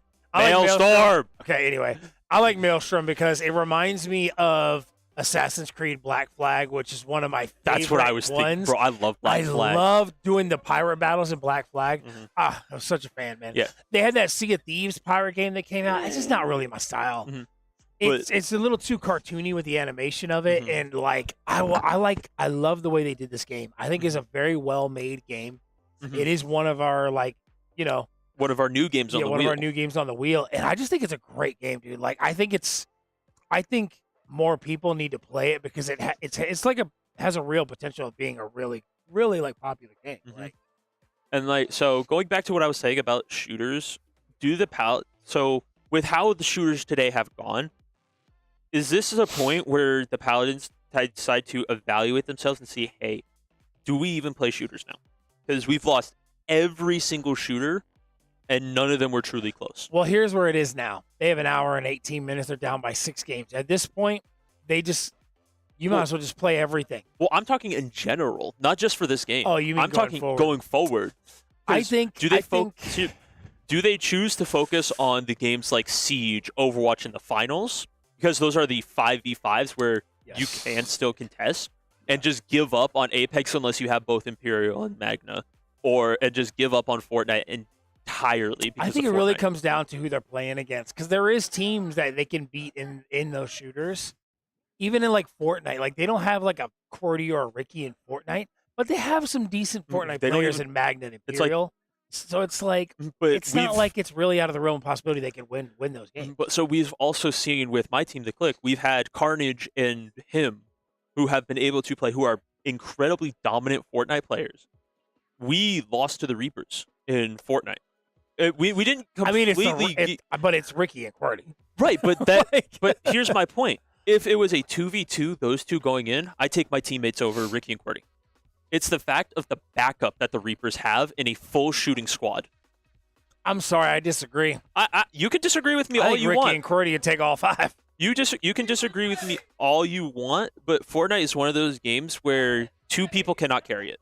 Siege, 2 people can carry it. Oh, you say that, but I've seen Cordy carry it by himself or with another person. In a 5v5 setting, has he carried it? Well, in the 5v5, in a 3v3, this season, no, because in this, a 3v3 this season, no. In a 3v3, it is doable. But in a 5v5 format of how Fortnite works, if you have a team coordinated and each team has 2 players, the coordinated team will win. You saw what happened when Bo Steve Pizza Man lost to a 5. Like Bo Steve and Pizza Man are incredibly good at Fortnite, but they lost because one team had better communication. Well, they also lost to X-Gods, who are like amazing. But yeah, going back to this Maelstrom, it looks like we are having both sides tier 1 and tier 2s going in, and then the Reapers are putting in Rez while the Paladins are putting in Magna. What do you think about the decision of putting Magna in? So Magna is actually good at the game. He just had one mistake in the first match they had in Maelstrom to where I guess he like set something up and his like controls were wrong or something. So he cracked right into the wall and went out. So he didn't really get a chance to play. So from what I understand, he's actually pretty good at the game. He just had an unfortunate thing that happened to him by accident in that first matchup. So I think it's a smart call. Okay. And it looks like here we are in getting the wheel spin in the pre-game lobby. It's going to be that Valerant. It is going to be Valerant. There we go. No. And Sam went in. Oh, no. They put Magna Sam in, and Valerant rolls next. I don't think it would have mattered. I don't think it would have mattered, but it would have been better chance. Oh, now you see they're ganging up on him right well, here. This is the pre-phase. The battle royale hasn't started yet. But it looks like the Reapers are all on the dwarf ships, all on the dwarf tank ships. So these ships are omnidirectional fire and the tankiest of them, and you can't slow them down because they don't have any sails. You can't shoot the sails down like you can on Magna's ship or on TLG's ship. You can't shoot their shields down. Or their masts down. All right, so the battle starts right here. We're watching the cat who's going backwards. Cat is going backwards into the storm. What is... Cat? Cat, are you dead? Cat? Cat? I wonder if this is the same thing that happened to Magna Sam in the first match. Cat, Cat's out! Cat is dead! Cat, what are you doing? Cat! Oh, well, it is now a 2v3 in Maelstrom due to the unforeseen circumstances of Cat driving straight backwards. It's Maelstrom. Maelstrom. It looks like we're getting a fight right out the I'm gate. going to say, with the cat's face, clip it. I would have clipped it even without the face. That's going to be a Logan Summit moment. Another Logan Summit moment by Cat. Yep. Well, you see we got a battle right here going against fighting LA and TLG. Yeah, Cutters they're and all Cordy. in. They're just fighting. I want to know where They all chose the dwarf Sam ships, which is interesting. Well, the Reapers did. Yes, that's what I mean. But Sam and TLG took the human ships. No, Magna, I think, has the ramming orc ship. He does not. That is a human vessel. Oh, it is the human one. That is a human vessel. It's looking like Cordy's front side armor is incredibly low. Looks like he's probably going to set out some landmine. But TLG is on the orc ramming ship. Okay, yeah. TLG is boarding him on the side. They popped the landmines for a guaranteed hit on TLG. See, if I'm playing this game, I'm calling out, hey, armor's almost down. See, in this game and how we play it, I personally do not like the ram ships. I do not view the ram ships as being good in this game because of how oriented they are and the kind of defenses that I can put to basically have countermeasures to them. But now it looks like they're just ganging up on LA, and if I'm LA, I'm calling out, hey, front side of this Cordy's ship is almost dead. Cutters is almost dead too. Yeah, Cordy's missing his front and his side. And see, this is where what they But need to do here right here is another team coming in. This is where if you were smart, you take advantage of the other team attacking and you get away from Cordy and Cutters. But it looks like they're try just to take advantage going of the other back. team, It looks get like they're them just to going back in. They have no care in the world. They feel they can beat them. I don't know if that's the play. I think they just realize. But Sam is almost at full health still. He's just been playing in the backlines, just waiting. Yeah, I'm dead. And his the front side armor is down. The right side armor is down on QWERTY. Cutters goes down. Cutters goes down.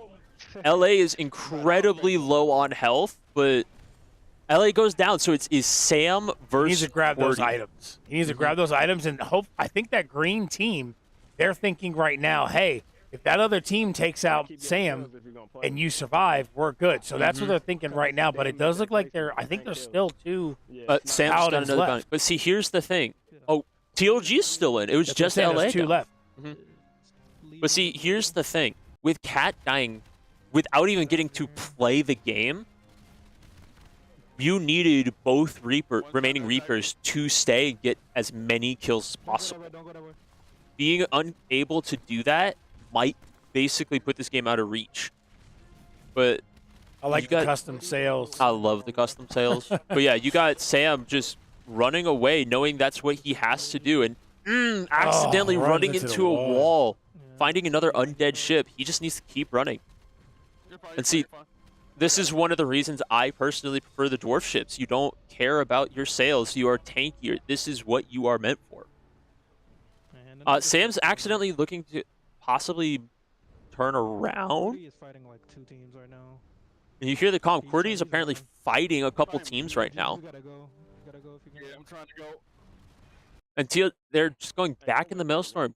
QWERTY is doing a really, really good job of conserving his health. Hey, get TLG, get TLG. Oh, he took a lot of hits from those teams, but there's a lot of clusters of different teams fighting. TLG So right here, TLG right here. at this point, Get him it's out. like, does he? I mean, it looks like he's just using the shield and sitting there. Yeah, get TLG. Get But TLG. yeah, I mean, all those teams basically fighting at the same time. He needs to take keep turning advantage on, of that keep and just turning get out of there. He has to come Yeah, leave, he has to come so, leave.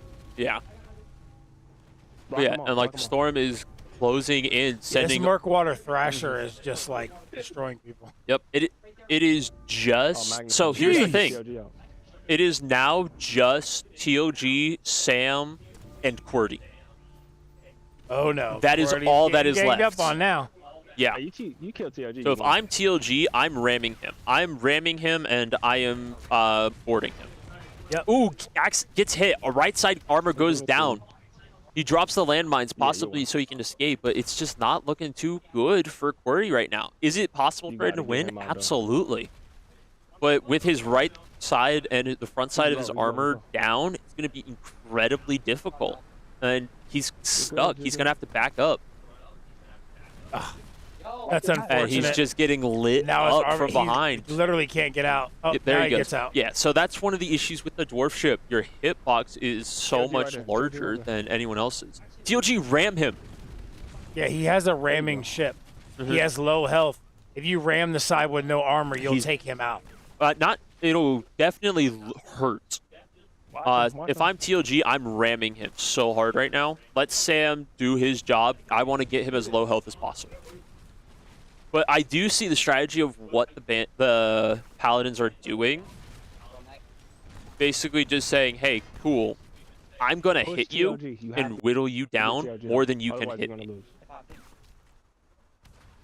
But once again, it's TLG caught in the maelstrom. Maelstrom? Stay on Magnus hit. Stay with him. And Stay on TLG's top of him. caught in the storm. Push him. He Stay might on not make it out. TLG is out. It is Sam versus QWERTY. Now see, we're getting down to the wire. There's very few left. See, here's the thing. Oh, he can. He can.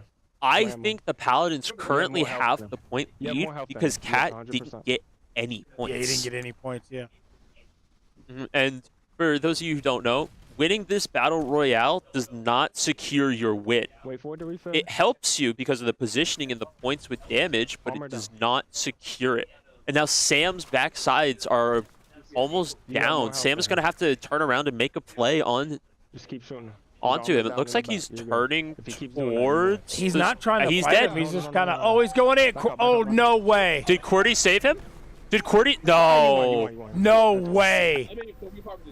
Check the score. Check the If score. no way. QWERTY got him out, Nah, but we now got- it's the point calculations to we got- see Hold on. did the Paladins win it or Four did the bounties. Reapers clutch it? He came in first. Because looking at that, the Cat and Cutters are very low on the point board. It is Yeah. just QWERTY up at the top. So, and you have Sam. I guess it depends on if you're going by collective score or who wins. It's collective score. He had the same amount of balance. So. Oh man. Well, first place gets you some score though. But yeah. But let's see how this match started. Let's see why this was so close. I just don't want to block it, Faye. I want to see this. Hold on. This is why it was so close at the beginning. Cat is just putting it in reverse right now. I wonder if the arrow keys were reversed. He's trying to alt tab and everything. And he's just going backing it up. I think these keys were reversed. Look at him. Watch he's his like, face. Why am I? Oh, I'm dead. Like Just that made is my day. Oh man, Cat with the bot moments again, man. No, you know, I that's mean, true. what can you do when your tier 1 is just making mistakes all day? You know, have fun every week a new mistake. I know, but see, even with him being tier 1, making those mistakes, the team is able to rally enough to him to be capable of what is going on. But not just tier 1s, we also have tier 2s, so maybe we can get a tier 2 comparison. Possibly, I think that would be a good idea. Because last we checked, Cutters had a negative record as a tier 2.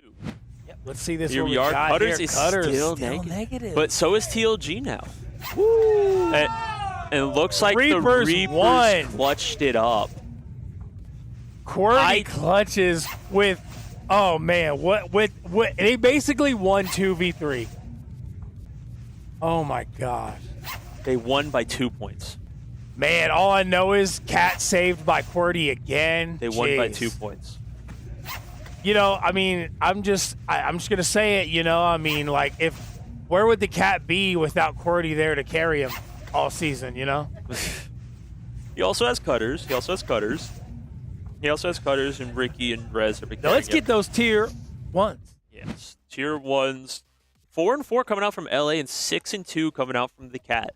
They're still incredibly close together. And LA has been in for 4 of the Paladins' 5 wins. Yeah. And Cat's only been in for half of his. See, that just shows the teamwork behind the teams. Where the Paladins, this is their first season truly together playing a game. They may have vets that are not rookies starting on the Paladins right now, but this is their first time playing together. The Reapers, their core 5 or core 4, have been together for 4 seasons now. Then you're adding in QWERTY, a strong shooter, and then rookies in Midnight and Kaliui just bolstering up that already strong shooting core and just going with teams is just incredible. But we have a setup timer here, about 2.5 minutes, so we're going to stop for a second and hit to an ad for our great sponsor, Surf. If he loses this now, I don't even know. All right, calm down, TLG. You just lost to him. Calm down. Stay focused, bro. Stay focused. Going great on his trail. Right now, hunting down that kill from the Bandits. Oh, and there Ken, and that one goes in there, taking this one away. It's 5-2. The first half is really starting to go their way. Yes, it is. Definitely. Yes, this could be a runaway, I keep saying. And we're back after that short ad. Thank you once again, SurfThing PC, the official sponsor of the UEL, for giving us all of these PCs that can run all of these 33 games that we run in a 4-hour period. Yeah.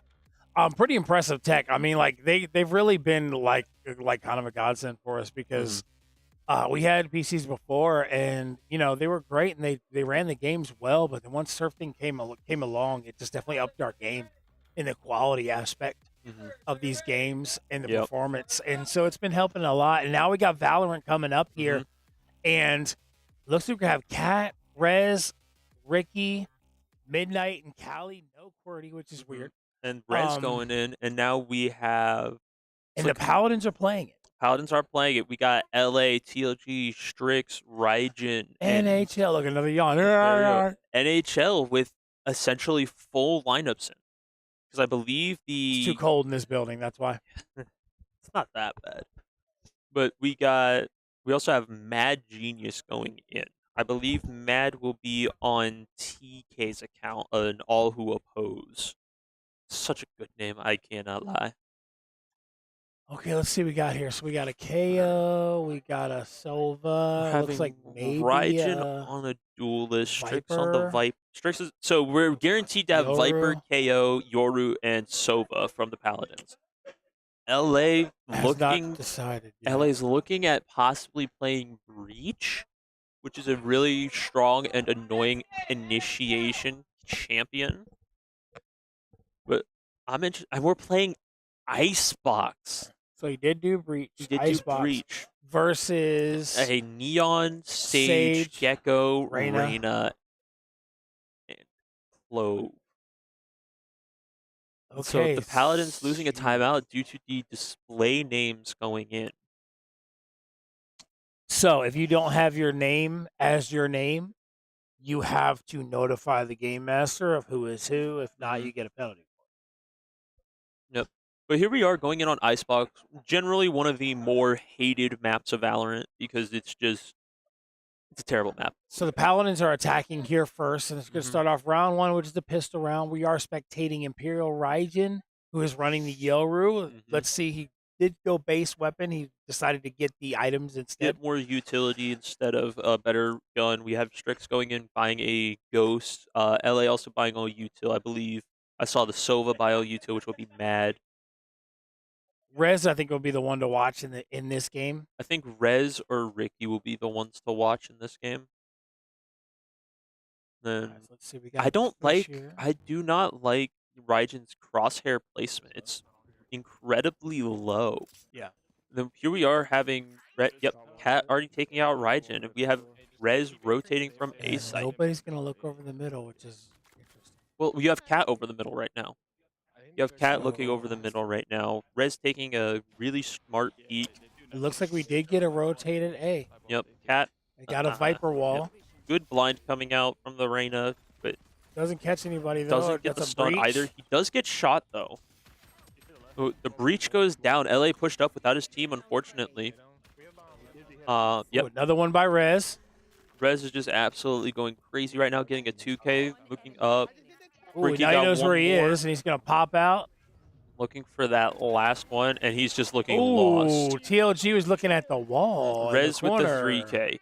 Yeah, like this is just, once again, probably just going to be Reaper domination. Yeah. But, I mean, Valorant is a tough game. Like, some people have it, some people don't. That's why it's one of those shooters that, like, if you don't have it, it's sometimes not worth playing. Yeah, and I know for a fact that Mad plays this game on console, and PC Valorant does not have console support or controller support. Yeah, which is it makes sense, but it would be good for UEL wise if we were able to make that work. It would be awesome, but it is what it is. But Rez immediately popping the ult, moving up to A site, not getting tagged, looking for an aggressive angle. If the Paladins are ready, he's going to absolutely snipe all of them off. The problem with this just game missing too the is shot. even if if you're not going to win it, it's like you don't want to play it because even if they sweep you, Takes out it's still going to TLG. burn so much time. Yeah, TLG goes down. Cat's already gotten LA. Raijin see did something get thrown across Ricky. there? Yep, and that's just one down. Yeah, Rez is just going absolutely crazy. Phase. Oh, that was the ultimate. Oh, still manages to get the kill. Raijin missing the kill and Kaliui protecting Rez. This game's not going to be close. Yeah, it's just not going to be close. Rez is already 6-0. This is a game I know the Reapers have put a lot of time in. It's another shooter that they like playing, so just being able to have everybody go through is honestly really important as a team, just being capable of doing all of this. What I would like to see come from the Paladins is them hitting B site, which is traditionally the stronger attack-favored site, going in for the defender. Raijin able to take out Cat, but 2 kills coming in. They're going B. That is 2 down. It's a 3v3. Now it's a 3v2 in Paladin's favor, finally hitting that B site. But at this point, Reapers are just that's because the Reapers this round basically just pushed in. They just didn't have no fear. They were like, yeah, whatever, let's just run in there. But they do get the plant off. Now, what I'm worried about the Paladins is they don't have anything set up right now. Kalyui got Raijin. Oh, he got blinded by him, but he's able to. And Nope, he does. Nice. They're diffusing. Did they hear the diffuse? Is Kalyui sticky? Kalyui sticky it. Kalyui got it. Oh my! They let him stick it, and I they like got that the gun. Insult to injury. It's a kid A. It's a kid A. That is. I like how he went in the insult. chat and just put question marks. Like what just happened? That is just insult to injury. Not being set up for that play that Kalyui made. Oh, now he's trolling. He's like, I'm just gonna use this. Hey, No, the he's Odin's buying not the op. the Odin's not a troll. All right, the Odin works, but him going with the op and a shorty makes more sense. I feel like he's going to take a more aggressive angle with that. Yep, right there. Ooh, the Sage actually messing him up, so he couldn't take the high ankle, and just instantly popping a shot. Neon pops are all to run across the map and go for kills. And there's one. Rez just pulled up, but TLG got him on the drop down Good play, headshot, TLG. and now it is just LA against everybody. Oh, LA's sneaking onto B site and planting.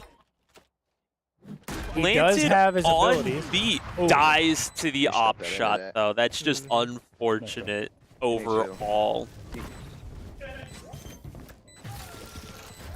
And now they're trolling each other. Yo, if I'm Gecko, I'm throwing a molly. They're just like, oh, you're gonna defuse? Let's see.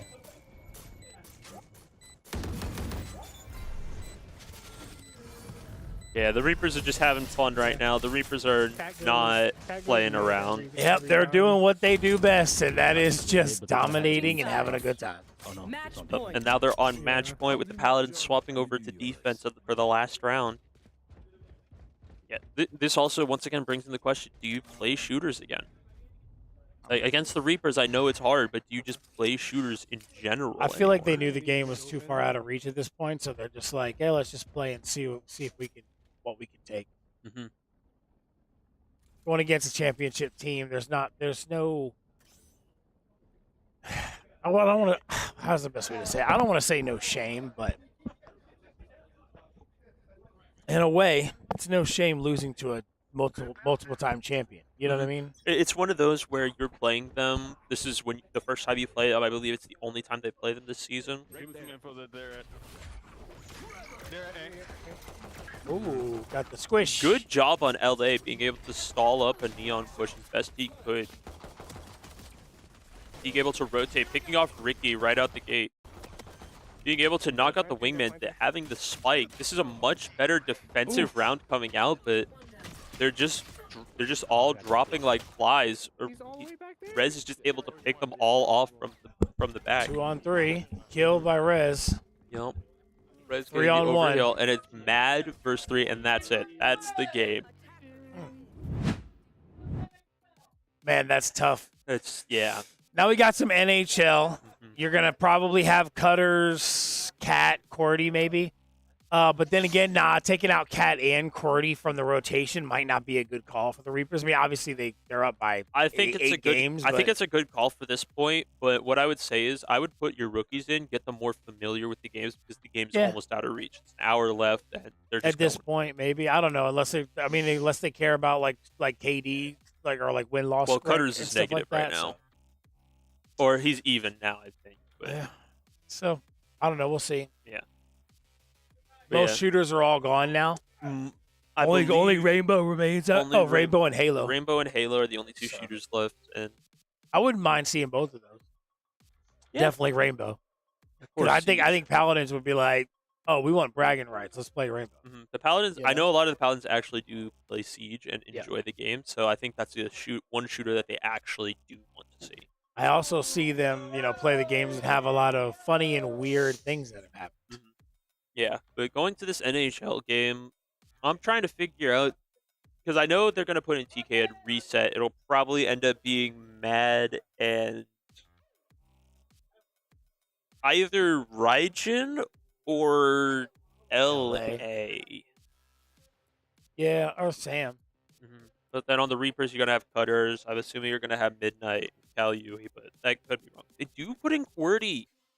They do put in QWERTY and Midnight going in for NHL. They believe Cutters and QWERTY are enough to carry it. Well, they probably figured if they get like 2K, they could still win it with Cat Cutters. Yeah. Yeah, definitely a really strong, good game coming out so far from the Paladins. Even though they are down 8 right now, it is still, they're keeping it close. There are 3 games that have been in contention all the way through. Less than 5 seconds remaining. Are we going to get a timeout or are we getting the game? Last timeout on the Paladins. It's going to be TK, Raijin, and Matt Genius. But I think this is a great experience for the Paladins going up against your defending champ Reapers, being able to see where you stand against the top dog. Where you stand against the confirmed top champ, the confirmed consistency coming in from the Reapers. Yeah, I mean, like the Paladins after that first game, their next game they look decent, man. They look pretty good. That's not? Are they 1-1? Have they only played 2 games? They have only played 2 games. They played against the Bandits, had a month break, and then played against us. Yeah. Yep. Beating y'all. Yeah. Be quiet. Hey, who beat you? Both of these teams? Both of these teams, yeah. That's why it kind of hurts. I have to commentate this. But, you know, it is what it is. But they're both really good teams. We took both losses on the chin, and we're moving forward. Yep. That's all you can do. Just got to try to work and get better. This scenario with the Paladins, I think that kind of shows them. But you know what? Even the Click had a similar thing happen with the Reapers, where they just pulled away. You know, it's just that's where they are right now. Honestly, if I had to say, season ended today, Reapers versus X Gods is what it would be. I think. X Gods just seem to be dominating, which I'm not surprised. I figured they would be good. But if you look they had at a lot of guys from New Moon that came over that are performing very well. Their rookies are amazing, and then you have Havoc on there as well, who's already a great top player in the league. A lot of people may not think it, but he definitely is. Havoc and then you have like what's going on. All right, so that's forfeit Paladins, so they're not playing NHL. Forfeit it makes sense. Paladins. You're not going to beat them in NHL. It makes sense. So move on. I don't even know if that was a forced forfeit, and we get ejected rivals with no Imperial Raijin. And hey, I got a personal connection in this one against the Paladins. I called them out. What, not practicing? No, I called them out that it didn't matter what map they picked, and I'd beat them. So hopefully they've been practicing after that embarrassing loss. So if I remember correctly, wasn't Imperial doing pretty good, but then he messed up on one of the Skyfly parts and then got completely screwed and couldn't finish it? Yeah. Yeah, but I remember he was leading for like a lot of the time, and then he made a mistake. I let him lead. I didn't feel like being first the whole race, so I made it look close. Calm down, son. Hey, I'm dead serious. They still lost it. We got less than an hour remaining, so we're in the final hour of the game today, 14-5. Yup. Man. For ejected rivals, I think the Reapers probably put in Ricky and Kalyui, leaving up their top 3, and then the Paladins put in, I would say, TK and Sam. So I think it's about that time. Nice and cold in this building, so it's nice and comfy. So that's why, as this game winds down, it's about slot time, guys. You getting sleepy, old man? Yep. Getting sleepy, son. That's just how it is when you're my age and when you're watching a domination. 14-5 right now. But I was hoping for a competitive banger today, but it's just the score. The champs are doing what they do. In my mind, the score does not truly show how close this game has been. Sure, we have had dominations like Valerant, Overwatch, but we figured those games would be dominant. But then we've had close games like I would say Checkmate's been close, Roller Champs have been close. Wreckfest was incredibly close. Maelstrom, as close as it can get. And that's 4 games where if the Paladins had just barely clutched it up, this game would be tied. Or they'd be 1 game down. Okay, we got 2 minutes left, and we will be right back. Yeah. Did you know poor posture while gaming can cause serious neck and shoulder pain? Meet the Volari Pillow. This pillow is designed specifically for gamers. It gives your neck and shoulders the support they need, reduces strain, and helps you sit comfortably for hours. It's extra comfy, and hey, you can even pick your style. It comes in rare, legendary, and epic levels. Match it with your setup by choosing from a variety of colors and designs. Don't wait for the next ache to hit. Level up your comfort with Valerant. Use code UEL15 at checkout for 15% off your order. Grab yours today and feel the difference in your next gaming session.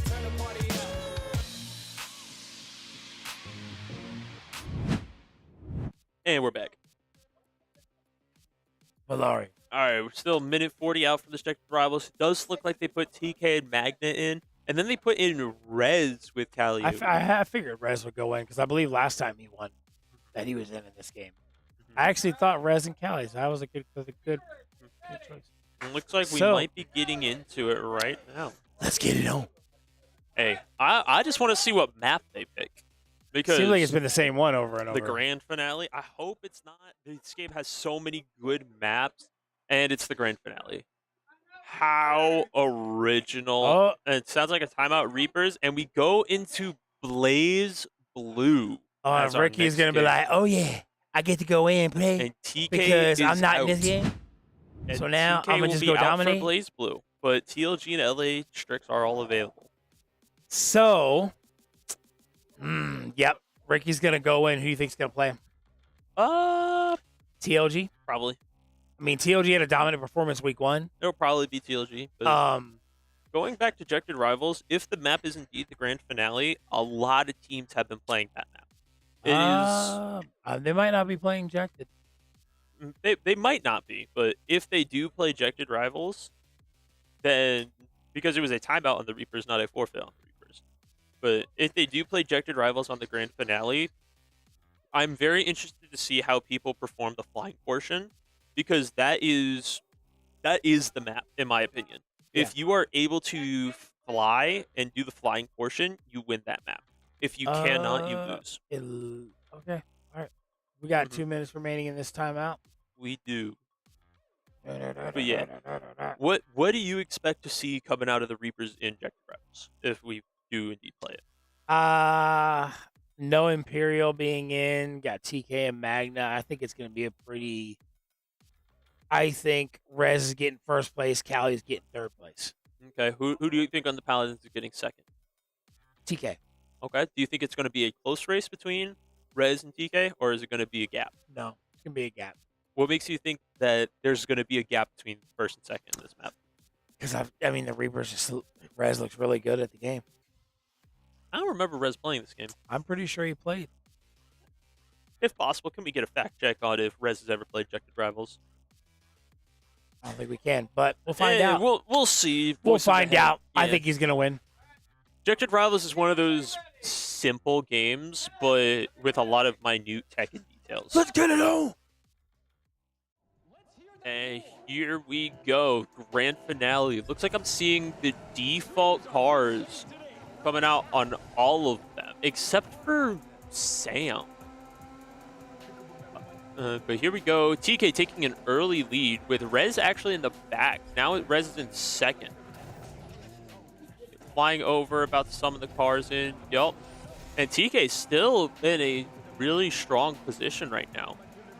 But Rez is very close behind him. They hit the walls. TK takes it going. Interesting point of flight right there from Rez, knowing the shortcuts coming up. And he's taking the wrong route. Looks like TK has the map knowledge advantage on him, being able to push in through the lead. This is correct. Kali's going back and forth. Kali's in second right now, but Rez is about to pass him. TK is currently still in first with like a margin of 3 seconds. Sam is pulling up in last place. Yeah, I couldn't even see him. Yeah. This is in the air. Here is usually where people get stuck. Yep, see? Yep. Just like this. This is the part that if you do not do well, you will lose. And Kali just passed him. And Kali and Rez have passed. No, just Kali. But see, here's the thing. If Kali misses this or gets hit, TK's back in first. TK taking the right, but it looks like Kali He might run out. He's not. He will be able to make it. He'll be able to make it to the end. You can summon your car about here. There you go. Ooh. Ooh. The game bugging him out with the car summon. Unfortunate timing. Allowing Kaliui to just get farther ahead. And Kaliui's like right near the end.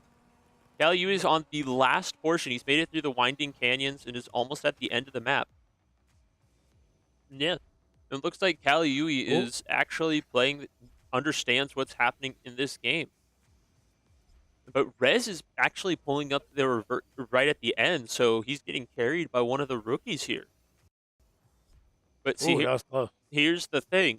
If Cal Yui does mess up here, it does open the door, but it doesn't look like it. There are not many tough points coming up for him to wreck out on. Yeah, it looks like Cal Yui is going to finally clutch this up for his team. He did look really well in this game. And yeah, Cal Yui clutching it out with a 2 minutes and 35 seconds. Wow. What a showing from Cali. Yep, Cal Yui doing a phenomenal job. I think it's going to be Ricky versus TLG unless they put LA, but I feel like TLG's might be better. I don't know. We'll see going back to that. It'll be a good fight, though. And even though TLG, you would think TLG would be the one you would call for this, I'm going Ricky. You think Ricky will beat whoever the Paladins put in? Yes. See, I just don't see it. Okay. I truly don't see that. I think it could be close, but I don't see Ricky having a clear-cut advantage. I do. What makes you think Ricky has such a clear-cut advantage? Just because it's what he does, man. Young kid, but he steps in, learns fighters, and gets good at them so quick. And it's just what the heck? But you got the old heads on the Paladins who have played this game for years. Okay. How's that work for him so far? They've won it every time. Okay. I mean, maybe they will. Maybe I'm wrong. Yeah, we'll see who they put in. Yeah, no TK definitely does hurt the Paladins, but I know they've been playing this game a lot. TLG with his Mai, Strix with his Susanoo, and I forgot who LA plays. Yep, Ricky versus TLG. Ricky versus TLG. Here we go, TLG. This is where you have to prove you are deserving of this tier 2 spot. Like, this is a 1v1 game against someone who's not traditionally playing fighting games. And forfeit Reapers. Is that what I heard? I'm wrong. Yep. Wow. They didn't even play. Or maybe they were just like, who cares? Let's just move on. I honestly don't. Give momentum, maybe. I honestly don't think they play BlazBlue just in general. Or at least not anyone who is up. And it looks like we get Ghost Hunt? Midnight Ghost Hunt. With LA Strix, Cat, and Cutters have to go in for their sides respectively. Okay. And then 2 more afterwards. What do you... So, I know we've seen a lot of Midnight Ghost Hunt going through this league for the first... Are we going to see Midnight in Midnight? Probably. But as we're going through this, what map do you want to see in this game? In Midnight? In Ghost I haven't played it yet. You have not played Midnight Ghost I Hunt? downloaded it, and I have it on my computer, and I keep saying, I'm going to play it and learn this game, but I never actually sit down and play it because I'm either sleeping or I'm working or I end up like practicing something with the team or something like that, and I haven't had a chance to actually play this yet. He's slacking. It looks great. I just haven't played it yet. Yeah, you're slacking on the game. The game's a fun one. Yeah, I'm also the type that if I'm not playing with somebody else, then I usually like to play like a story game or something. You know, because if you're not playing with somebody else, that's kind of like, eh. Yeah, I know personally a map I want to see that I don't know if it's been played yet is the Museum. I would love to see someone pick Museum on this map, on this game. The Museum is just like a whole completely through divide of everything. You got your solar system, you got your normal entryways, you got your basically your dinosaurs there, and just setups and everything. It's a great map that I would love to play more. Historically, what we've seen with the Paladins in this game, we saw in the first game that Strix has some great movement tech as the Ghost. Then you saw him do it again against you guys, but you guys were able to basically just group up and just wiped all the Ghosts out towards the end. So it kind of showed that they have knowledge of the game, but I don't know if they're playing it at a high level yet. See, I disagree with that. They did when they played against us. They were at a high level. They were doing the right things to try and win as the Ghosts after midnight. They were doing everything. We were just able to understand what was going on, and since we were able to get out all but one of the Ghost, if memory serves. Only that one Ghost was super strong at full health, and I believe we took him out early. So they do have a very competitive knowledge of this game, but I don't know how that's going to go into play against the Reapers here. Yeah. But it looks like we have our lineups in. It's going to be Cat, Cutters, Ricky, and Kaliui going in for the Reapers, and then the Paladins are going to be LA, TK Badmoon, Strix, and Magna. Kind of the lineup I figured I would see. No Midnight and Midnight Ghost Hunt, unfortunately for you, but Sam going in makes sense. I honestly, personally, probably would have put in Mad or Raijin over TK or Sam, personally, but I feel like they feel TK has the knowledge more in this game that he's capable of just participating in more and playing. Yeah, going into this hard, it's Reaper setup, so the Reapers are probably going to take Hunters, if I had to hazard a guess, because I believe they're a stronger role, and then that means the Paladins pick their favored Ghost map, which is what I'm looking forward to seeing. Like I said, I want to see the museum. I love that one. We're probably going to get to see Theater, though. We've seen it a lot. We're probably going to get to see Mansion, if at all.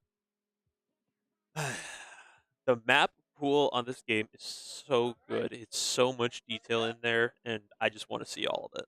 So we got about 20 seconds remaining. Sounds like we're about to be getting in the game here. Yep, here we go. And we're going to get our wheel spin. And it looks like the Reapers actually picked Ghosts, and the next game up is Halo with no Sam or TK. And that is unfortunate. And it looks like It'll probably be you, baby Cat. No, not Cat. I'm sorry. Maybe QWERTY and Midnight. Yeah, going in well, for Halo? yeah. But looks like we are getting into the theater map on Midnight for the Ghosts going in, which is just a predominant Ghost map. We got Ricky setting up his poltergeists going through that will just fly out and take damage, deal damage to the Hunters. He's just setting them up all across the map, looking to just fake out where he is, essentially, instead of trying to go for like a true team kill. Yeah.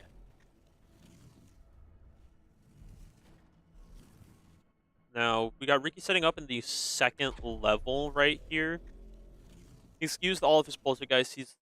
Oh, that's an OBS. That's a Discord. Read the DMs. Read it. Oh, never mind. Here we go. He's dropping back down to the first portion. It looks like...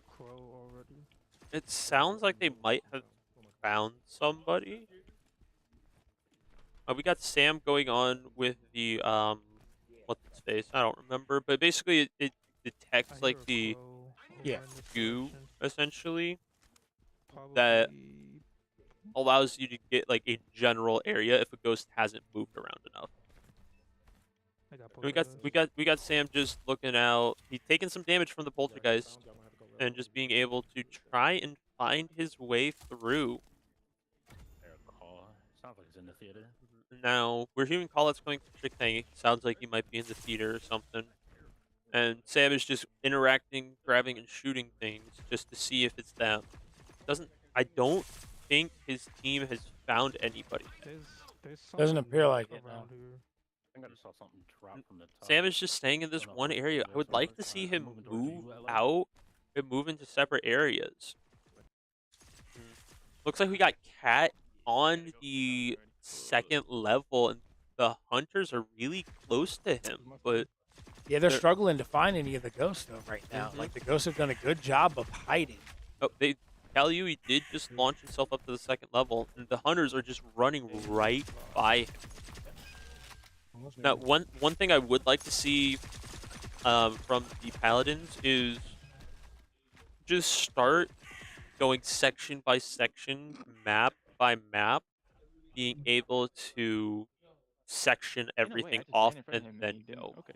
Yeah. Because eventually you will find them if you're able to work through the map. There's a landmine going off right next to Ricky. Doesn't look like he did any damage to him. One thing I like what Cat is doing, he's hiding in a corner, and then as his ectoplasm builds up, he's taunting to lower it. Oh, Jackal, shut up. And it's just doing such a good job of letting him stay still, stay patient.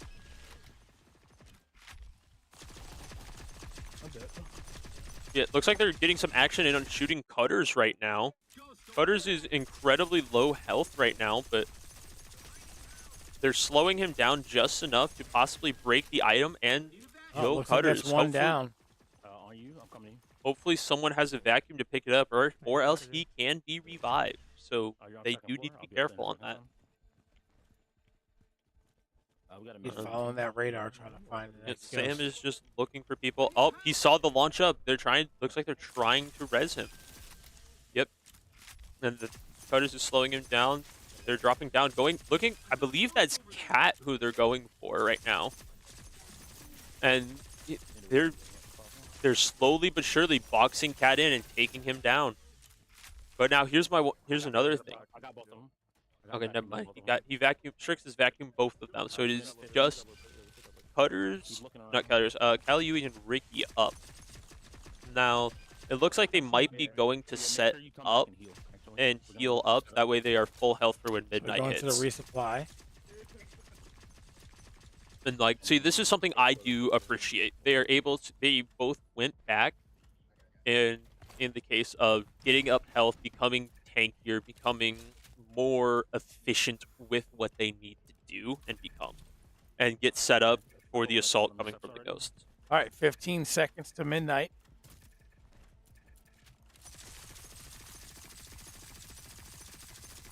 And it looks like he's just clearing up the way, just making sure that there's somewhere to go. And now the hunters have become the hunted. The two ghosts are revived currently. Now, looking at Kaliui, he's one of the survived. He's a chair. He has 175 health and is looking for a way to get in, waiting for his teammates to move up with him. And it looks like Ricky is just being more aggressive than you would think coming in.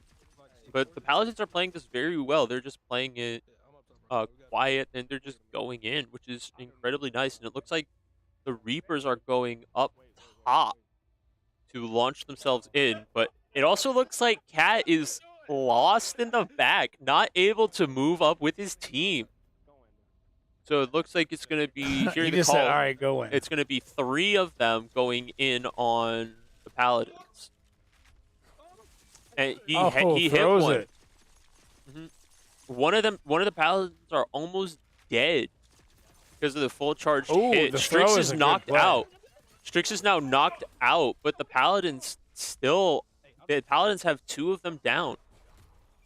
Sam is knocked out. Throwing the chair, such a smart idea, and it's working so well. It is just 1 Paladin remaining with 3 ghosts. But here we go, trying to get the res on him. And they're just trying. It's a 1v1. It is a 1v1 TK versus one of the last of the ghosts. TK is a 1 fully charged shot away from dying. It's a ladder. They're playing this really well. I wouldn't be surprised if this goes on for the 2 minutes. But TK just going in, playing this ledge smartly, just shooting his frostbite cannon, which will slow him down. He needs to be hitting more of his shots, though. I would wish to see from him. The ladder is still good alive, jumping out, one-on-one. bro. Not unable to be hit just Who's yet. going to get the win here? It's 1-on-1. TK might actually be able to get this because of how much he's moving around. That ghost should be incredibly low health in the tree. He's able to fling himself up here. I don't know if that's the plan he wants. He's up there. He can shoot him. He can shoot him. He's low. The ghost, Kaliui, is incredibly low. But TK did that was just unfortunate. Wow. Good stuff coming out from TK, though. Stay alive as long as he did. Being able to survive. It was unfortunate that his team just got picked off and he couldn't find a way to revive them fast enough. I'm wrong. Rez is going to go in. Rez is going in for Halo? There's so many combinations they could have for Halo. I feel like maybe Rez and Midnight or Rez and QWERTY. Yeah, they have so many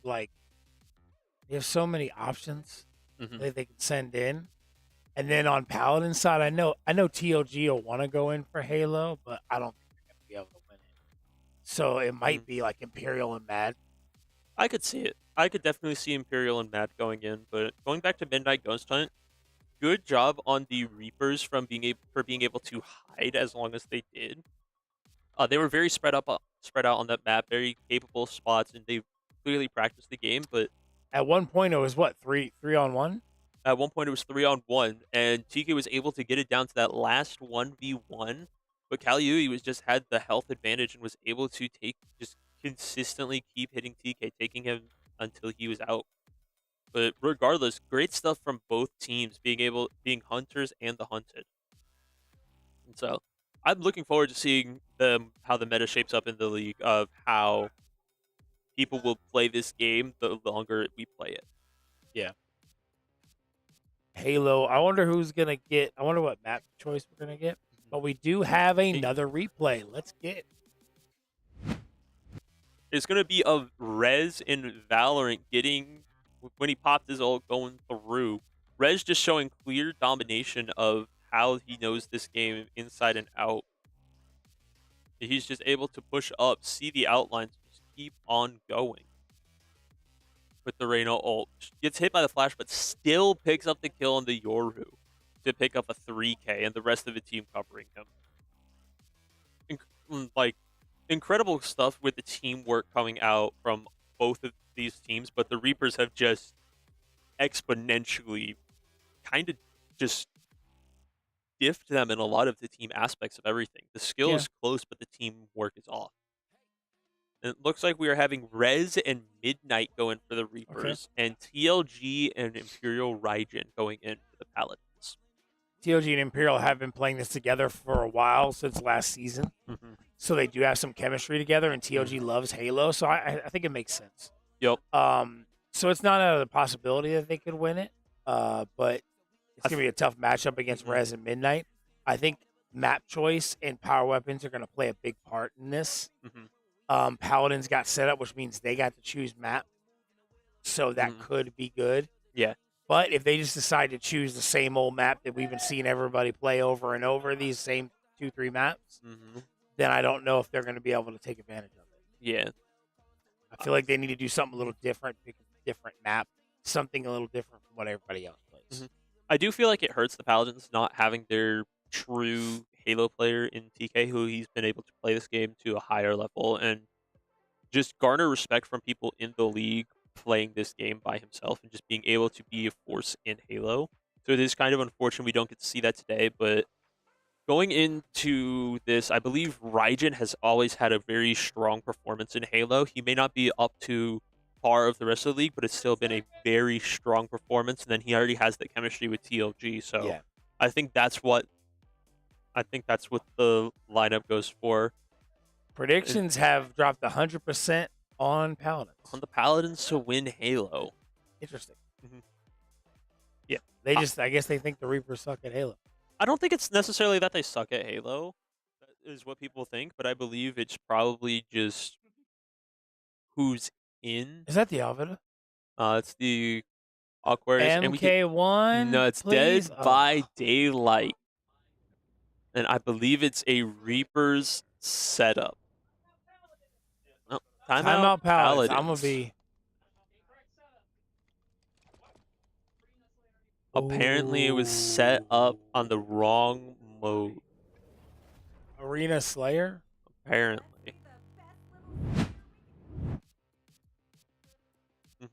Yeah. Paladins with an incorrect setup burning their last time out, and it's just a series of unfortunate events consistently going on the Paladins today with setups and everything. Yeah, I mean, that's tough. It's like they kind of shoot themselves in the foot in a lot of ways this season. They definitely got to work on that and get better at it, because if they keep on doing that, it's going to affect them a lot going forward. I mean, they have a decent team. They just had some struggles. You know, they got to work on it.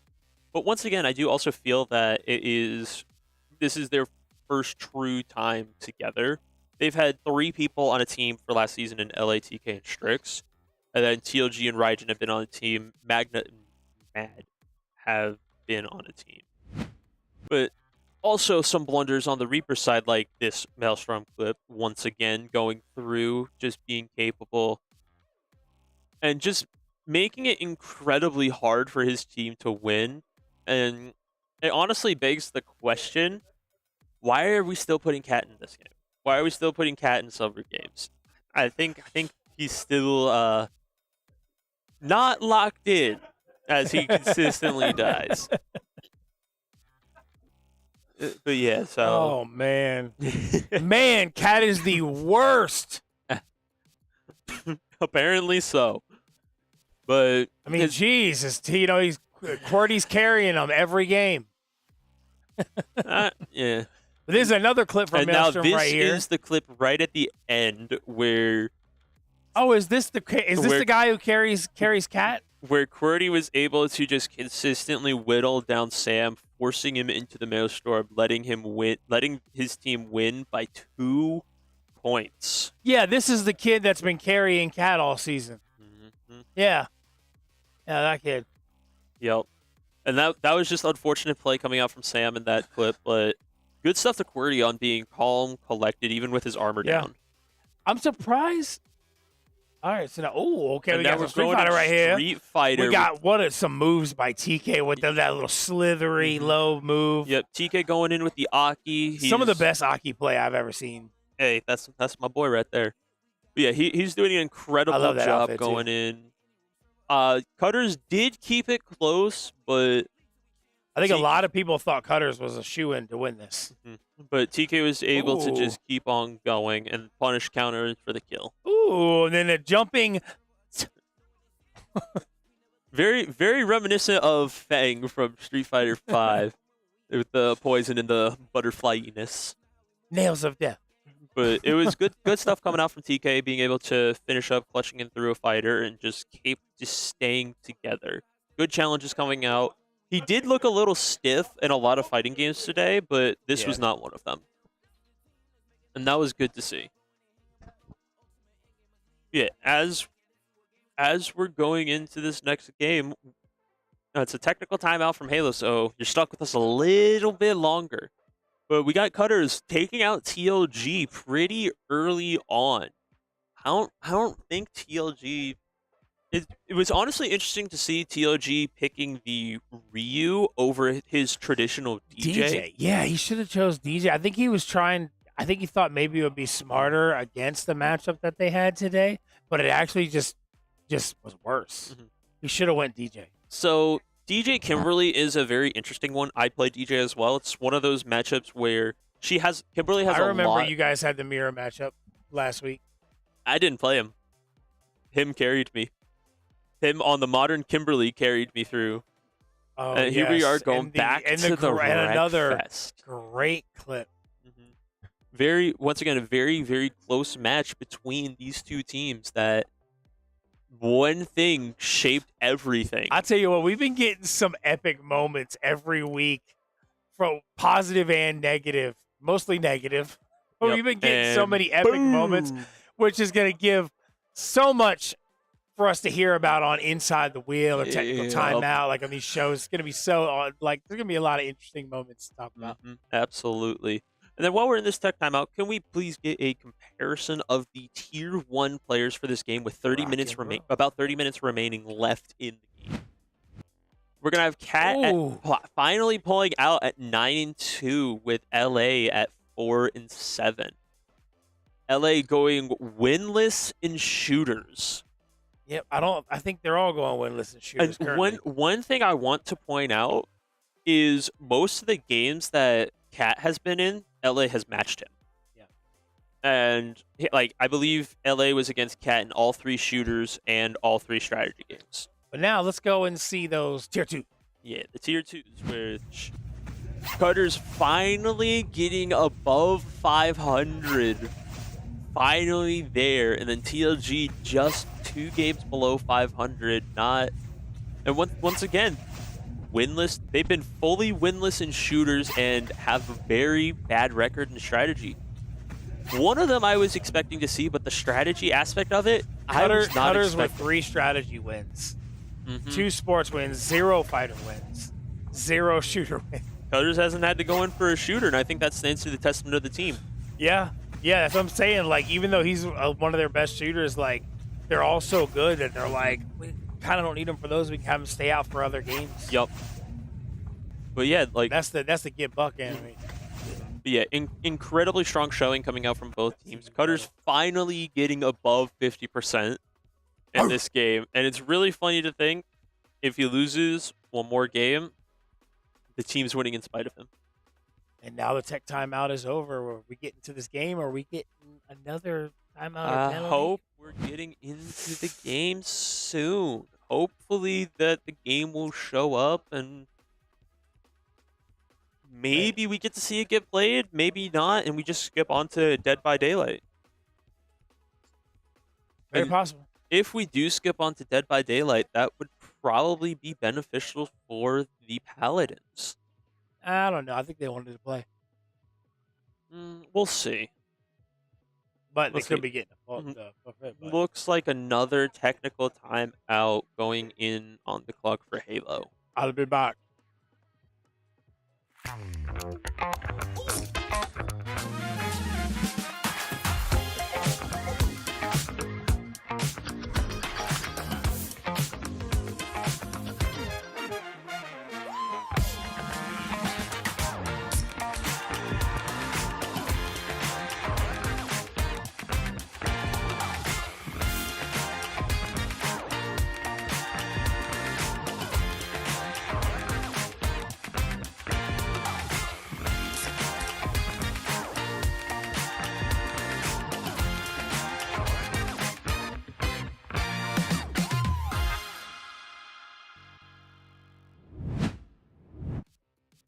And we are back after that commercial. Thank you, Sly, for sponsoring us today.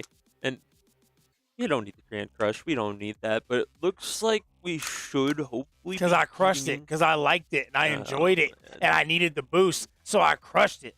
Oh, man. Chill out, old man. Come on. Let's get back focused on the game. Because it looks like we are finally going into Halo. All right, we got it loading in here, so it looks like we have it going. Double Slayer, 25 kills to win. 6 minutes. Pistol AR start. Res We're going to be Midnight. spectating Res first. Nope. Here we go. Going in, finally, seeing what we can do. Reapers are Eagles. Paladins are Cobras. Ha! Isn't that ironic? Yeah. For those of you who the don't... Paladins are Cobras. Yeah, for those of you who don't know, 4 people on that team were former Cobras on the Paladins that are the Cobras who are now the Blaze are now on the Paladins. We got that BR to start. One thing I like about this map choice is that you do get the battle rifle right at the starting spawn area on both sides. And the amount of people that don't capitalize on that battle rifle is just wild. Now he goes in. We got an overshield. Ooh, that sounded weird. Getting and instantly popping the overshield, that way he can consistently move Ooh, in. and that might be, oh, he gets away. Is he going to be able to escape? He gets the kill. The Reapers now are 2-0 up on the Paladins right now. Ooh, they chase him down. Yeah, see, like, this is just one of those times where we can see Res and Midnight playing off each other very effectively. Making call-outs, saying where they need to go, seeing what needs to be done. And And it looks like they might be pinching them. No, he rotated back to play with his team. But I don't know what's up. It's the weirdest gun sound. Yeah, we're figuring it out. He jumped back into the grenade. Ooh, gets a pop. That's Ooh, gets another pop. another double kill coming out from the Reapers. Like, yeah, it just the Reapers are still showing consistent strength in shooters. That this is why they win. This is why they are the defending champs. They are rotating. They're setting up. They're being prepared for the games coming up. And they're being fully prepared for this overshield that comes up in about 10 seconds. And just consistently playing off of each other. Looks like he's coming out with the BR, looking to take some stuff. They're throwing their grenades to guarantee them getting this overshield. And Rez has it again. He's about to pop it and go in. He's following up. He's playing with his team so well, utilizing that pistol, which is one of the base weapons that I appreciate. And looks like another double kill, but it is now 6-1 Reaper's favor. Like, it's really interesting to look at with when you have Raijin as traditionally Man, one of the better Arbiters shooters. never look so good. With this on Arbiter. We're on we're on the Arbiters account. They played yesterday against the Bandits, but we're going in and it's 6-1 with 3 minutes remaining, and Rez is just landing all these shots on the pistol consistently, forcing them to go back and take off angles. And one thing I noticed about the Paladins is they're not playing together the way the Reapers are. The Paladins are playing very segmented one-on-one, which is allowing them to just be picked off, and then they can just consistently push and get 2 double kills every time. Now it looks like we got one of the Paladins running away to keep it up, but finally reuniting with his team. But that's another kill going down on TLG. He drops down, but he runs out of pistol ammo. Runs out of pistol ammo, finally having to use his VR. And yeah, what do you gets the kill expect on when you've Raijin. been getting kills the whole game? Yeah. With the same life. Picking up the BR now, gets more pistol ammo. Yeah, he just really likes the pistol, that's all I can say. I mean, it's OG Halo Tech, man. But now it is 9-1. Utilizing back in the day, the player pistol and the boost. shotguns were epic, but the shotgun is just not the same. Yeah. But yeah, like they're just taking these consistent fights, and they're just playing off their rotations for Overshield perfectly, being able to consistently see their double kills. Once again, that is the 3rd time the Reapers have gotten Overshield in this match. And he's just able to push up and consistently going in, taking out both of them again. This is tough.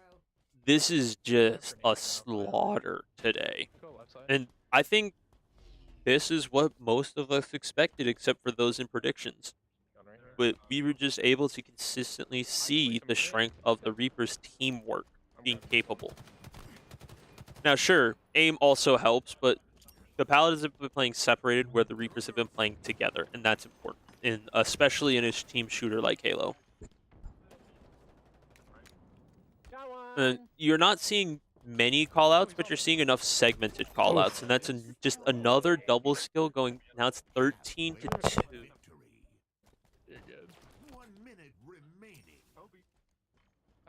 They didn't just learn the game, they're learning how to capitalize off of each other. Doing a great job kind of splitting up and then playing different angles together. And then one of them is like, you see Midnight is doing a lot of damage, dropping the shields, and then Rez is going in, getting the headshots or the melee assassinations. Yep. And stuff, being able to finish off and get the kills. So they're leading 15-3 right now. It's a pretty dominant performance. The time's almost remaining. 30 seconds remaining, and this will be another one done, and then we'll go into Dead by Daylight. I believe Reapers have set up for Dead by Reapers set up Daylight. on DBT. So they'll be able to choose if they want to play Killer or Survivors. Yeah, now we're looking in on the Paladins, and they're just playing these long angles with the SMGSRs, and TLG drops down to her grenades. Now it's just Raijin with 5 seconds left. He just looks so uncomfortable in Halo. After, like, from what I just saw of him, he just looks so uncomfortable trying to understand what's going on. And that was just a walk in the park for the Reapers going in, and now up for Dead by Daylight. Half an hour remaining. We got Dead by Daylight up. It is Reaper's setup and Reaper's choice. Reaper's choice. Cat, QWERTY, and Cutters are available. If they choose to play Killer, they're going to put Cat in or QWERTY in. If they choose to play Survivor... Wouldn't that be funny if you're the Cat and you're like, all right, we're going to have Cutters go in as Killer. Cutters be like, what? I don't know what I'm doing. Do what? I'm like, old. I don't play this game. Figure it out, bro. Yeah. Figured it out, bro. That's honestly something I could definitely see them doing this far ahead, being troll. 17-6, yeah. And have him running around all loud. Oh, I don't know what I'm doing. Yeah. Oh. But see, I think that would be more entertaining from a Survivor point of view than on Killer and Dead by Daylight. And it does look like the Reapers are taking Killer and putting Cat in. The Cat, Tier 1, the Cat. Yeah. And once versus again... LA Strict, Mad Genius, and Magnus Sam. And once again, it is Tier 1s consistently matching each other. And for the first time, it's been a one where Cat is by himself against LA, who has a squad behind him now. That this is the first time that a apparent quote unquote 1v1 has occurred between the two today, if the memory serves. But yeah, we're going in. Cat traditionally plays the Wraith a lot. But I know he's been working on a couple of the killers. I believe he's been working on Singularity. I know he's done a little Trapper, but his main character that he plays has been the Wraith for the league. So I expect to see something similar today. I would be hoping to see if he does a Silent Bell Wraith build where when he uncloaks, his bell is silent and hides his terror radius and red stain as he comes out of cloaking, but I think he probably is going to run double Eerie with some variation of gen regression perks. So we'll see what the strategy is going to be for the Paladins going into the game. This is another strategy game. They have Strix going in for this. It's kind of his specialty. It's what he does. You think they can pull this one out? I think if they exude better teamwork than they have in the shooters, they will very easily pull this out. But if they are showing the teamwork that they have been in the shooters, it's going to be incredibly difficult. Because this game, the reason that makes it fun is when you have a team of fully coordinated and trusting survivors, it is a survivor-favored game. But in the uncoordinated favor, it becomes the killer's favor. Which is why in most Dead by Daylight games, there's no voice comm system in the game. There's no proximity chat. There's nothing. Yeah. Which makes it more balanced. Because if the survivors are able to run the loops properly in the game, throw pallets properly, vault the windows, utilizing every ounce of utility that they have for them, then they are leagues ahead of the killer. But if they don't do all that, the killer slowly increases in power level, just fully capable of winning. 30 seconds remaining in the setup timer. 30 seconds, and I know LA has been enjoying this game. I know Sam plays this a while. So I'm looking to see how they perform as survivors against someone killer who has a traditionally high level in this game as killer. And it looks like we are indeed getting Cat on the Wraith in the next game being MK1. And it's not you. I thought it was going to be 2K with QWERTY and Cutters. It's MK1 without Cat. Oh, you should have put in Cutters. No. And it looks like he's bringing the Ebony Mori, which allows him to instantly kill survivors on 2 hook stages. But yeah, here we go again. I'm curious to see what map the Paladins have picked for this game. I'm probably looking to see something along the lines of either Eerie of Crows or Badham Preschool 4, a traditionally strong survivor map, and it's looking like okay, so he's running Overcharge, Pop, Nowhere to Hide, and Sloppy Butcher going in with the add-ons that looks like it allows him to see progress on the generators.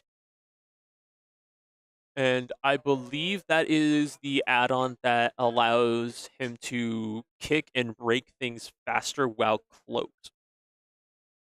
Yeah, so we're sitting here on a good side. Badham 4 is one of those maps that is very strong survivor favor if they know what they're doing.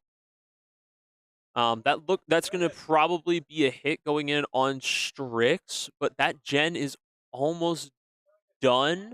Mad Genius really slow on the draw, leaving that gen, which is really important to see done fast. Yep, that is the kicking gen add-on, and Nowhere to Hide active, unable to see anybody. This is actually a fairly decent setup coming out from Cat, being able to have full awareness going through with his add-ons playing a pivotal point in this game. Finding one of the Claudas, looking to find Sam, getting stunned by that pallet and flashlighted with Sam running Champion of Light, which is going to slow down the Cat from being able to catch up to him and allows him to create more distance. But Cat's still not clicking up. It's deciding to stay in similar chase with Sam. Good bait on the pallet swing and a good throw down. That was Strix he found. He left Sam on accident, finding Strix, and is looking to get a hook on him. And without a single gen popping yet. Without a single gen popping yet, even though 2 of them are going to be incredibly close to popping. He sees one of the survivors. He sees Mad almost Genius. made it through the pallet. But that was a good stunt. So, stopped him. a thing about the Wraith that people do not know is you cannot hit a survivor if they are cloaked. If you are uncloaked, that is the only time you are in true danger of getting hit. But it looks like Matt is going to drop down. The first generator has been completed. They get the flashlight save on Sam. So Sam, great stuff coming out, just being ready for it. And I'm surprised now he finally cloaks up. They fail a heal check underneath the hook, but he's just rotating back, not feeling a lot of pressure coming out from the survivors in Dead by Daylight right now. So you see he's rotating now, trying to disrupt this generator in the basement to slow down the progress, trying to find the next person. Pushing over here. He's got a couple of generators this direction. He's going to destroy this pallet so that way he's able to get that out of the way and not have to worry about that one. Found somebody, uncloaks. He's going to gets a swing in. Find Strix again. Is that Strix? That is Strix. So that is Strix. He goes down again. But if you can see, okay, yeah, it was Strix. Okay. But so that was an unfortunately short chase leading to his second hook at the same spot, ironically. But hopefully the rest of the Paladins are knocking out these gens. It did look like there was a queue from behind him. Yeah. Yep. He's now on Mad Genius. That gen is basically done. He just skipped him and went straight for like generator disrupts. He's just trying to keep the gen progress low. But you can't blame him because even if you keep on taking people and putting them on hooks, if they keep on finishing the generators, then it doesn't matter. They can still escape. Yep. Oh, he got Cat spinning around. He's leaving the shack chase, going back to where he originally hooked Strix. Going to upstairs to check the generator. He's consistently trying to find people and find ways out, and that is going to be a hit. He is pinned. That is going to be a hit he's on still gonna Mad get away. Genius. Well, Mad should be able to make a pallet if he runs it properly, but I don't think he is gonna. He ran the wrong way and gets manages to hit him. downed right at the end of the lunge. And now we're going to see trying to get a Mad flashlight Genius save, get but hooked. failing. They saboed one of the hooks, so if Matt is hitting these skill checks to get off of the hook, he should get off. But instead choosing to drop him to try and create more pressure across the map. He's trying to. He's worried about the generators. 99 sprint burst. Good job from LA being able to sprint burst out of immediate danger. That should be a hit. Yep, that is a hit. And looking to run back inside, leaving the chase, playing a more traditional hit and run style that you see from the Wraith. It looks like the gen across the map in Shack is going to pop very soon. They just picked up Mad, but he's gonna go down right away. And whack. He just goes down right away. It's like he didn't even hear him coming. And Cat is just shaking his head, knowing that that was not smart on the Paladin side. Yep, there goes the Shack gen. That is 2 gens having popped, but not a super large amount of progression on any of the other gens except the ones right in the open. And then he gets popped on the gen for even further regression, looking to get close enough to the survivor so he can uncloak and guarantee a hit. But right now he's just playing with them right now, waiting for them to get unhooked. Knocking down Strix. That is the one that's taking the most. And hooks he and can the most Mori damage. Strix, So and you might he's as well just try to finish him Moriing off. Strix right out the gate. So Strix is out of the gate. Yeah, and this is taking somebody out, so that's one less player he has to deal with. And they still have 3 generators left. They were able to finish another one, so that is good on them. But Cat is now going to try to go around, probably try to jam another one, and he pins him in And again. He's going to get Mad down again. And he pins him in, knocks him to the ground. He's going to be able to just sabotage this and pick him up and go hook him. This is one of the unfortunate circumstances of this map. Some of the generators are single progression or single survivor workable hook generators, unable to be worked on others. He's going back to that other gen that he's regressed a bunch, and it's almost done. But Pop is going to probably reduce it down to 50%, and he's in another chase with LA. Yep. He is. Oh, misses the good vault coming out from LA. Yep, another vault. Just trying to create as much space from the Wraith as he can. Oh, he can definitely hit him, but he's got uncloak. Yeah, but that's the thing. You are not in danger until he uncloaks. And then you vault back. Yep. See, that could have been an almost guaranteed hit if he played that properly.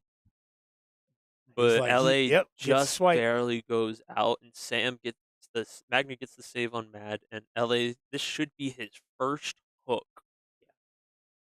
Now, for those of you who don't know, for the killer to guarantee a win, he has to get a true 4K. He has to kill all of the survivors. Yes. For the survivors to win, 2 of them need to escape. And if it's a 1v1 situation, 1 killer, 1 survivor, it goes back to points. Yes. And then you can see which team has more points average over the killer. And you can see Cat shaking his head for that pillar. For that, he's respecting all the pallets, and that's going to be another hit on Mad, because that's just another hit. He's probably going to go down very shortly once again. And Sam once again gets the hook save from him, and Mad is just going to go down, and is probably going to be worried right now. He is. And that's going to be a kill. So a little thing about this game is the Moris don't actually give you points for killing the survivor as much as it would for the hook. The hook progression and the kill. So he's fine. He found Sam once again and is looking to try and finally get a hook on Sam.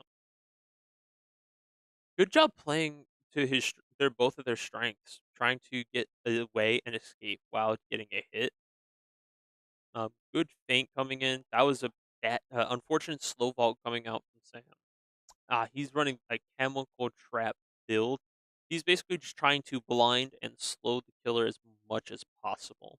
So 2 people are down. You got 2 people left and 3 generators to finish. If Cat kills one more, then this might be too far gone for them.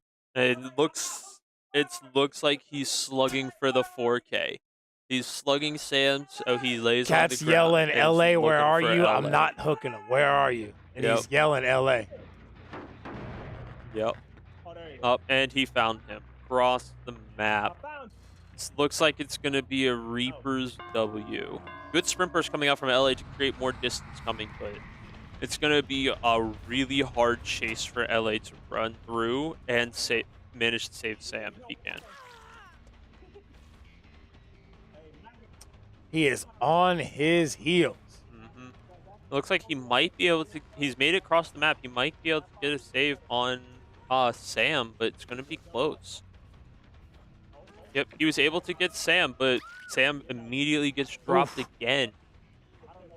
And he's like, nope, I'm going to leave him there and go after him. Still trying to get that 4K for the guaranteed win. Unfortunately, most of the pallets have been used, and these loops are now kind of useless. And he's bloodlusting. He's just playing with LA right now. LA with the teabag, trying to save his life, but it's all over. Yep, this is probably going to be a Reaper's win. Now, if Sam does manage to have a certain perk, he could pick himself up, but I don't think he does. Yeah, that looks like it's going to be a quick and easy 4K. He's going to hook him up here. Now you just got to hook LA, and it's basically a win. Sam might be able to get a 4% chance of unhooking himself, but it does not look to be likely.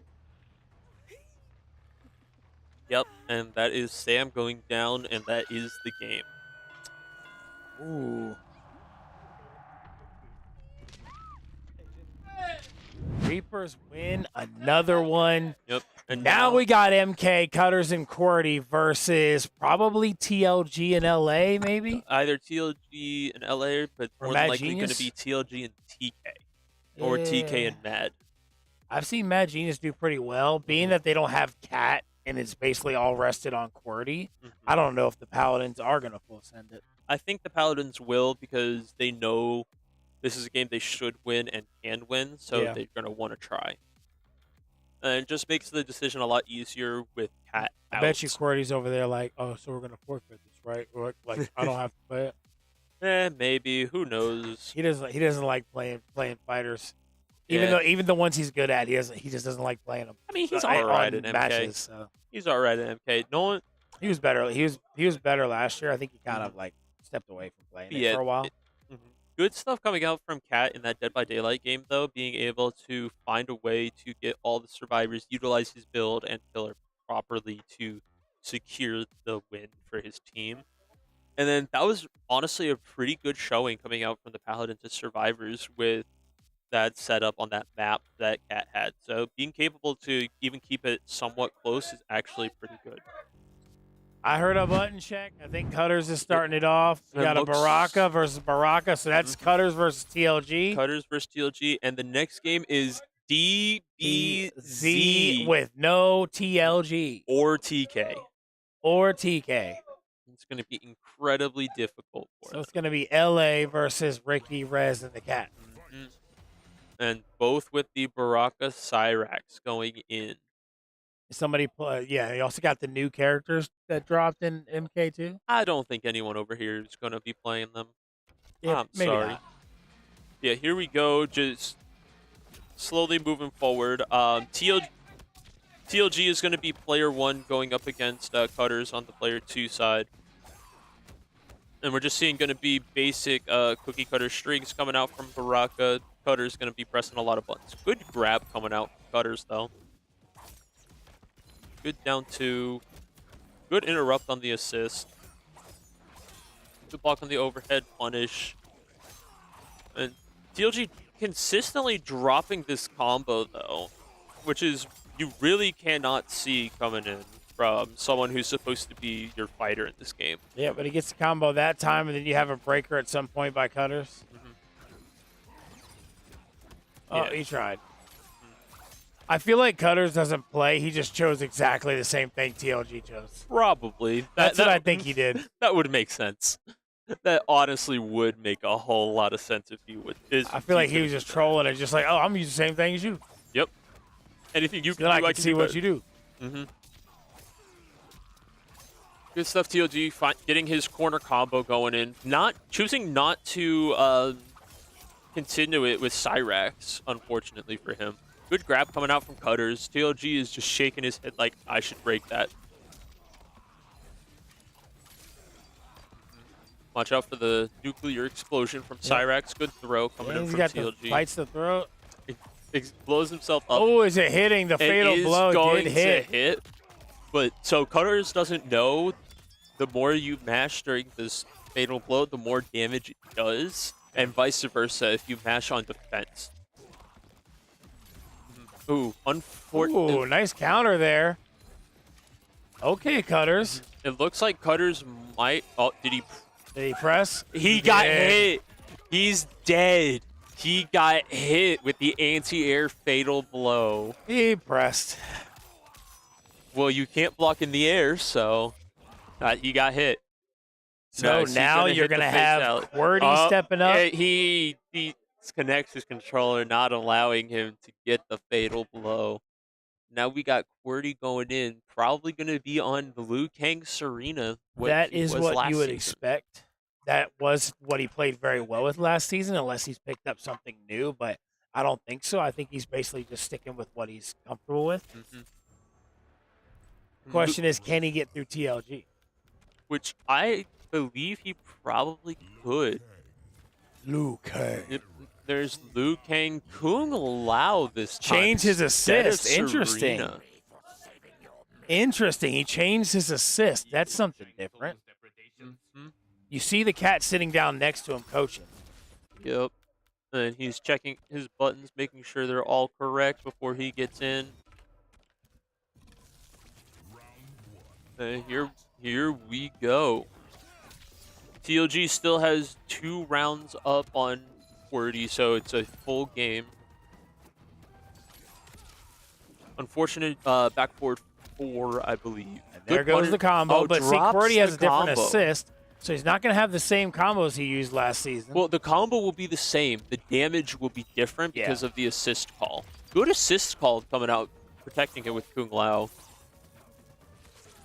Looking to start a fireball war, and Kung Lao is just going to be better at it. Good This would be an achievement for QWERTY if he can beat his ex-teammate TLG. That would be true. The TLG coming out, being able to even it up again, but QWERTY, nice step back with Into the Dragon. QWERTY is just playing safe enough, but TLG not getting the combo, but punishing the wake up, not punishing it properly though. Good hit. TLG just keeps on blocking him, but he's getting caught by the dragons when he jumps. That should be a punish. He is low. Oh, health. missed it. He misses the punish. There we go with the overhead. It is 1-0. Look, TK's just sitting there like, I'm not going to get to play. Look at that. TK just feels very off right now. Good assist call coming out from QWERTY. That should be a punish. Still got the chip from the calling the assist. Good. Jump in 2. Just mashing 4 now. And now we're just doing back forward 1 loops coming out from oh, nice good counter right there. Anti-air with a corner swap, not getting the dragon in here. He's got to keep the pressure up. There you go. And he messed up the timing for the grab combo with Kung Lao, which is unfortunate. Might be enough to get the. He might have enough to finish it though. He might, but TLG got to keep the pressure up. TLG still has 3 barred fatal blow. Drops the combo once again. TLG still not interfered, but QWERTY gets the round out to TLG.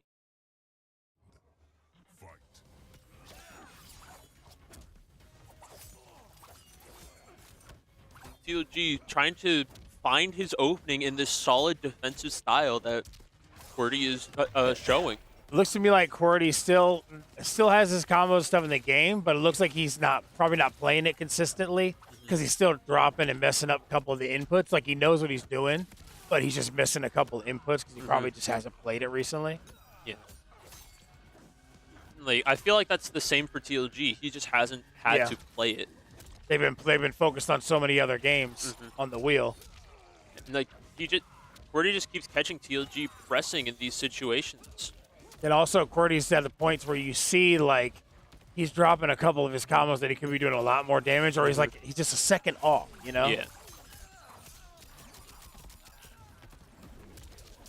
Oh, nice wake up with the dragon right there. And the low takes out TLG. And now TK Bad Moon is in. QWERTY with 1 life remaining. Bad Moon with the Johnny Cage striker combo going in against QWERTY with QWERTY who has 1 life left. And now here's the thing. TK is going to have to try and carry this and be able to just get that last round against QWERTY.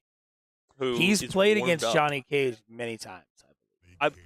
I believe he's played TK is a proficient fighter, so it's going to be a tough one. So I believe he's played against Johnny, but has he played against TK specific Johnny? No. Of course not. But it's one of those things where you're just here trying to get what you can. And there is the striker assist call. And going back in. No timeout, so they better have that DBZ lined up if they want to play it.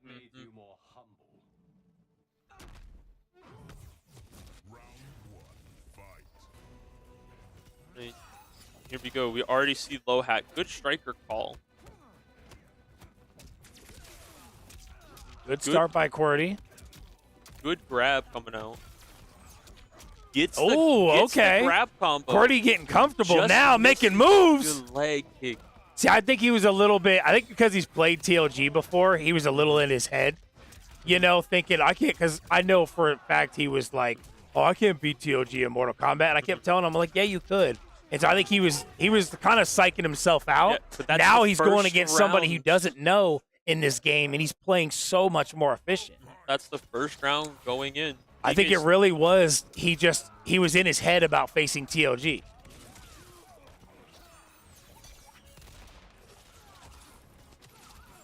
Another more good plays by Cordy right here, keeping the range.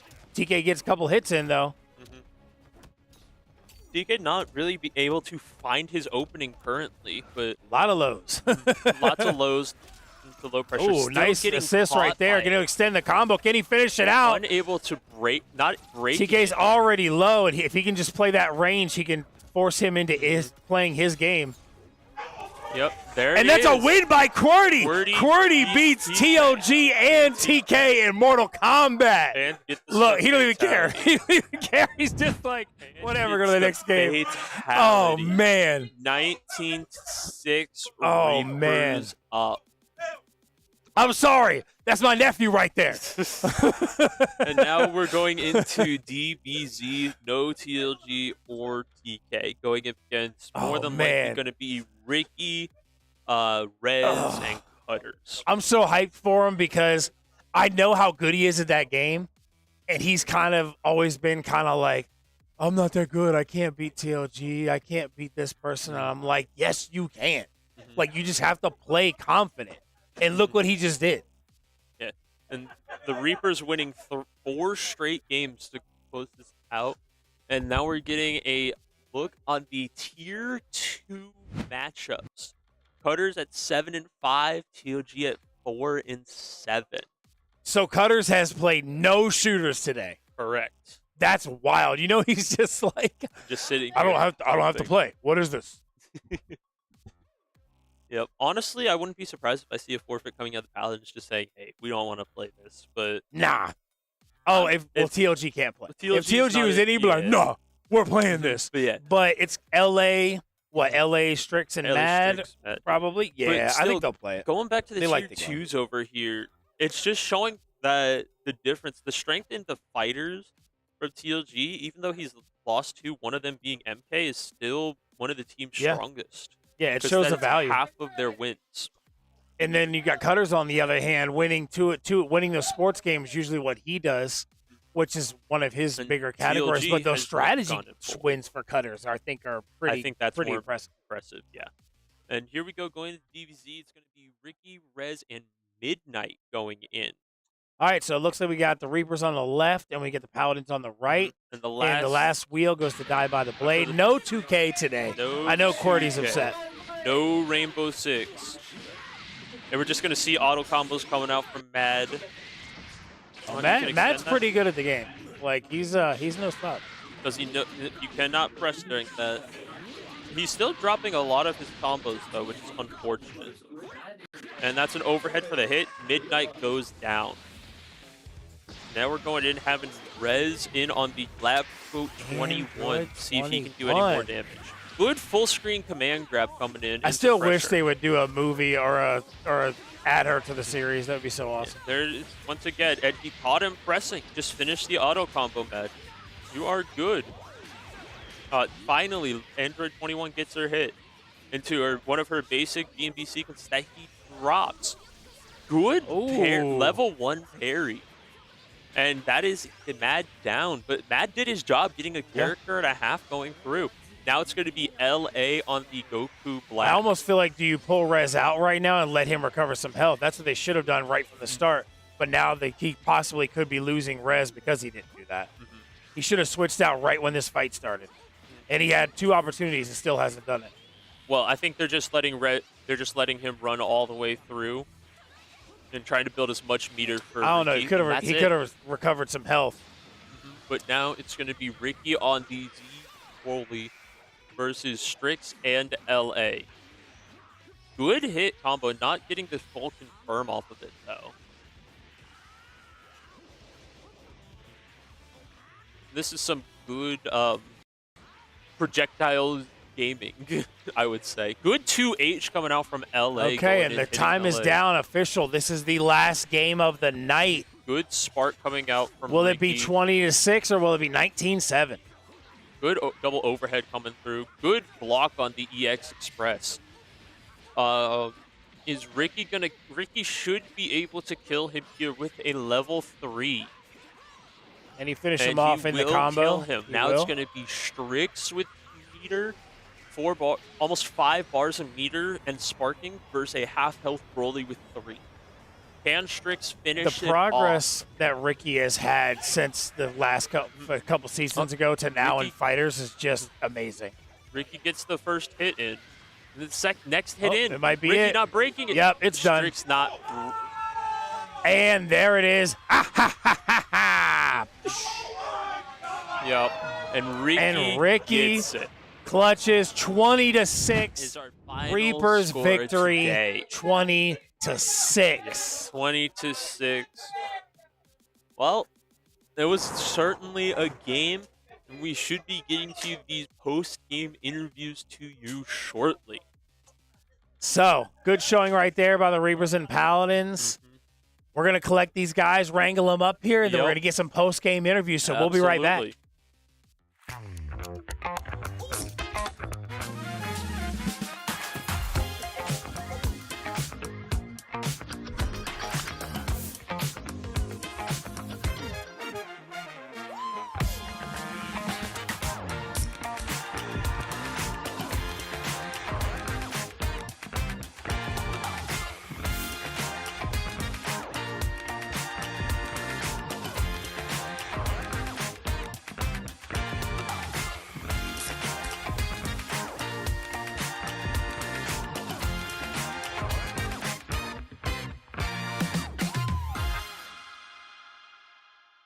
Did you know poor posture while gaming can cause serious neck and shoulder pain? Meet the Valerant pillow. This pillow is designed specifically for gamers. It gives your neck and shoulders the support they need, reduces strain, and helps you sit comfortably for hours. It's extra comfy and hey, you can even pick your style. It comes in rare, legendary, and epic levels. Match it with your setup by choosing from a variety of colors and designs. Don't wait for the next ache to hit. Level up your comfort with Valerant. Use code UEL15 at checkout for 15% off your order. Grab yours today and feel the difference in your next gaming session.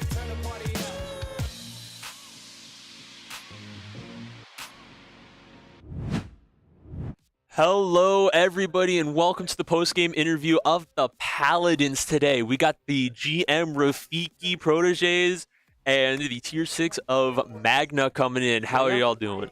Doing good, doing good. Feeling, you know, a little in and out, but feeling good. Feeling Little so-so after the difficult second half coming up today, but where do you think after today your team can improve the most?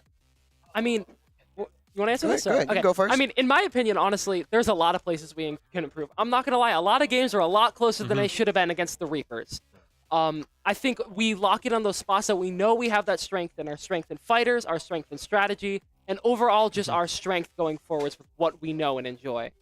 Just working on shooters. Shooters was a big one today that we felt like we dropped the ball on when we didn't think we were going to. So that's definitely something we're going to go into the lab and fix for the next game.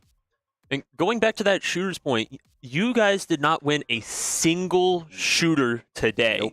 Which one of those shooters that rolled today are you most disappointed in that you could not win?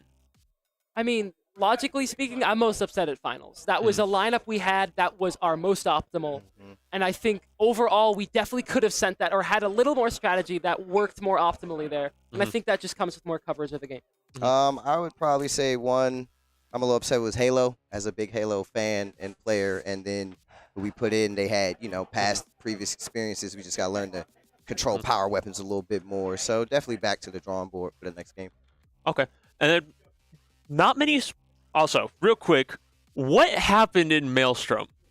What happened in the end where QWERTY was able to take you out, Sam, since I have you here? So basically, they won by 2 points, by the way. So it was not like they won by an exceptionally large amount. It was this much. But the reason I lost was I was running for dear life, and he had an ability that locks you, like ability that puts mines out. And if I turned, he was going to pop the ability or anchor me. And I was watching him, and I didn't turn in time to see the Maelstrom. And I tried to catch it and spin and pull out of it, and it just barely pulled me in. Okay. He was right to get pulled into. He was just about there. So it could have been either one there. All right. And then last question I have for you today. I believe you guys have a slight break before your next game. I believe we Or play, do you play next week? We play Next week, Thursday, Ravens. The Click plays Thursday. Saturday. You guys play Saturday. Oh yeah, I'm getting going my into weeks. this next game. I'm looking forward. What one game do you want to improve upon the most that you lost today? All of them. Yeah, every single one. Every single It's game just that you lost? Yeah, there's no specific one. We need to get back to the drawing board and work on everything. Straight Okay. like that. All right, well, I appreciate the answer, and thank you for joining me here today, and good luck to you guys in your future endeavors for the UEL. Thanks, appreciate you. If he loses this now, I don't even know. All right, calm down, TOG. You just lost to him. Calm down. Stay focused, bro. Stay focused. Going great on his trail. Right now, hunting down that kill from the Bandits. Oh, and there again, and that one goes in there, taking this one away. It's 5-2. The first half is really starting to go their way. Yes, it is.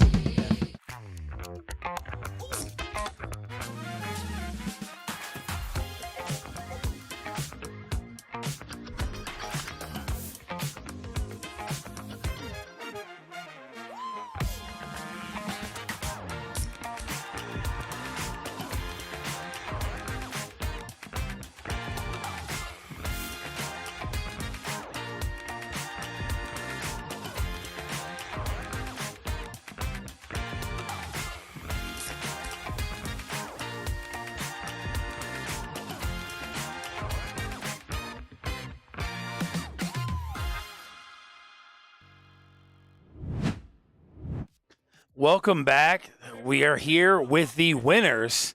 Right here, we got the general manager, Danny, and we got today's Tier 7, Kaliui. First off, how you guys feeling today? Absolutely wonderful. We won. Again, a very dominant victory for us. Kali had a couple of incredible moments, and I'll give it to him from here. Listen, bro. Overwatch, I know y'all saw that, right? I'm the best Overwatch player in this league. I'm saying that now. You know, top 500 2 times. On the controller, I'm playing keyboard and mouse against y'all, and I'm still winning. I don't get it, but it is what it is. Another impressive showing today. What are a couple of the games that you lost that you think you should have won, or you see an opportunity there that was missed? I'm definitely going to say Street Fighter. You know what I'm saying? I sold 100%. Now, whoever's controller I had, go buy another one. That crap was trash. I'm plugging in my own controller next time. But definitely Street Fighter for sure is like the one that I'm thinking about the most. So you already brought it up. I was going to highlight your Overwatch gameplay, but you already brought it up already. Great showing. So what game didn't roll today, or that you weren't able to go in for today, that maybe you're like, oh, disappointed that I wanted to play that? Definitely Siege. I wanted to play Siege for sure. Last time I played Siege, my binds were wrong. So this time I had my binds. I was ready to show out, but it didn't roll. So I didn't get that luxury to show. All right, so last question's for you, General Manager. How you feel about the team so far? What do you see from a General Manager standpoint of things you can improve on, or maybe things that you might possibly want to change, or just stay the same? Okay, I'm very happy about our performance so far, 4-0, and I'm looking forward for my team to improve, stay consistent with the wins, and just perform, make sure that they're all doing well in the esports regard.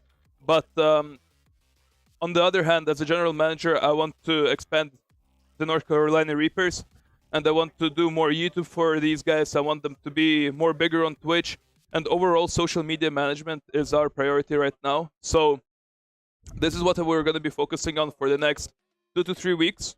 And about esport, sometimes I notice that my players don't have very good aim, so I want them to have very good aim, and they're going to be playing Kovacs, they're going to be playing aim trainers, they're going to be the best aimers in the league. Okay, great. Confident right there. Congratulations on your win, going 4-0 so far in the league. Who do you guys have coming up next? That's actually a good question. A great question. I can check. I have it right here. Next game is against... One sec. New moon. It's on Sunday the next week. Cyclones. Okay, so you guys are facing the Cyclones next week. Oh, you're gonna you're gonna see QWERTY facing his old duo partner, Bosif, right there. So congratulations on the win today. You guys have a good night. Thank you very much. You so too. much. Yeah, I think it depends on what kind of loadout you're gonna be. Who is this Baraka? This is Herb. Herb plays Baraka. Herb plays Baraka. Wow. Yeah, he definitely knows his combos. The frames are crazy. He's got. Let him get up. Oh my god. Plant. So now we're watching Mr. OG on the flank. Herb's down. Ooh, him's down too. So that is, you can get to level 30 and have both of your guns maxed out already. So yeah, I think it depends on what kind of loadout you're gonna be. Who is this Baraka? This is Herb. Herb plays Baraka. Herb plays Baraka. Wow. Yeah, he definitely knows his combos. The frames are crazy. He's got. Let him get up. Okay, that about wraps it up for today. Another dominant showing by the Reapers, finishing out 20-6, beating the Paladins, going to 4-0 on the season. Their next matchup is going to be against the Cyclones. That'll be probably another great performance to watch. Make sure you join us on week 6, Thursday at 6 p.m. on UEL Esports. That's where gamers go pro.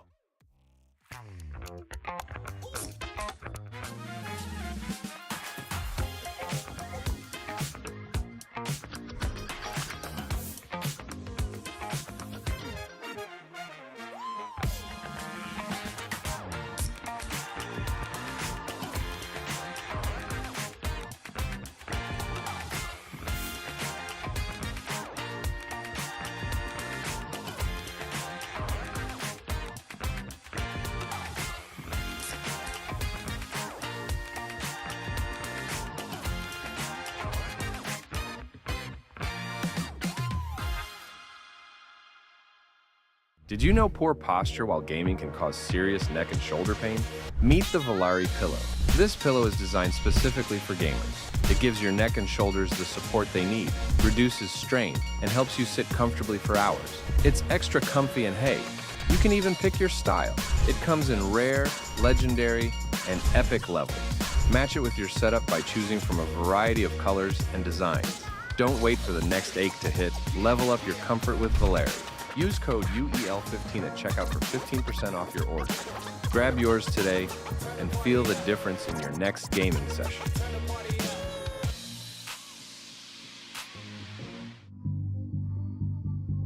If he loses this now, I don't even know.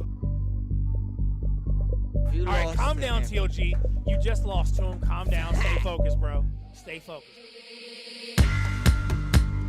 Going great on his trail. Right now, hunting down from the Bandits. Oh, and there again, and that one goes in there, taking this one away. It's 5-2. The first half is really starting to go their way. Yes, it is. Definitely. Yes, this could be a runaway, like you're saying.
logging in games, we lit the squadron. Ballin', dodging, these moves they hit, we got them. Falling, groveling, we lit in any room, server or camp. Know when they see us, we stamp. We never lead till we end, lead till we champ. Once we logging in games, we lit the squadron. Ballin', dodging, these moves they hit, we got them. Falling, groveling, so we lit in any room, server or camp. Know when they see us, we stamp. We never lead till we end, lead till we champ. Beat them advance. We do we think for them when we in it, we kill it and leaving no chance to hell reclaim. That's not how we move in the wheel of games. Ultimate gamers and still the change, shaking the industry. Plenty G's winning our team, we some killing bees, killing these moves while they still we replenish. We load the artillery, hold the hostility, boosting these trophies we win. We in it online on the grind, opposition and misery. Leaking they dwell, call us the winners cause we never fail. This is the team that's making a wave on the streams, growing and hanging below.